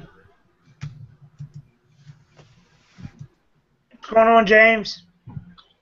What's up, Justin? What's going on, man? Yeah, not a whole lot. Hey, everybody. Everybody have a good night. I gotta roll, but everybody have a good night, and have a better tomorrow. You have a good night, man. Later. Later. Be safe. Hey, Hans, I have a question. If you got a product and there's no FBA sellers, how much more do you price it than merchant fulfilled sellers? For Amazon stuff where there's no competition. Yeah, FBA. I'm like I said, I'm gonna be going through all these CDs, and I've been going through a couple that don't have FBA sellers. So I'm wondering, like, how much more do I price it than like the merchant fulfilled, you know? You know, first thing I do whenever I'm selling anything on Amazon FBA, first thing I do whenever I'm selling anything on Amazon, period. If like for me, I have I think it's 99% feedback lifetime, but I think it's maybe 98 for the last 365, which I think is what it shows. But if you have the feedback of like 98%, then I just disregard all feedback that's like, you know, 93, 94. 92, you know, around there or lower, because they're just not really your competition. I mean, a lot of people, they'll look at that and they'll just be like, well, geez, you know, that guy's got 92% feedback. I'm not going to buy from him. So, like, if you have 98% feedback or higher, maybe even 97%, I really wouldn't even compare myself to them. You know, a lot of the books I sell, I'll sell a book that is a penny merchant fulfilled book. And if you scroll down, it'll be like the first competent seller who's actually legitimate and not a complete scammer, just committing mass fraud, selling all their books as new that when they're actually used and such. You know, you might scroll down and it might take it might pop up to be $10 plus shipping before you find a book that's actually worthy of saying, okay, well, that's a competitive, that's my competition right there. So that's what I do when I list a book or a CD or pretty much anything, honestly. So when it comes to a CD, if someone with the same feedback is priced like $4.99 plus shipping, I like to go at least 50% higher than what theirs is, including the shipping. So, but again, I mean, it depends, because you got to look and see, make sure that it's not some sort of an outlier. If someone's selling it for a penny and they look like good competition, but then you scroll down a few and everyone's selling it for 15, and then, and it has a decent rank, then you might consider selling it for 15 or 20. How about with the penny CDs? Are they just all taken to declutter, or is there certain ones that maybe I should go FBA with, put them a little bit higher? If there's no competition with a CD for FBA competition, then I usually just do $7.95, $8.95. If it's a real fast one, then maybe even $9.95, because people pay a lot, and it's surprising. That's my problem. I'm trying to think, why the hell would people pay so much more FBA? And that's why but people say it's good, so I just figured I'd jump right into it. Oh yeah, I think it's laziness that they pay the higher prices. That's the only thing I can think of is laziness. The convenience. They see a button, just buy it. They want they pay for Amazon Prime, and they want that service that they're paying for. They want to justify that yearly subscription fee to it. And a lot of people, they trust Amazon only. I think I forget exactly what the numbers were, but it was something like over 50% only buy from Prime. They don't even look at the third-party merchants. So how about, like, if I'm selling an item in FBA and there's all these FBA sellers say at $25, and there's merchant fulfilled sellers like at $5, like, are these FBA sellers just shooting for the moon, or should I just price with the FBA, no one worry about the merchant fulfilled? I've come across that situation a number of times, and sometimes it's just maniacs that are driving the price down crazy low. So, like, if you see what looks to be kind of like, I guess, I don't know what the technical term would be, but it's just like there's like a price grouping, and that's kind of like what they're pricing it at. There's generally a reason for that. Oftentimes, if you see such a massive difference, it's because someone recently drove the price down like a ton for seemingly no reason. But you'll see this oftentimes with a slow book. If it's a good book and it looks like it's quality, then it might not sell for a long time. So prices are, they're going to fluctuate quite a bit. If people come in who think that they can sell it quicker by lowering the price, which is rarely the case with a long tail book. If you take a book that's ranked 6 million, you're not going to sell it fast because you price it a penny versus $10. Whoever's coming along, if they want that book, they're gonna buy it for $10. Okay. I didn't even. We have a couple questions. Andrew, Mr. W wants to know, I've been watching you for a long time. Are you ever going to teach clothing again? Clothing? Yeah. I like clothing. I'm really trying to learn about, the higher end stuff. And when it comes to the higher end stuff, you're just not really going to find it that often. But if you know what you're looking for, that's really where it comes in. And obviously, when you're looking at the big dollar stuff, you're probably looking at the suits, the blazers and such, or the ties. Like I said, I just sold a tie for $75, so they're out there. You can easily make some crazy money on them if you just get the right ones. But clothing is not really my specialty. Certainly, it's not something that I really have that much knowledge or skill in. But I'm trying to learn about it because, like I said, I'm really trying to focus on the higher dollar stuff only. I really am trying to get away from anything where it's not worth my time to deal with, because there's just so many different things that I want to there's so many different avenues that I can choose to make money, and listing things on eBay and Amazon. It's really got to be worth my time. And that also answers that goes to the other question. I think Holland Hobbies asked, what brand was that $75 tie? It was Thomas Pink. Okay, and that was the one you picked up for $15. Yeah, it was at the Goodwill for It was originally somebody clipped off the price, and I see this all the time. So we were like, "Well, how much is it?" And they were like $15, and I was like, "Oh, geez. All right, well, it looked really interesting, and it was just a stunning design." So we were like, it's a Thomas Pink tie, take a chance on it and learn a little bit, and we went with it, and I priced it $89 on our best offer, and someone took it. So they paid $75 best offer. I was like, oh, okay, $75 is fine. So, and they bought another tie with it. So I didn't really want to bicker with the price. That's good. Pick a goose. You want to introduce yourself and? I don't know if you can hear. You're muted. Sorry about that. My laptop froze up for a second. I was like, what did you say? How would you introduce yourself? Yeah. Did you freeze up again? Hello? So you introduce yourself. Yeah. My bad. I'm the Picker Goose. I buy and sell stuff. That's me. I'm really bad at this, by the way. Not at picking, but at introducing myself. But I don't know. I like to sell a whole bunch of things. I'm a big believer in. I have a few niches that I know really, really well, and then outside of that, I try and learn a little bit about everything that I possibly can. Cool.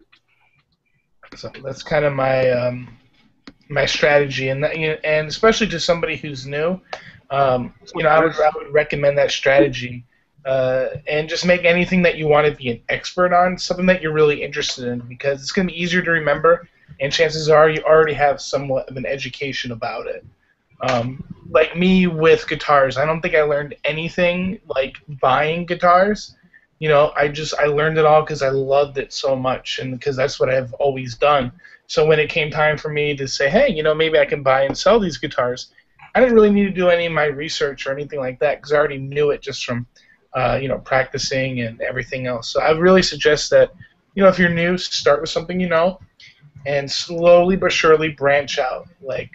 And not to ramble, but one thing I love doing every week, I buy one item. I have no idea what it is. I have no idea what it's worth. I try and make it low cost, and I learn about it. And a lot of times it's not worth anything, but every now and then it'll be worth something, and I'll flip it, and I'll make, even if you only make $15, $20 on it, you're really making more than that, because it's something that you've expanded on your education. So now that one item really can potentially make you hundreds and maybe thousands of dollars in the future, because now you're looking for that item every week. So that's one thing I advise people. Just find one thing, low risk, and go for it and see what happens. Hey, I don't know if you guys can make it out in that estate sale, but number 158 of 160 in the left and about the middle, does that look like a Burberry Novacek full-length long-sleeve shirt? Here, I'll give you the link, Goose. I don't know if you have it. I don't think I do.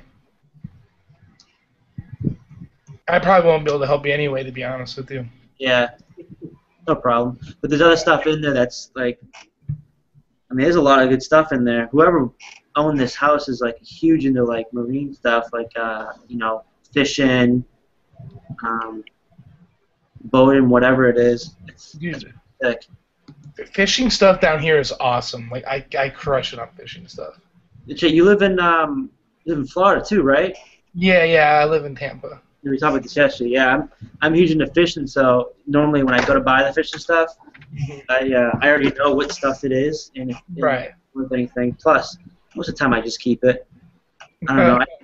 I'm huge into collecting and keeping and using it. Right. Especially something like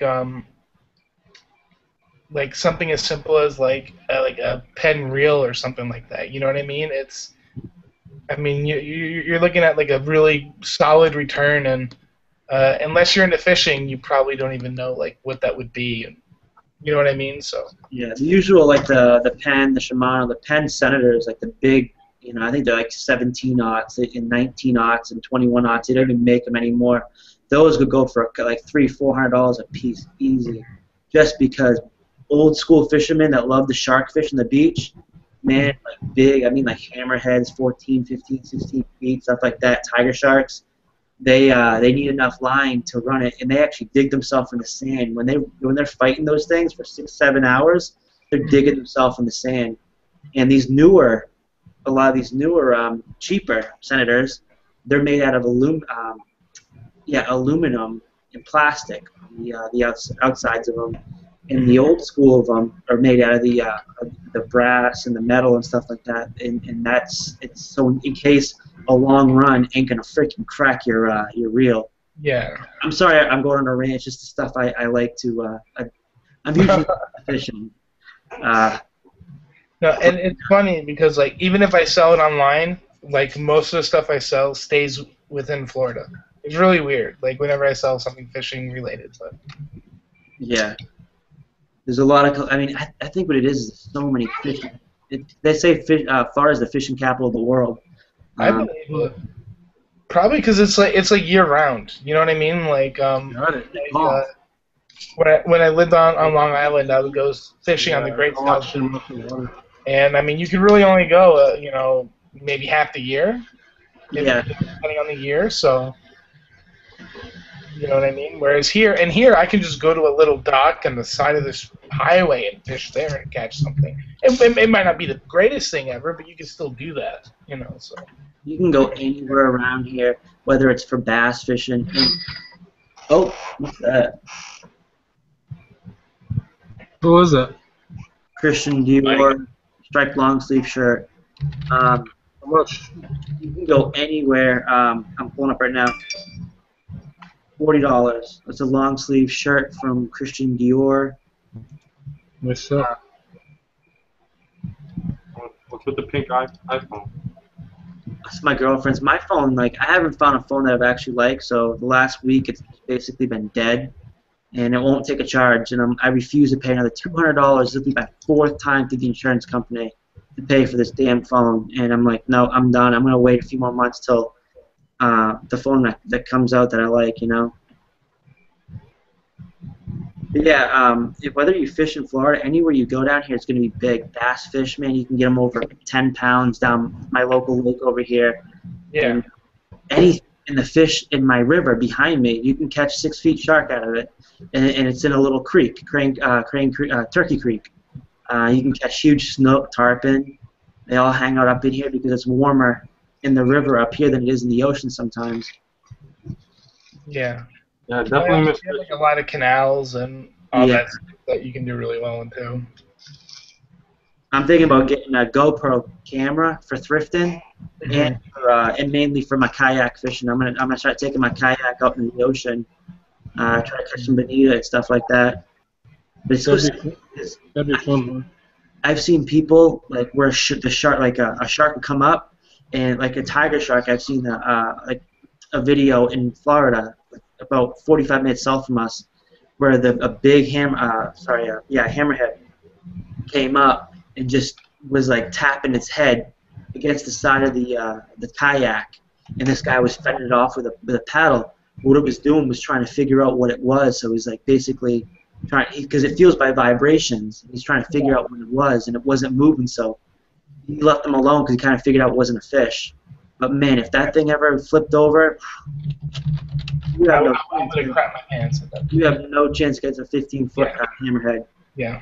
Dude, I mean, you got a pink outer box? I like to go into Tampa Bay every now and then. To fish out there. It's pretty cool. Kevin, you got a pink outer box? It's my girlfriend's phone. Yes, it's a pink outer box. It's the iPhone 5S. Like, I've been seriously debating because I'm so over the new Samsung S5. I don't want it. heard it sucks, and I don't know when they're gonna drop the Sony Xperion or whatever Z2. The M8. Huh? The HTC M8 is pretty good. Yeah. So I'm thinking of that, but like, I don't know. I've never been a fan of Apple, but I think I might make the jump. I don't know why. It's just so simple. You guys are talking Greek to me. I have a flip phone that makes phone calls. I haven't had that in years. But you know, this phone is registered to Big Bubba into an address in the middle of the bay. True story.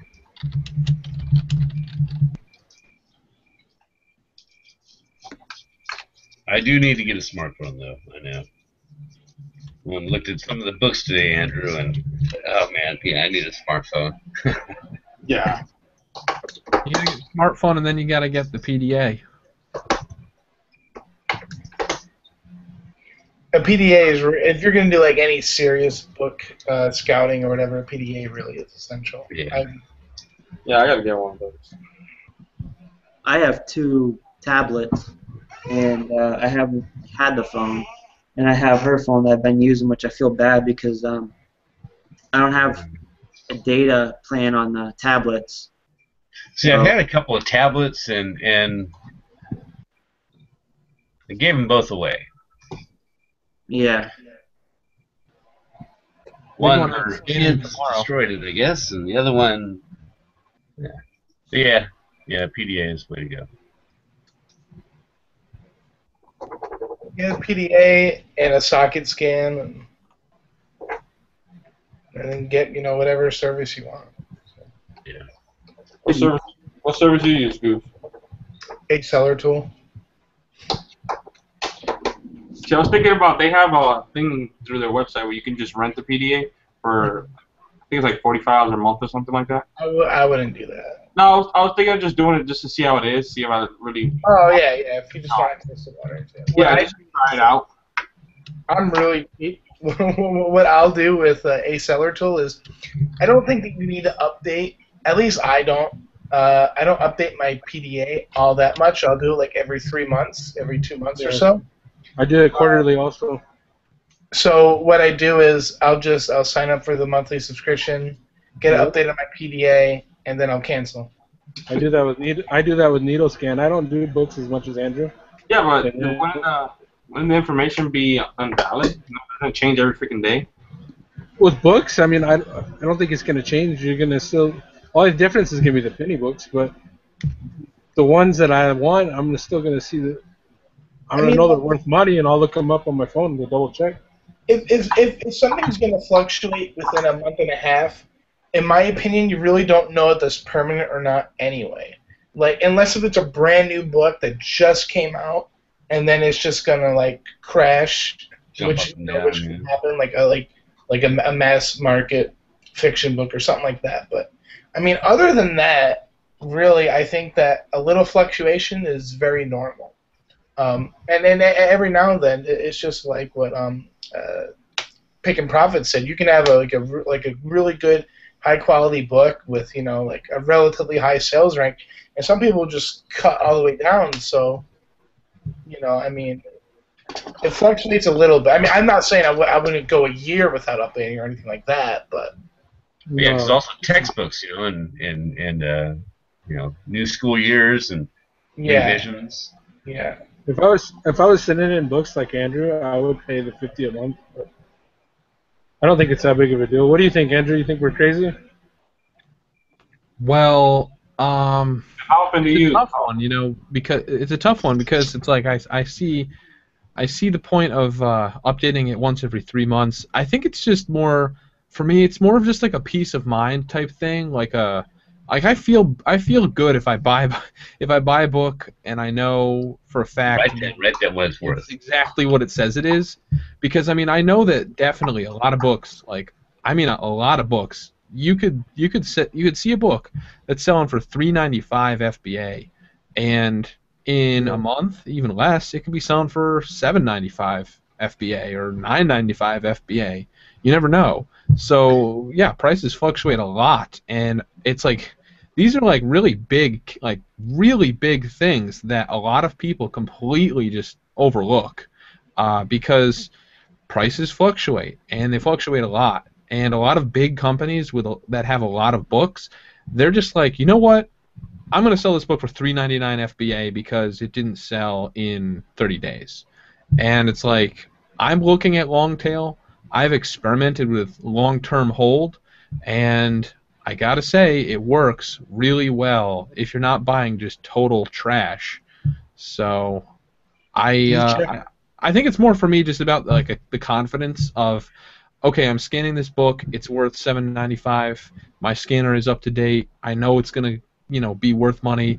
So I think maybe it's that more than anything else. I could certainly see why someone wouldn't or why they would just update every 3 months though.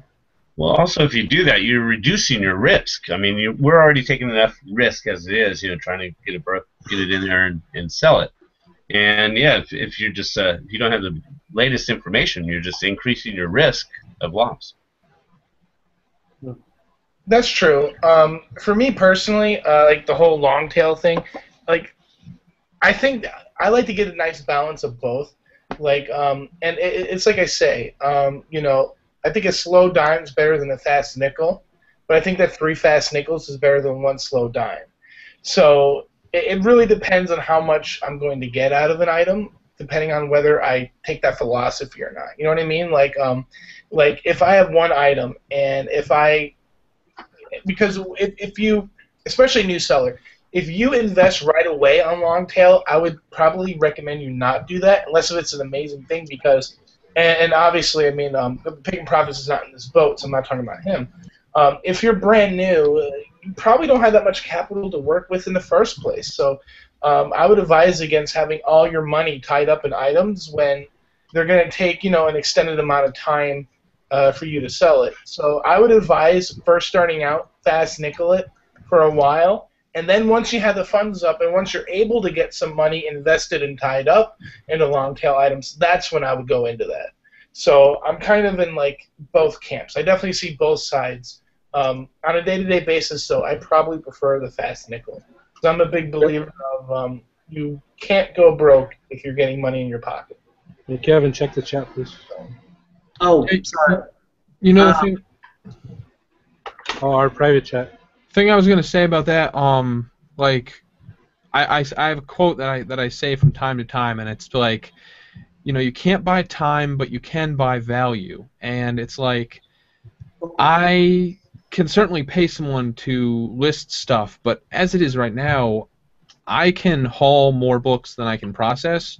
So short of having someone, come in and process the books for me, I can only do so many in a week. And like, earlier on in the year, I kind of reached the conclusion that if I was gonna expand or at least make more money without expanding, then I really had to either, you have 2 choices if you want to make more money: hire someone to do work for you, or increase your dollar cost profit that you make per item.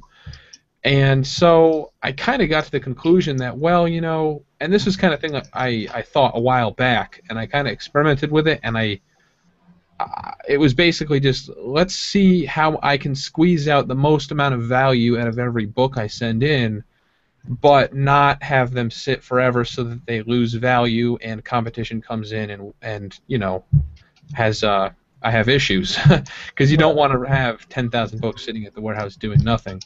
But so what I did is, I've come to the point where I've reached a safe kind of price. And that number really is like $9.95. I mean, if you price a book like $9.95, just out of dumb luck sometimes, you're going to sell it. Like, even if it's not the lowest, someone might like your store name. And over the course of however many months it sits there, someone might just buy it from you. I mean, I sell a lot of books where someone has better feedback and it's better condition, but mine's more expensive and people still buy it. It's kind of random. And the buy box, the way that the buy box works sometimes, determines that. But ultimately it's up to the buyer, and some buyers are, unexplainable. Their behavior is really tough to explain. So, I mean, what I try to do is I try to get the most value out of every single item that I send in, and I've really been focusing on trying to price my things at a point that they're going to sell eventually, but at the same time, I don't want it to just sit there for nothing, trying to, be a dreamer. Right. Yeah. And I mean, I think that's good advice. Like, I recently purchased a book, and I went on Amazon, and I mean, the lowest FBA, and it was like used very good, which is the condition of my book. The lowest there was like $250 or like $300, something like that. And there's 5 or 6 sellers hovering above that. So I said, well, that's really strange, And I said, well, I wanted to see if they're actually going to get that price. So I went on Camel, and it wasn't just nothing, but it looks like all the other sellers sold out. And it was selling around $100. It wasn't selling at the $250, $300, and it just didn't sell that way for a couple years. So I said, well, I mean, that's an example where I would say, so I just put mine at $9.99. Oh no, excuse me, $99.99. Sorry, so like $100 basically, and it sold within like 3 days. And I mean, you know what I mean. So, and I paid $1 for the book. So for me, it was a huge. It was a huge ROI, obviously. That's not a bad sell by any stretch. But if I put it at $250, $300, I could have been waiting for months. I could have been waiting for years. So I think that I kind of see what you're saying. I think that there is, a fine line, and I think that everybody's goal really is kind of straddling that line. I want to make the most amount of money as I can, and I want to make it as reasonably in amount of time. I want to make them in the best amount of time that I possibly can at the best dollar. So yeah, if I could send in a book and I pay $1 for it and it sits for 2 years and I know for 100% sure it's going to sell for $20, but I know that if I send it in and it might take a year, but it'll be $10. Well, I'll just let it sit for 2 years because it's an extra $10, and it's like, it's really tough though to reach that conclusion and say, okay, well, it's gonna sell for 20 in 2 years. So it's like a lot of the books that I have, really, I mean, $9.95 is like the golden number for paperbacks, and like $12.95 for a good or a very good condition or better hardcover is generally, if it's say $3 plus shipping is the merchant fulfilled price, $12.95. Same with paperbacks, like I said, $9.95 if it's maybe $1 plus shipping merchant fulfilled. Those are kind of like the numbers that I really like to shoot for, and I know that if I price a book $9.95 and it's a paperback and it doesn't have any competition with Amazon selling it as new, then I know it's probably eventually going to go for $9.95 or maybe $8.95. But it's when you get into these price wars with people and they're like, oh, I got to burn and turn it as fast as possible. I don't understand why sometimes they're so cutthroat, because they're paying the same fees that we are, unless they hit their storage limit or something. I mean, I see these companies and I can't justify it, and I understand why they do it, because it's like they just have the mentality. They have the pre-Amazon FBA mentality of, well, I got to work on margins, and if I make 25 cents on this book, then it's good enough for me. But it's like they're just leaving so much out on the table. It also it's like they got an eBay mindset. If you walk into Walmart has tons of items for $1 or $2, so they can't be netting that much. But then they also have their vacuum cleaners or TVs, stuff like that. So I think that in order to really pass an accurate judgment, you kind of have to see the whole big picture, which, I mean, for us in a seller, it's just kind of hard to tell what someone on Amazon is, what their whole big scheme is going on. That's what I would say to that. Well, I've got to hear what you guys think of Jensen and how that can how his operation can possibly be viable. I hate Jensen online with a passion. I want to punch him in the dick. Excuse my language. I think he's an idiot. But how can his business be viable? I mean, That I don't understand. I'll give you that. That I don't get. Peter Valley's book might explain some stuff. This new book that came out, are you thinking about buying that there, Andrew? Or? Well, I would probably do what Peter Valley's doing if I was kicked off Amazon. Let's just say that. Oh, he's kicked off Amazon? Well, I don't know. A lot of the things that he says are very. He advocates. Yeah, I know. He walks the gray line. I know.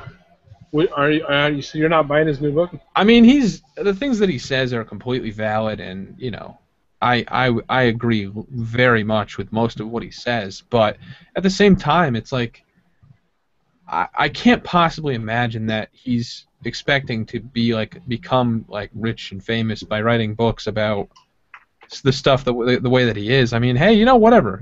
You know, if he wants to write books about that kind of stuff and say those things, then whatever, that's fine. I'm not gonna bash him for that. But I will say, if I was kicked off Amazon, I would probably be doing what he's doing.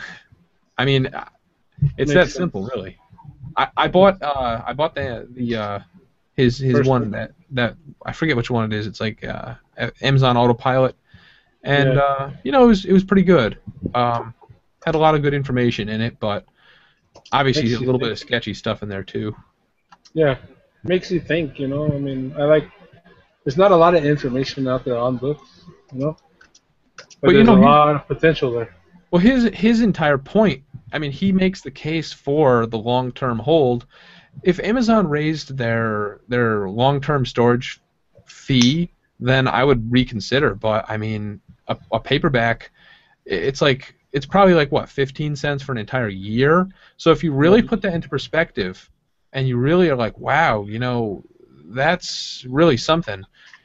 Even if out of just dumb luck, I mean, if you're cutting yourself short of 15 cents on something, then you got a whole year to do it. So if you keep your buy cost down really low, and you just wait, I mean, really good things can come of that. And like I said, I've really experimented with long-term hold, and I found incredible success with it. And I don't mind sharing it because, like I said, and a lot of people say this.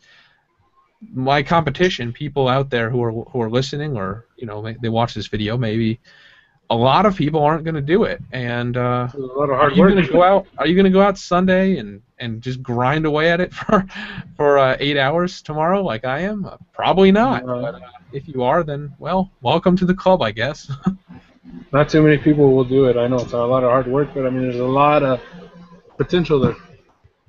I kind of regret moving from Fresno, dude. I was paying like 19 cents on Mondays a paperback, but I had no idea about some things that I know now. Thank you. Well, if we go out tomorrow and we don't come home with at least 400 books, it's a failed day. It's like it was like a failed day, But hopefully we'll find some really cool stuff for eBay as well. But yeah, you just never know until you go. How many stores do you usually hit?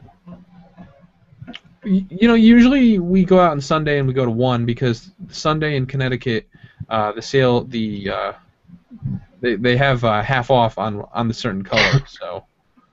What do you pay average per book on a Sunday? Most of them, the paperbacks are $1 and the hardcovers are $2, but sometimes $3. So, and sometimes the paperbacks are $2 or $3. It really is kind of random, but for the most part, paperbacks are $1, and if you get them on half, of course, 50 cents. And if you get paperbacks at 50 cents and you get a whole bunch of them and you sell them for $8.95, $9.95, even $7.95, you're making some pretty good money on it, because they're so incredibly easy to just plow through them. I mean, I could probably list 40 paperbacks in an hour, and I mean, $3 profit, $4 profit each. That's not bad. No. I mean, you're not going to get rich doing that, but you can make $100K a year doing it if you go to the book sales, and you go to a lot of book sales and you scan a lot of books and you process a lot of books, and that's just that's the bottom of the barrel. I mean, that's the lowest margin I get. Like I said, I sell my books for, I think I said it was like $13.50 average price.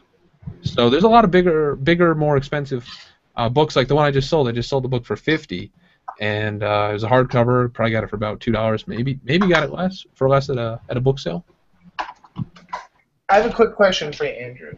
So, is like 13? Is that just you like guesstimating, or is that like an official average that you've seen somewhere? Yeah, on my official Amazon numbers, it shows like the average, total items, Right. total gross sales. So my average gross sale is 13. I think it was 13.49 maybe. What would you say that your median was then? Ooh, man, we're getting into some complicated math questions now. Well, I'm just out of curiosity because I mean, like, obviously, if you sell a book for $200, it's going to really skew your average price. So I was just curious. Yeah, I mean, I'm really not entirely sure. I mean, I sell. Obviously, I mean, the bulk. I don't really sell that many books that are like $200. I mean, there was a point where I was doing some Amazon arbitrage where I was flipping textbooks and such, but it just I don't know. I just didn't like all of the risk, and there were a lot of returns with textbooks, and just a lot of hassle. So most of those numbers are like genuinely a book that I get for $1 and I sell for $13.50. Right. Okay. I'm just curious. I'll take that return on investment every day. $1 to 13. Do you ever list any book on Amazon? Definitely. I mean, those fees can be pretty brutal. Yeah, like 60%. Was that your net or is that your gross? Well, it's gross sales per book is $13.50. So it's like, cost. The buy cost is like $1, sometimes $2. So you got to figure $8, $9, $8, $7 profit then. I mean, it's it all makes sense in the end, but it certainly looks bigger. People say numbers and they're like, I grossed $1 million sales, and everyone's like, oh my God, he's amazing. Well, it all depends. If he took $500,000, he got that inventory. Right, exactly. And it also depends how much risk you're taking. How long did you have that? Yeah. Andrew, before you moved from the other location, did you feel like your thrift stores were getting picked by you, or did they turn over the inventory enough where you always had fresh books to scan?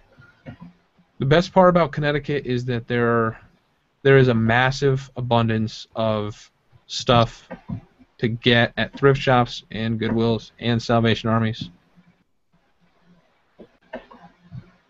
So you didn't feel like you were already picking your area, like you didn't feel like the business model you had, you didn't feel like it would be something where you need to move like every 6 months or once a year or something, you know what I mean? Well, I mean, it's like there's just so much stuff here, it's ridiculous. But I'm planning on, as you know, I'm planning on getting out of it like entirely as far as a requirement, because that's not gonna last. I mean, you'd have to be an absolute maniac to think that you'll be able to just go in casually and just buy 400 books every Sunday for in a few years from now, even, because it's all just going to be automated. I mean, Goodwill is. I heard that Goodwill's headed that way already. What's that? Goodwill's already headed that way. Oh yeah. Oh, absolutely. And it's like, and the whole entire everything to do with reselling is heading that way too. Like I said before, there's going to be a box. You're going to put the item in the box. The box is going to say, okay, this item, it's going to take pictures. It's going to do this, 3D scan of it. It's going to say this item is this and this. It's going to give you a title. It's going to look on the internet. The internet's going to say what the item is, where it's sold, when it's sold, how much it's sold for, who it's sold to. It's all just information. It's all just data. That's all it is. So that can be recorded. That can be put into systems that can be processed, and like I said, so there will be this box. You'll put the item in it, and it'll sell it for you. And so you think for major corporations to push out the little man, huh?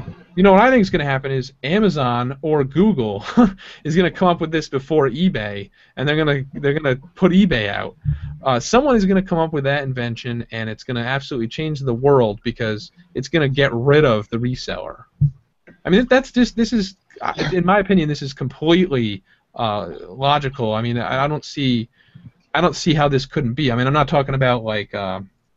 They've done it with every other damn industry. I don't doubt it. I mean, I don't see why that is not a valid theory. I'm sure it's gonna piss a few pickers off, but yeah, I can see. I mean, like you have to be able to adjust. I mean, you know, I started selling online and I started selling before I even went online, and things change. It's like I used to drive out by where Thrifting Lounge is. I used to do it all the time, like almost every weekend. I was at Orlando, and I was doing all the outlet malls and all that stuff. And there's still money to be made there, but nowhere near as much as I was before. Nowhere near as much. And then I would hit up all the consignment shops when I was like 16 years old, and these people, I mean. They didn't know about eBay. They didn't know how to look up their stuff. And now I don't even go to any consignment shops, with the intentions of buying. I haven't done that in years because it's not worth my time. So, things have been getting harder as a reseller, and things have been getting harder among all businesses in general, I would say, because modern technology is here to stay. And you can either complain about it, sit there and cry about it and make up excuses all you want, or you can adapt to it and go on. And that's what you have to do. You have to adapt.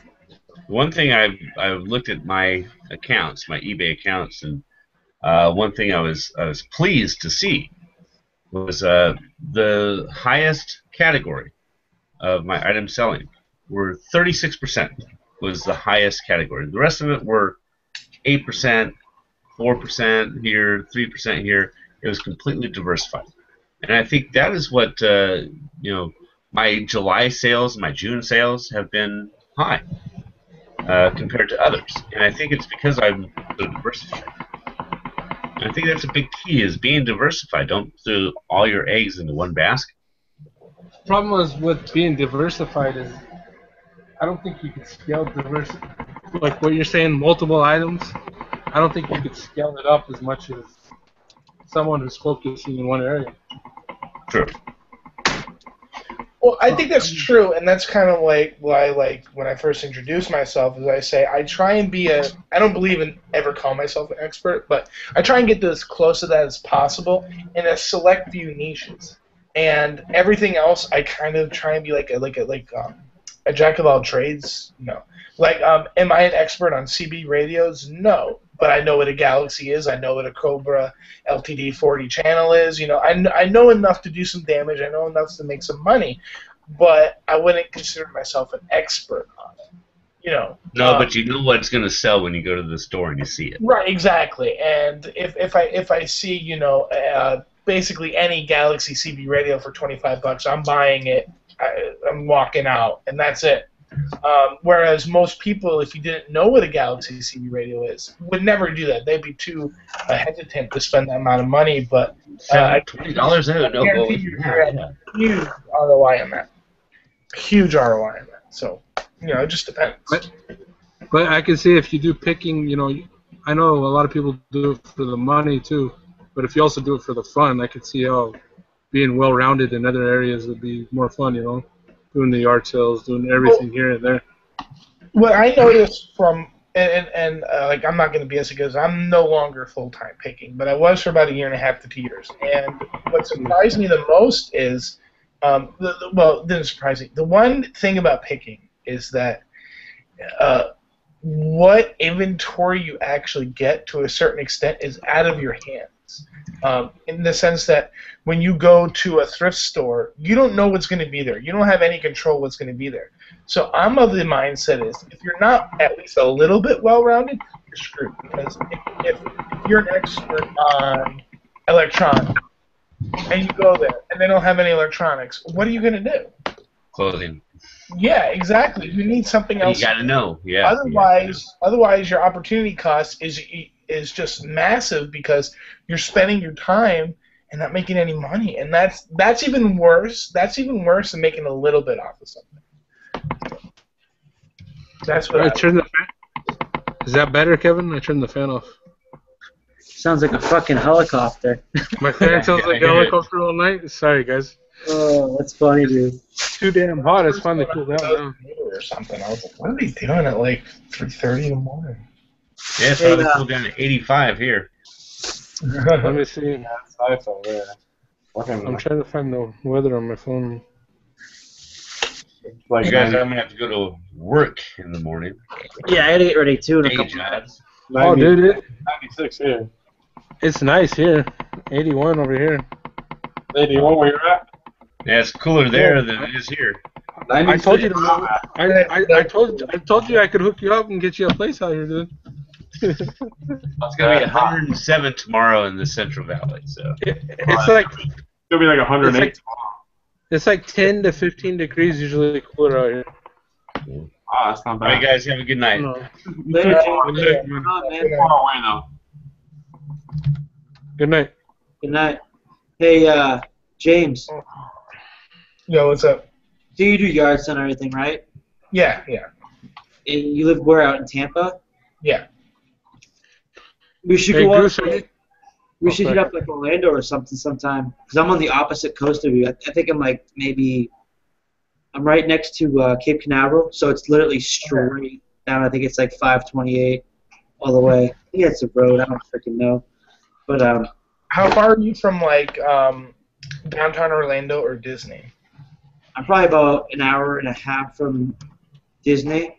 South? Are you south of it or? No, I'm actually. You go all the way east, and then it's like south maybe. I would go all the way east until 95, and then it's, you know where Vieira, Cape Canaveral, Cocoa Beach, those places over there. Yeah, kind of, sort of. I'm right. I'm not familiar with them, but I know where they are. I'm right underneath from Cocoa Beach, about 30 minutes. No, 20 minutes south. Oh, okay. Yeah, I'm like maybe an hour from Disney. Okay, so that's not bad. No. I was actually up at a few of the thrift stores there, because usually we do our vacations out to Disney, stuff like that. And this one, it was like a church thrift. I don't know if you know what it is. It's a big one, and I forget the name of it. And they're I think the only one around that doesn't accept credit cards. You have to use their ATM to get money out, or pay cash. You know what I'm talking about? No, I actually don't. I don't do a lot of thrifts when I go to Orlando. I mainly stick like that to the outlet if I go. Yeah. Yeah, I mean, I'll go whenever basically if I'm free. So. I'm the same way. Yeah. I got 3 kids and stuff like that, so I got to figure out time. And like I've kind of like almost picked through a lot of these places here. I've actually been able to pick through the back of a few, actually one huge thrift store over here. It's local, and I got a bunch of shit. It was awesome, man. I'm already making a shit ton of the stuff that I've already listed on there, so I've already made all my money back from the $250 I think I spent. Mm-hmm. And but yeah, it's fun trying to talk to people and stuff like that. Like my friend, they'll like change the subject, or they'll cut me off. They'll talk about their own stuff, Mm-hmm. And I kind of like this whole group and stuff because we all talk about almost the same exact stuff, and we all relate to it, Yeah, absolutely. And like I think that like it's like you said, like networking is so important. Like earlier in the week, I was at a thrift store, and I was buying like a bunch of different things, and this little old lady's behind me, and she's talking about, I don't know how it came up, but she's talking about how she has a storage unit full of her husband's automobile books, right? And so I went out and I was talking to him about it. You know, she's like, "Oh, come meet him." And the oldest book in there is from 1908. Wow. And it's all automobile. And so I'm going to be going there on either Tuesday or Wednesday. We're not sure which one yet. And hopefully, you know, knock on wood, I get to buy the whole unit.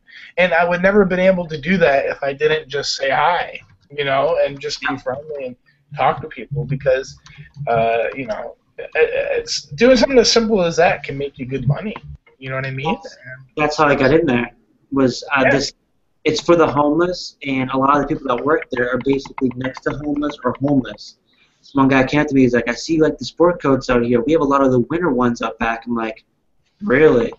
And a lot of the stuff out front I wasn't really too fond of. I mean, there's stains, stuff like that. As soon as I went out back, I mean, I'm talking like top name brands, East St. Laurent, Smoker's Jacket, Velvet Jacket. I picked like 5, no joke, word of a lie, 5 different Burberrys, whether it was camel hair, wool, I think one was silk, and I picked a lot of custom clothes, and it seemed like it must have been from the same guy because all the tags were marked. Like they came from the store, prices in Dearborn, Michigan, and we live in Florida, so I'm guessing it was some rich guy that died that donated all the shit. Yeah. Yeah. Someone had a lot of money. Probably.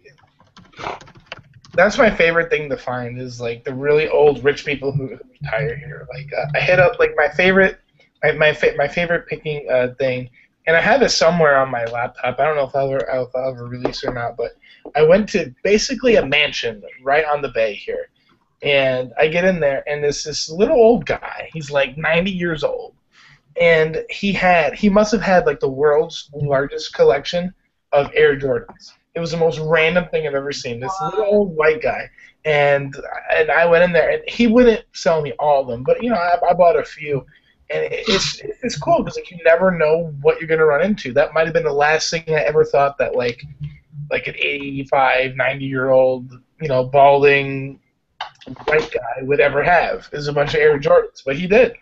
So that's awesome. Yeah.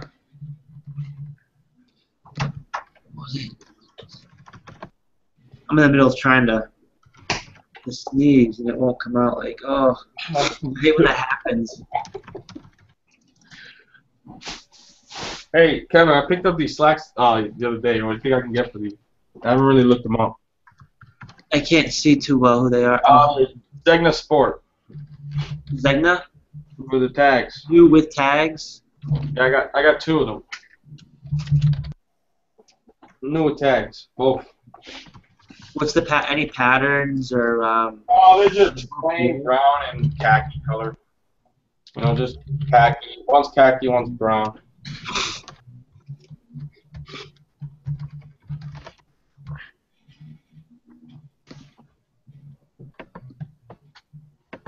One's just khaki, one's just brown. Nothing, no design or nothing. I'm just running the complete section, the sold section, because I've never come across Zegna slacks. I come across a lot of the Zanellas, man. I love those, selling those. Yeah, they also, that place I went had a Zanella brand new tag, but it was all dirty at the bottom. Yeah. They dragged it across the floor. I passed on like 3 or 4 Zanellas the other day, dude, and I got a pair of Zingas. Yeah, I showed you guys earlier. Yeah. Did you grab the Platinums? I mean the Zanellas? Yeah, or no, dude, I passed on the Zanellas. Like, my wife was rushing me, right? I had all the kids. We'd stayed the night at Circus, so they're all tired, want to go home, you know, grumpy, 3 kids. What was that, Savers? No, it was last Monday. Dude, there was 3 or 4 pair there, and I didn't know the brand, but I could tell the quality, right? And I was like, wait, that looks good, you know? I mean, you could just tell the quality. You know what I'm talking about, Kevin, right? Oh, yeah, man. You could tell by feeling a piece or something. Yeah, you could tell the huge difference between a pair of Dockers or, you know, something cheap versus those. But I didn't look them up on my phone because she's like, hurry up, and I had like 3 more racks to go through, and I was already getting. Vanilla, you freaking grab and run with it. The last 2 pairs of Zanellas I sold, they totaled up to be about $160, $95 for the Laura Pianis, Zanella Platinums, and then the other one was $50 for the Dunkin' Zanellas. Did you ever go back to get them? No, man. Monday, and I'm pretty sure they pull them off the rack on Mondays after they're gone, and then they'll probably be at the weigh-in pay, man. They were the color tag ones. They were the ones that were. They were 99 cents, bro. And there was like 3. There was at least 3, but I want to say 4. Actually, all slacks. That's my favorite brand to find. Man, I love. I feel like lately, ever since I'll go to a lot of the stores, and a lot of people they don't pick up the slacks. They don't know. Literally, no pun intended. They don't pick up the slack, but they just don't want the. I don't know. They just don't think there's money there, but there's a lot of money to be made in there. Yeah. I noticed a lot of pickers seem to pass them up too. I mean, you saw my Bolo brands I listed in the Thrifting Lounge file section, right? Yeah, I wasn't even. I didn't know I could get the file section on my phone till after the fact. Yeah, it downloads onto it. Yeah, I didn't know that. And I mean, I had seen you posting about slacks, so I went through there and grabbed the brands I knew, you know. And I mean, you saw what I got. I think I did good for one store, dude. It was like 1 o'clock in the afternoon, you know. Shit should have already been picked. I find these slacks are a lot quicker sales than sport coats. Oh yeah. Yeah. Sport coats go slow. Like I got like 30 or 40 listed. I only sold 3. And a suit. I sold a suit too. So. I think it comes in spurts though. Like I sold 4 last weekend, and I made I sold 2 Zegnas in one day, and then I sold a Ralph Lauren for 90. It was silk, or sorry, it was 100% linen, and I sold another Ralph Lauren for like 45. I think it was Ralph Lauren. Anyways. Yeah, the other ones I sold are 2 Harris Tweeds, and then I sold a Hugo Boss suit. My Harris Tweed's been sitting for a while. I have like 6 or 7 of them up. They've been sitting for a while. I might have to go and redo them with my mannequin this time, because I've noticed since I started using the mannequin, a lot of them been selling. Yeah, I got 2 that sold really fast, and I got 1 that sits, but it has holes in the sleeve. I missed it when I bought it, so that's probably why it's been sitting so long. I sold one of them a few months back with 3 moth holes in the shoulder, and I think 1 right here. If you put up the light, you'll see the holes clear as day. But I sold that for 60, and it was Harris Tweed. Yeah, I'm pretty sure it'll sell. It's just gonna take longer. Yeah. One of the ones I did sell had a hole in the front, and it sold for full price, and I have sold it for 70. So. Yeah, like I find stuff with flaws, and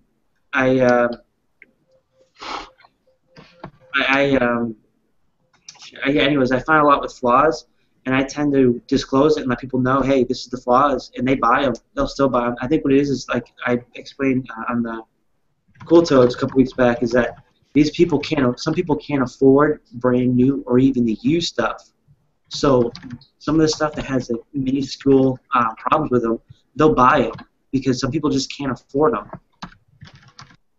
Yeah, definitely. But I was looking at the Zegna Sports, and they range from like 60 to like 160. Yeah, that's what I was looking. I just figured I'd ask you, maybe you sold one before. So. That's nice though. Yeah, I got this Zegna suit, but I brought it to the dry cleaners because I had some stains, but they didn't get the stains out, so I don't know what the hell I'm gonna do with this. Yeah, usually if did you try spot clean it a little bit like? No, I just brought it because it was cheap enough. It was only $8. I paid $5 for it, and it was $8 to dry clean it. So I figured I'd be in the thing for what, $13. So I have this gorgeous right here. I'll show you. Izod Lacoste with the gold buttons, and it has the alligator on it. A blazer? Yeah. Oh wow! I've never seen the Lacoste one.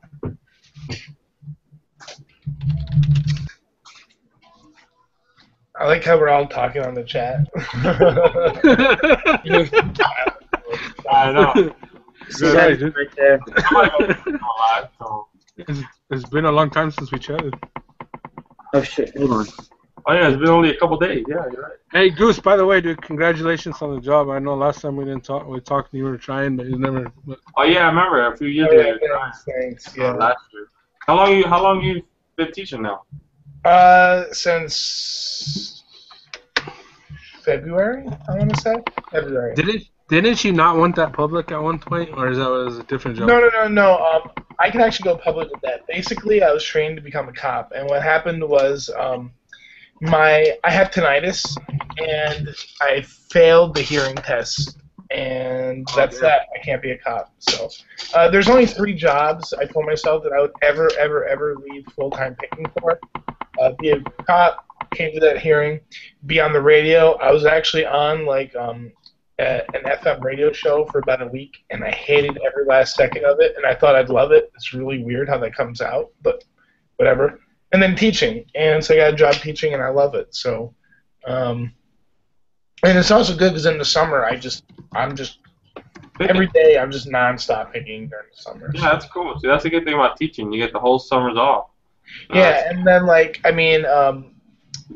get to do a lot of retail arbitrage at a lot of stores that are open early in the morning because I'm up anyway, so I might as well hit them up, when they first stock the shelves and stuff. So I've had to adjust my business a little bit, and obviously I've had to scale down to some extent, but with FBA, I haven't had to really scale down that much. That's that's why I love FBA so much. So. Yeah, that's why I'm trying to get into it, because everybody's talking about it and saying it's really good, Yeah, I would be at a fraction, if I was just doing merchant fulfilled or just doing eBay, it would, you know what I mean? It wouldn't even be really good side cash for me because I'm so busy. But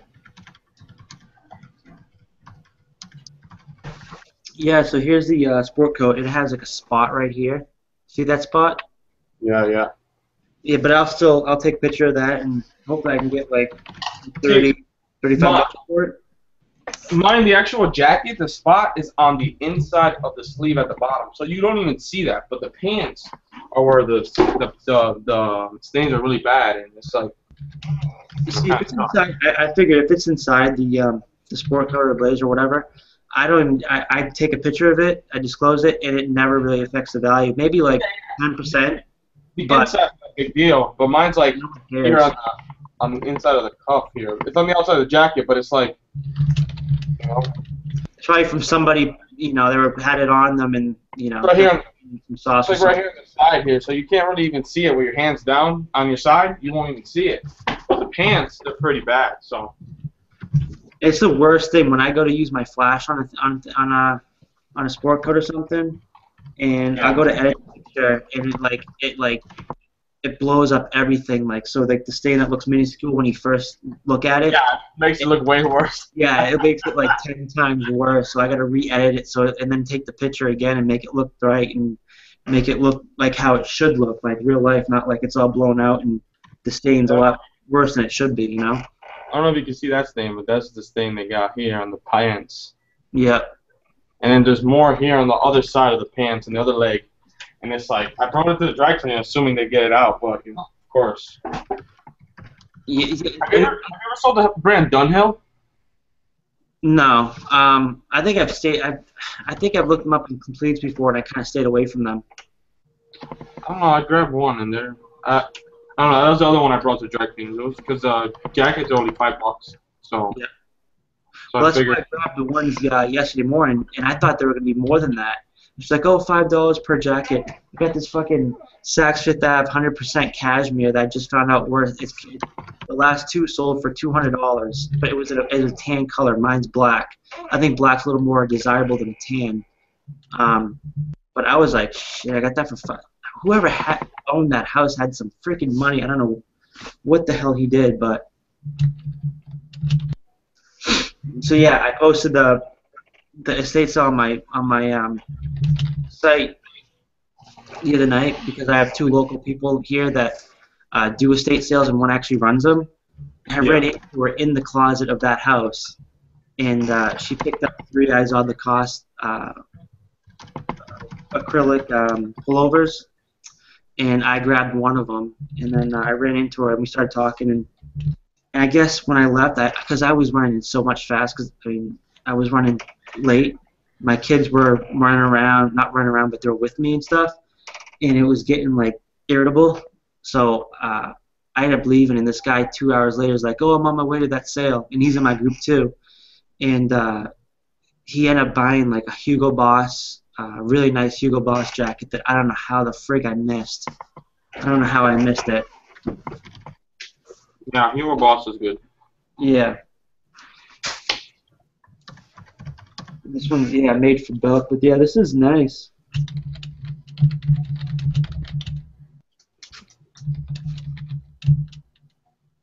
But I mean, have you ever tried just if something was so stained, so horrible that just and it never had the gold buttons, just to cut the buttons out of the? I did that the other day.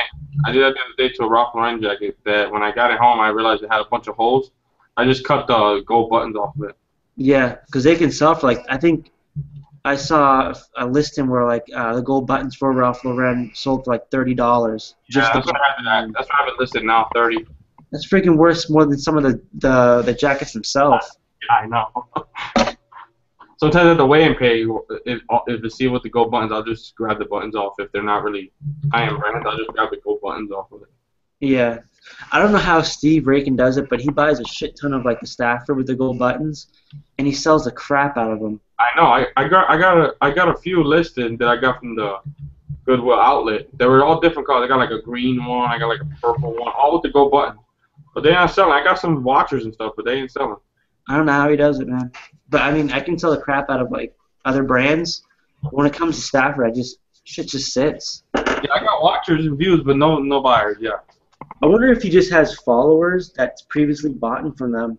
That when they see that he has like those Staffords in there with the gold buttons, they must buy them up or something. Because I know I have a follower, and he always tells me, let me know when you have any Hugo Boss long sleeve shirts, slim fit like smalls, and he'll buy them for like $20 off me, and I can get more than that. But since he's always buys from me, I'm just like whatever, That's cool. That's a good thing when you sell the same kind of product. You get those repeat customers. Yeah. So what's your plan Monday, dude? Are you gonna hit the Goodwills or are you gonna go to the weigh and pay? For me? Yeah. My competition. I don't know if you come down, I'll go to the weigh and pay. If not, then I don't know what I'm gonna do yet. I want to come down, dude, but we got to go to the doctor at 1. Like we had a blowout last time we tried going. So we had to reschedule. So rescheduling again will be really bad, and you kind of need to go see what's going on. But I don't know. I just got all these damn CDs from this auction today, so I'll be processing those for a while. Yeah. How about, if we don't go Monday, let's go Tuesday. All right, let me know. I just filled up the car, and we have plenty of gas to get out there. But it sucks, dude. It's way out here. It's not cheap to get out there. I know. Was it like 40 miles one way? Yeah, 40 miles one way. I mean, we got a better car now. It's a little bit better in gas, but you run the AC, and shit goes quick, man. It's too hot not to run the AC, though. Yeah, I don't know. I ain't driving up the AC. Too damn hot. Yeah. So you like in Vegas, huh? Hey, did you see like this Vegas. What the hell's that? What do you a say? satin Rivera Las Vegas jacket. It's like vintage. Is that a casino jacket? Yeah, man. I see a lot of those casino jackets out here. Not that particular one. I never pick them up. I pick up the like the Auburn sportswear, old ones with like embroidered emblems and stuff on them, and I can get some pretty good money off them, like 40, 50, 60 bucks on some of them. Depends on what it's for and stuff. I don't know if you were in here earlier when I was telling you about the world's biggest powwow Native American. That's what it said on it was like a huge dream catcher, and it was like this big on the back. I sold that for 60 bucks, and it only lasted like a week.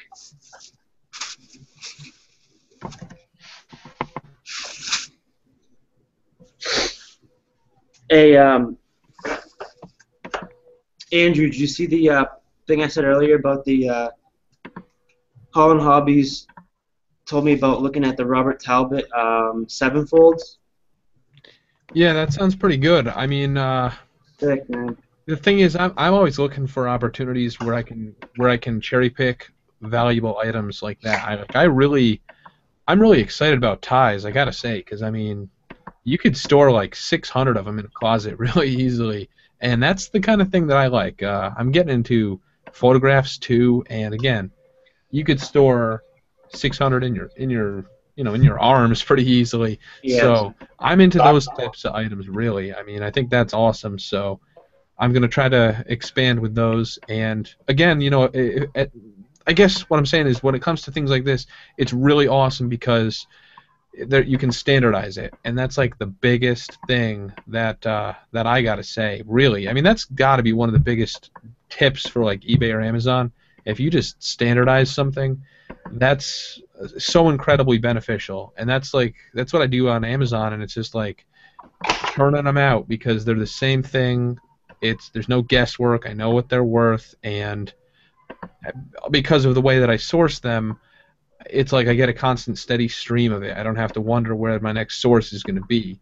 And if you're dealing with the one-off items, that you get at tag sales or whatnot, it's really, really tough to piece together a living. I mean, there's a lot of videos out there where people are showing what they got, but it's like, and that's all well and good, like I do that too. But it's like, I think at the end of the day, a lot of people, they're wondering, well, how do I make a living doing this? And that's like the real big thing that really hits home. You got to be able to get a ton of the stuff because, I mean, if you really want to make a lot of money, that's really how it goes. You gotta get a steady stream of something, and you got to be able to list them quickly and easily if you're not going to hire help. So, and I don't really want to hire help. I just want to keep raising the dollar cost per item. Yeah. Ties should be pretty easy to list in bulk, right? I've never done any ties. Yeah, big time. I mean, I was going through and I listed them pretty quick. But I was going to say real quick, one of the things that it's a lot of people will take it the wrong way or think it's controversial, but it's like anybody can go out there and scan a bunch of books and process a bunch of books.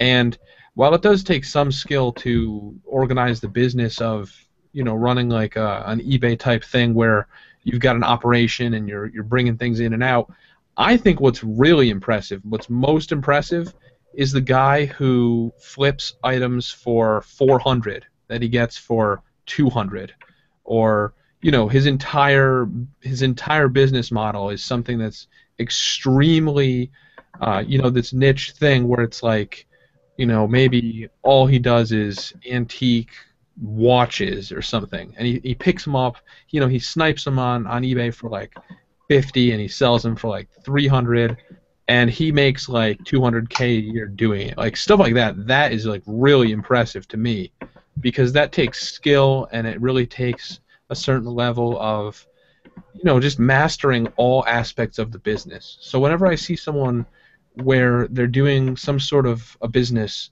where they're able to do it by themselves, I mean, I think that's absolutely awesome. And I think a really good example of that is like the people who sell really high quality vintage photographs, where they basically just say like, well, I'm not going to sell it if it's not worth like $30 or more. And I mean, I see some of those sometimes when I'm doing research, and it's just really, I mean, it's interesting, but I don't know exactly how much help they have, but like I said, it's really pretty easy to, like, if we take something like coins, for example, it's really pretty easy to just photograph a bunch of crap and just say, give it to some guy in India to do, like, hire 10 people in India to just list your coins all day. Like, that's not exciting to me. And it's like the same with books. Like, people have a thing on Amazon, and they're like, well, I gross $2 million in books, and it's like, you have a giant warehouse, you have like 500 workers for you, and it's like, that's not interesting, that's not exciting, that's not as surprising or amazing or awesome or inspirational as the guy who can go in there and snipe the individual one-off items, I think. But that's just me. I mean, I don't know. What do you guys think? I like what you're saying. I'm thinking people that snipe off of eBay for a living, that would be pretty badass. I heard of a guy that, like the old, not the old, but the Disney slides, like, how they have the original cartoons on like the board, like the clear board. well, they're really collectible from some artists because they're basically like artwork, whether the artist has died and stuff like that in the past. And he actually does that. He goes and he snipes them on eBay for like super cheap because people don't know, you know, who made it, if it's real or not. And because he's actually, like you said, you know, researched, done all the stuff, and he knows. And he'll go in there and he snipes them, and he'll turn around and he'll sell them for like $5, $6, upwards of over $1,000 a piece, because a lot of them are famous pieces of work from people that have designed some of the shows and original artwork and stuff like that. And these people don't know, you know? Yeah, and you know, just to be blunt, like I say, I mean, I'll repeat it. It's like I could pay some guy like $100 a day to just go out and scan books and bring them to me, and like I could pay someone $100 a day to just process my books, de-sticker them and label them and whatnot. And if I was going down the route of wanting to become the greatest Amazon bookseller in the world, then like I would do that. You know, I would get a warehouse, I would pay people to do stuff, and that's what I would do. And the same thing with eBay.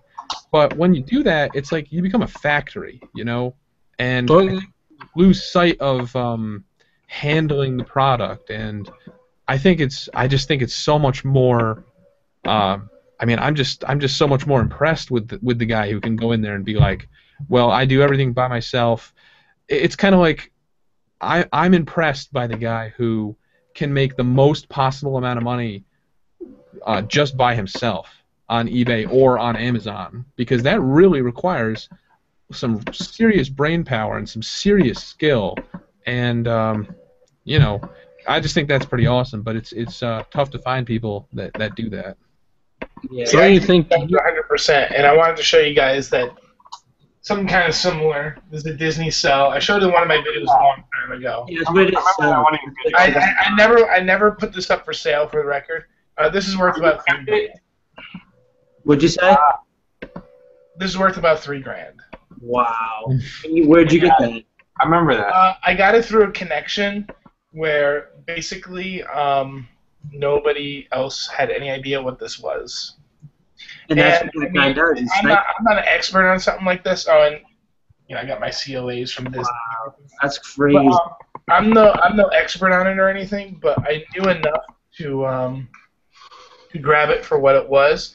And you know, I mean, there's something to be said about being an expert in everything. But you know, my point of showing this isn't to brag. My point of showing this is to say, you know, well, because you actually mentioned the Disney and everything, that's kind of why I went there. But, like, if you know enough about an item, you don't need to be an expert to make really good profits off of it. Now, could I do this with, you know, any other type of animated cell? No. I really only know the Disney portion of it. But, I mean...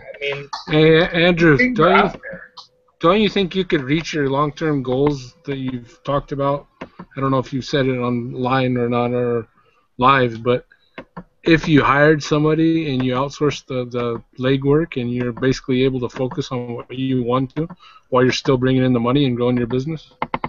Who, me? Well, no, Andrew. Oh, Andrew, I'm sorry. Well, you know what the thing is? It's like I'm seeing the results that I'm hoping to see, and they're coming through, and things are going well, but at the same time, it's kind of like I don't necessarily know if I want to rush it. Like I kind of enjoy the things I do at the pace that I'm doing them, because like I could make a ton more videos and I could like write like a book, but it's at the same time I can't. Like if I sit down and I'm like, I'm gonna make 10 videos today, and I'm gonna edit them over the course of the next week, and I'm gonna release them over the next 2 weeks. That's really tough. It's really tough to sit down and be like, I'm just going to do all these videos, because it's kind of like like I said, I just don't think I can rush it really. Like it kind of just has to come naturally, and it kind of has to go at its own pace. So I think by starting to do like a video every day, or you know, even more. I mean, I was thinking maybe 2 videos a day, just as long as they're quality. I don't want to come out with a crap video that's not like, you know, it's not good information, or it's not valid and applicable to what I'm talking about. I mean, I could just make a video where I'm like, hey, how's it going, guys? I'm just doing this, and yeah, cool. All right, thanks for watching. Like, I could do that, sure, and it would get views, and, you know, I'd get more subscribers, but that's not going to help me long term. So I like doing what I do with eBay and Amazon, and I think if I'm not really doing eBay full time, and I'm trying to cut back with Amazon, so it's part time. Ideally, I'll do Amazon part time, eBay part time, and then slowly just kind of dwindle it down so I'm only doing Amazon and eBay on the items that I really enjoy. And that'll probably just be only book sales where it's fill a bag, because you just get so much, and it's just it's part time, but it's a crazy profit. Would it be worth flying to the big book sales? You know, to be completely honest, I don't see why you could not just go. I mean, I would probably drive to them. I don't know. I mean, I don't know if that's necessarily worth it, but I mean, you could certainly be like on the road and just go, and then just not bring it home, you know, because I see people all the time doing that, where you can, you know, do it from like a hotel or something. Nathan Holmquist. Yeah. Interesting. There's just so many different opportunities and things you can do, but I mean, like I said a million times, you know, the easiest money in the world is right now is doing something on the internet where you work for yourself completely. Like if you have a website that's really popular, you've got it made in the shade for the rest of your life, as long as you're staying relevant, you know. But if you got a massive group of subscribers, people that really like you and like what you have to say, unless you piss them off, I mean, those numbers are only going to increase, and eventually you're just making so much money that it doesn't really matter. So as long as you're doing something that you really like, I don't see how you could lose, you know? Yeah, I see eBay as a whole bigger thing than I did a year ago. I mean, not eBay, I mean YouTube and internet marketing, and wow. Well, eBay is it makes a good story. Amazon does not. I mean, to an extent it does, but if I talk about antiques and vintage, I could do that till I'm an old man, and it'll still be applicable. If I talk about retail arbitrage, like, that gets kind of boring after a while, you know. So it's like I could go out to the Walmart and be like, "Hey guys, I just spent $100 and I'm going to make $600 on this," and you know, it's great for shock value. Like if I make a video where I go to a book sale and I'm like, turn $20 into $5,000. Yeah, I mean, it's great shock value, but I'm thinking down the road 10 years, 20 years, 30 years. If I talk about antiques and collectibles and it's something I love and it's reality TV, I mean, I don't plan on going away. So it's like I don't see why anyone would not do that if it's something that they like. And it doesn't even have to be picking, you know. I mean, if I know we're on the subject of picking and this is, you know, Hangout about it, but I mean, honestly, if you're like funny and you make stupid videos and you put it on YouTube and you're just really good at it, then you know you could make money even easier doing that. Yeah, you can make money out of a lot of damn things, especially on the internet. Yeah, just about being for me, it's just about being free. You know, that's the biggest thing, really, just being free to do what you want when you want. I mean, look, it's 4 a.m. I'm up at 4 a.m. just because I want to be. It's like I don't care. Tomorrow I'll get up and I'll go over and scan books. Just that's what I want to do. So I'm gonna do it, even though it's 4 hours of sleep or whatever. I don't care, you know, because that's what you gotta do. Lots of Starbucks. I don't know. Just have some coffee. I already made some breakfast. I put that photo up on my page. That's just the best breakfast ever. Bacon, that looked pretty yummy, though. Coffee. Oh my God. Toast. I don't like poached eggs, but it looked yummy. I don't know. Probably Kevin, you fall asleep. What don't you like about poached egg? I don't know. I don't like the whites of the egg. I know it's good for you, but I like the yolk. I like the bad shit. I tell you, I think I remember when I was younger, and my favorite thing was going. This is back when I was like 8 years ago, or 20, 21. We'd go back from the club, and like it'd be like 5 o'clock in the morning or 4 o'clock in the morning, and they'd have this one place that would open up. Say open up. I think it was Denny's. Yeah, Denny's open. That was open all night long, and I'd always order breakfast. And go home and pass out and wake up at 1 o'clock. Man, those days are long gone. I used to do that like every weekend. Every Saturday night, always ended at Denny's at like 4 in the morning. Hey guys, this is our Las Vegas Facebook group, so you can see it. Putting him on blast, saying he feels fake makeup from China with his picture. Crazy shit.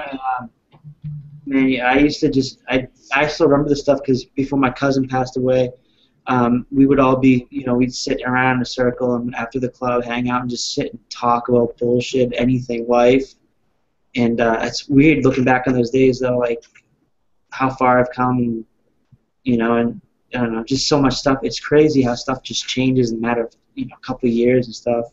Well, I mean, it's everywhere. I have students who this past year who are seniors, 18 years old, and they literally do not remember 9/11, which blew my mind. That made me feel really. Yeah. Yeah. My that's crazy. My kids today I asked them if they knew what a payphone was, and they looked at me all crazy. The hell? Dude, I still have one right here at the end of my road. There's a gas station, and they have a payphone right in front, and I'm like, wow, this is got to be one of the last payphones around. 10 years from now, people will be picking them to sell them. That's true. Here, the only payphone we have here is one of those, like, those British phones, you know what I mean? Like, they're red. But it's really just as a tech. I don't even think they have a phone in there. I think they just have the booth. Yeah. I don't know. Things just what I think is weird is like things are always changing. Like some of these people are always up with like what's hot, right now, with whether it's clothes or vintage items, and then it always changes too. But some stuff, of course, the regular some stuff does stay the same, but weird how stuff just changes like after years, and people like. I remember it used to be Beanie Babies. Shit was so valuable. I bought 2 of these, and I look up, and someone's trying to sell them for $160 each because they both have different tags. This one's 98, this is 99. And I look at what's sold. All the sold are the same exact one for $6. I'm like, why is someone trying to sell them for $160, and then the same exact one, the same exact tags, is only selling for $6? Whatever. So they used to be so valuable, though. And then it just died. Just like anything else, like the Snuggies. I'm not gonna lie, I totally own a Snuggie. I'm not gonna bullshit. I did too, man. I did. They were comfortable. Yeah, I know. Dude, those are the days. I want a Snuggie. Back in the days when my daughter was like 1 year old, I used to wear sweatpants. I used to be like grungy back then, just wearing sweatpants and shit. Not caring. I know I always see Kevin all dressed up in like polo, something nice. Lacoste. Well, that just recently started happening like the last year and a half. I just like want to feel positive about myself, It's good. Yeah. I have no sense of fashion. It's pretty much like a heavy metal T-shirt and jeans or shorts. Like whatever, huh? Like I'll go into like a thrift sale. And I'll be wearing like a Slayer T-shirt with like blood and all this shit all over it, and I'm like, I probably shouldn't be wearing this to like a church sale, but I am.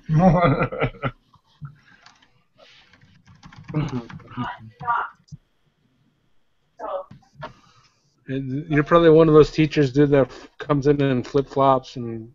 Yeah. No. That's where I'm very different. When I am, believe it or not, I'm a complete professional when it comes to stuff like that.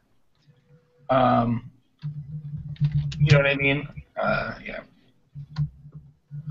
Like I do wholesale some things and sell, which is like I'm not gonna say like pretty much what I wholesale, but and when I go to those, like you have to dress to impress. But when I'm around my house, whatever, I don't. Especially when I go to garage sales, I never wear like nice clothing or anything at garage sales. No, you gotta look like you got no money. Yeah. And I have my left pocket and my right pocket. And depending on if I'm buying a lot or a little bit, I'll use 2 different wallets. I have it down to a science. So. You guys ever read Redneck Picker's book? $100, I know I got to go into my expensive wallet. I'm buying a lot of things for $5, and I'm going to go to my cheaper wallet. So. You guys ever read read Redneck Picker's book where he says I have like 5 different wallets, different money here, different money there. Dude, I'd lose money if I did that. I forget about it. I only have 2. Yeah. I only got 1. I go to yard sales. I don't even bring change. I negotiate and then I pay. I don't. That's it. I do it too. Sometimes what I'll do is if I'm negotiating and I don't think I'm going to do very well, I'll pull out the wallet and I'll kind of look through and be like, well, I don't know. And once they see the money, then they make that visual connection with it. So I'm more likely to get, maybe a little bit closer to my price than I would have. Yeah, that doesn't always work. It just pisses people off. Well, yeah, piss it me off. really doesn't. I mean, and you have to be willing to walk away. Like, I have literally walked away from buys before over $1. I've done it before, and I'll do it again. So. I think if you get pissed off enough and they don't want to haggle with anything, I've just walked away. I'm like, you know what, this is nice stuff here, but it's not worth it. Yeah, I agree. No, I had a guy. I was doing a tag sale once at my house, and I had a guy pull out 50 cents. Like that was gonna entice me to give him. Like I had it for $1. He pulled out 2 quarters and started rubbing them together in front of me. Like, making noise, the 2 quarters rubbing together. Like that was gonna entice me. Like, dude, I'm giving you a deal. All this stuff for $1. You're gonna pull out 50 cents, and like that shit just pissed me off. I just told him put everything back and leave, and he ended up giving me the $1. I don't haggle over $1. If something's $1, like, I never haggle over that. Yeah. It's 4:10 here now. I gotta be up probably in like about 3 hours. Hopefully, I can sleep till 7.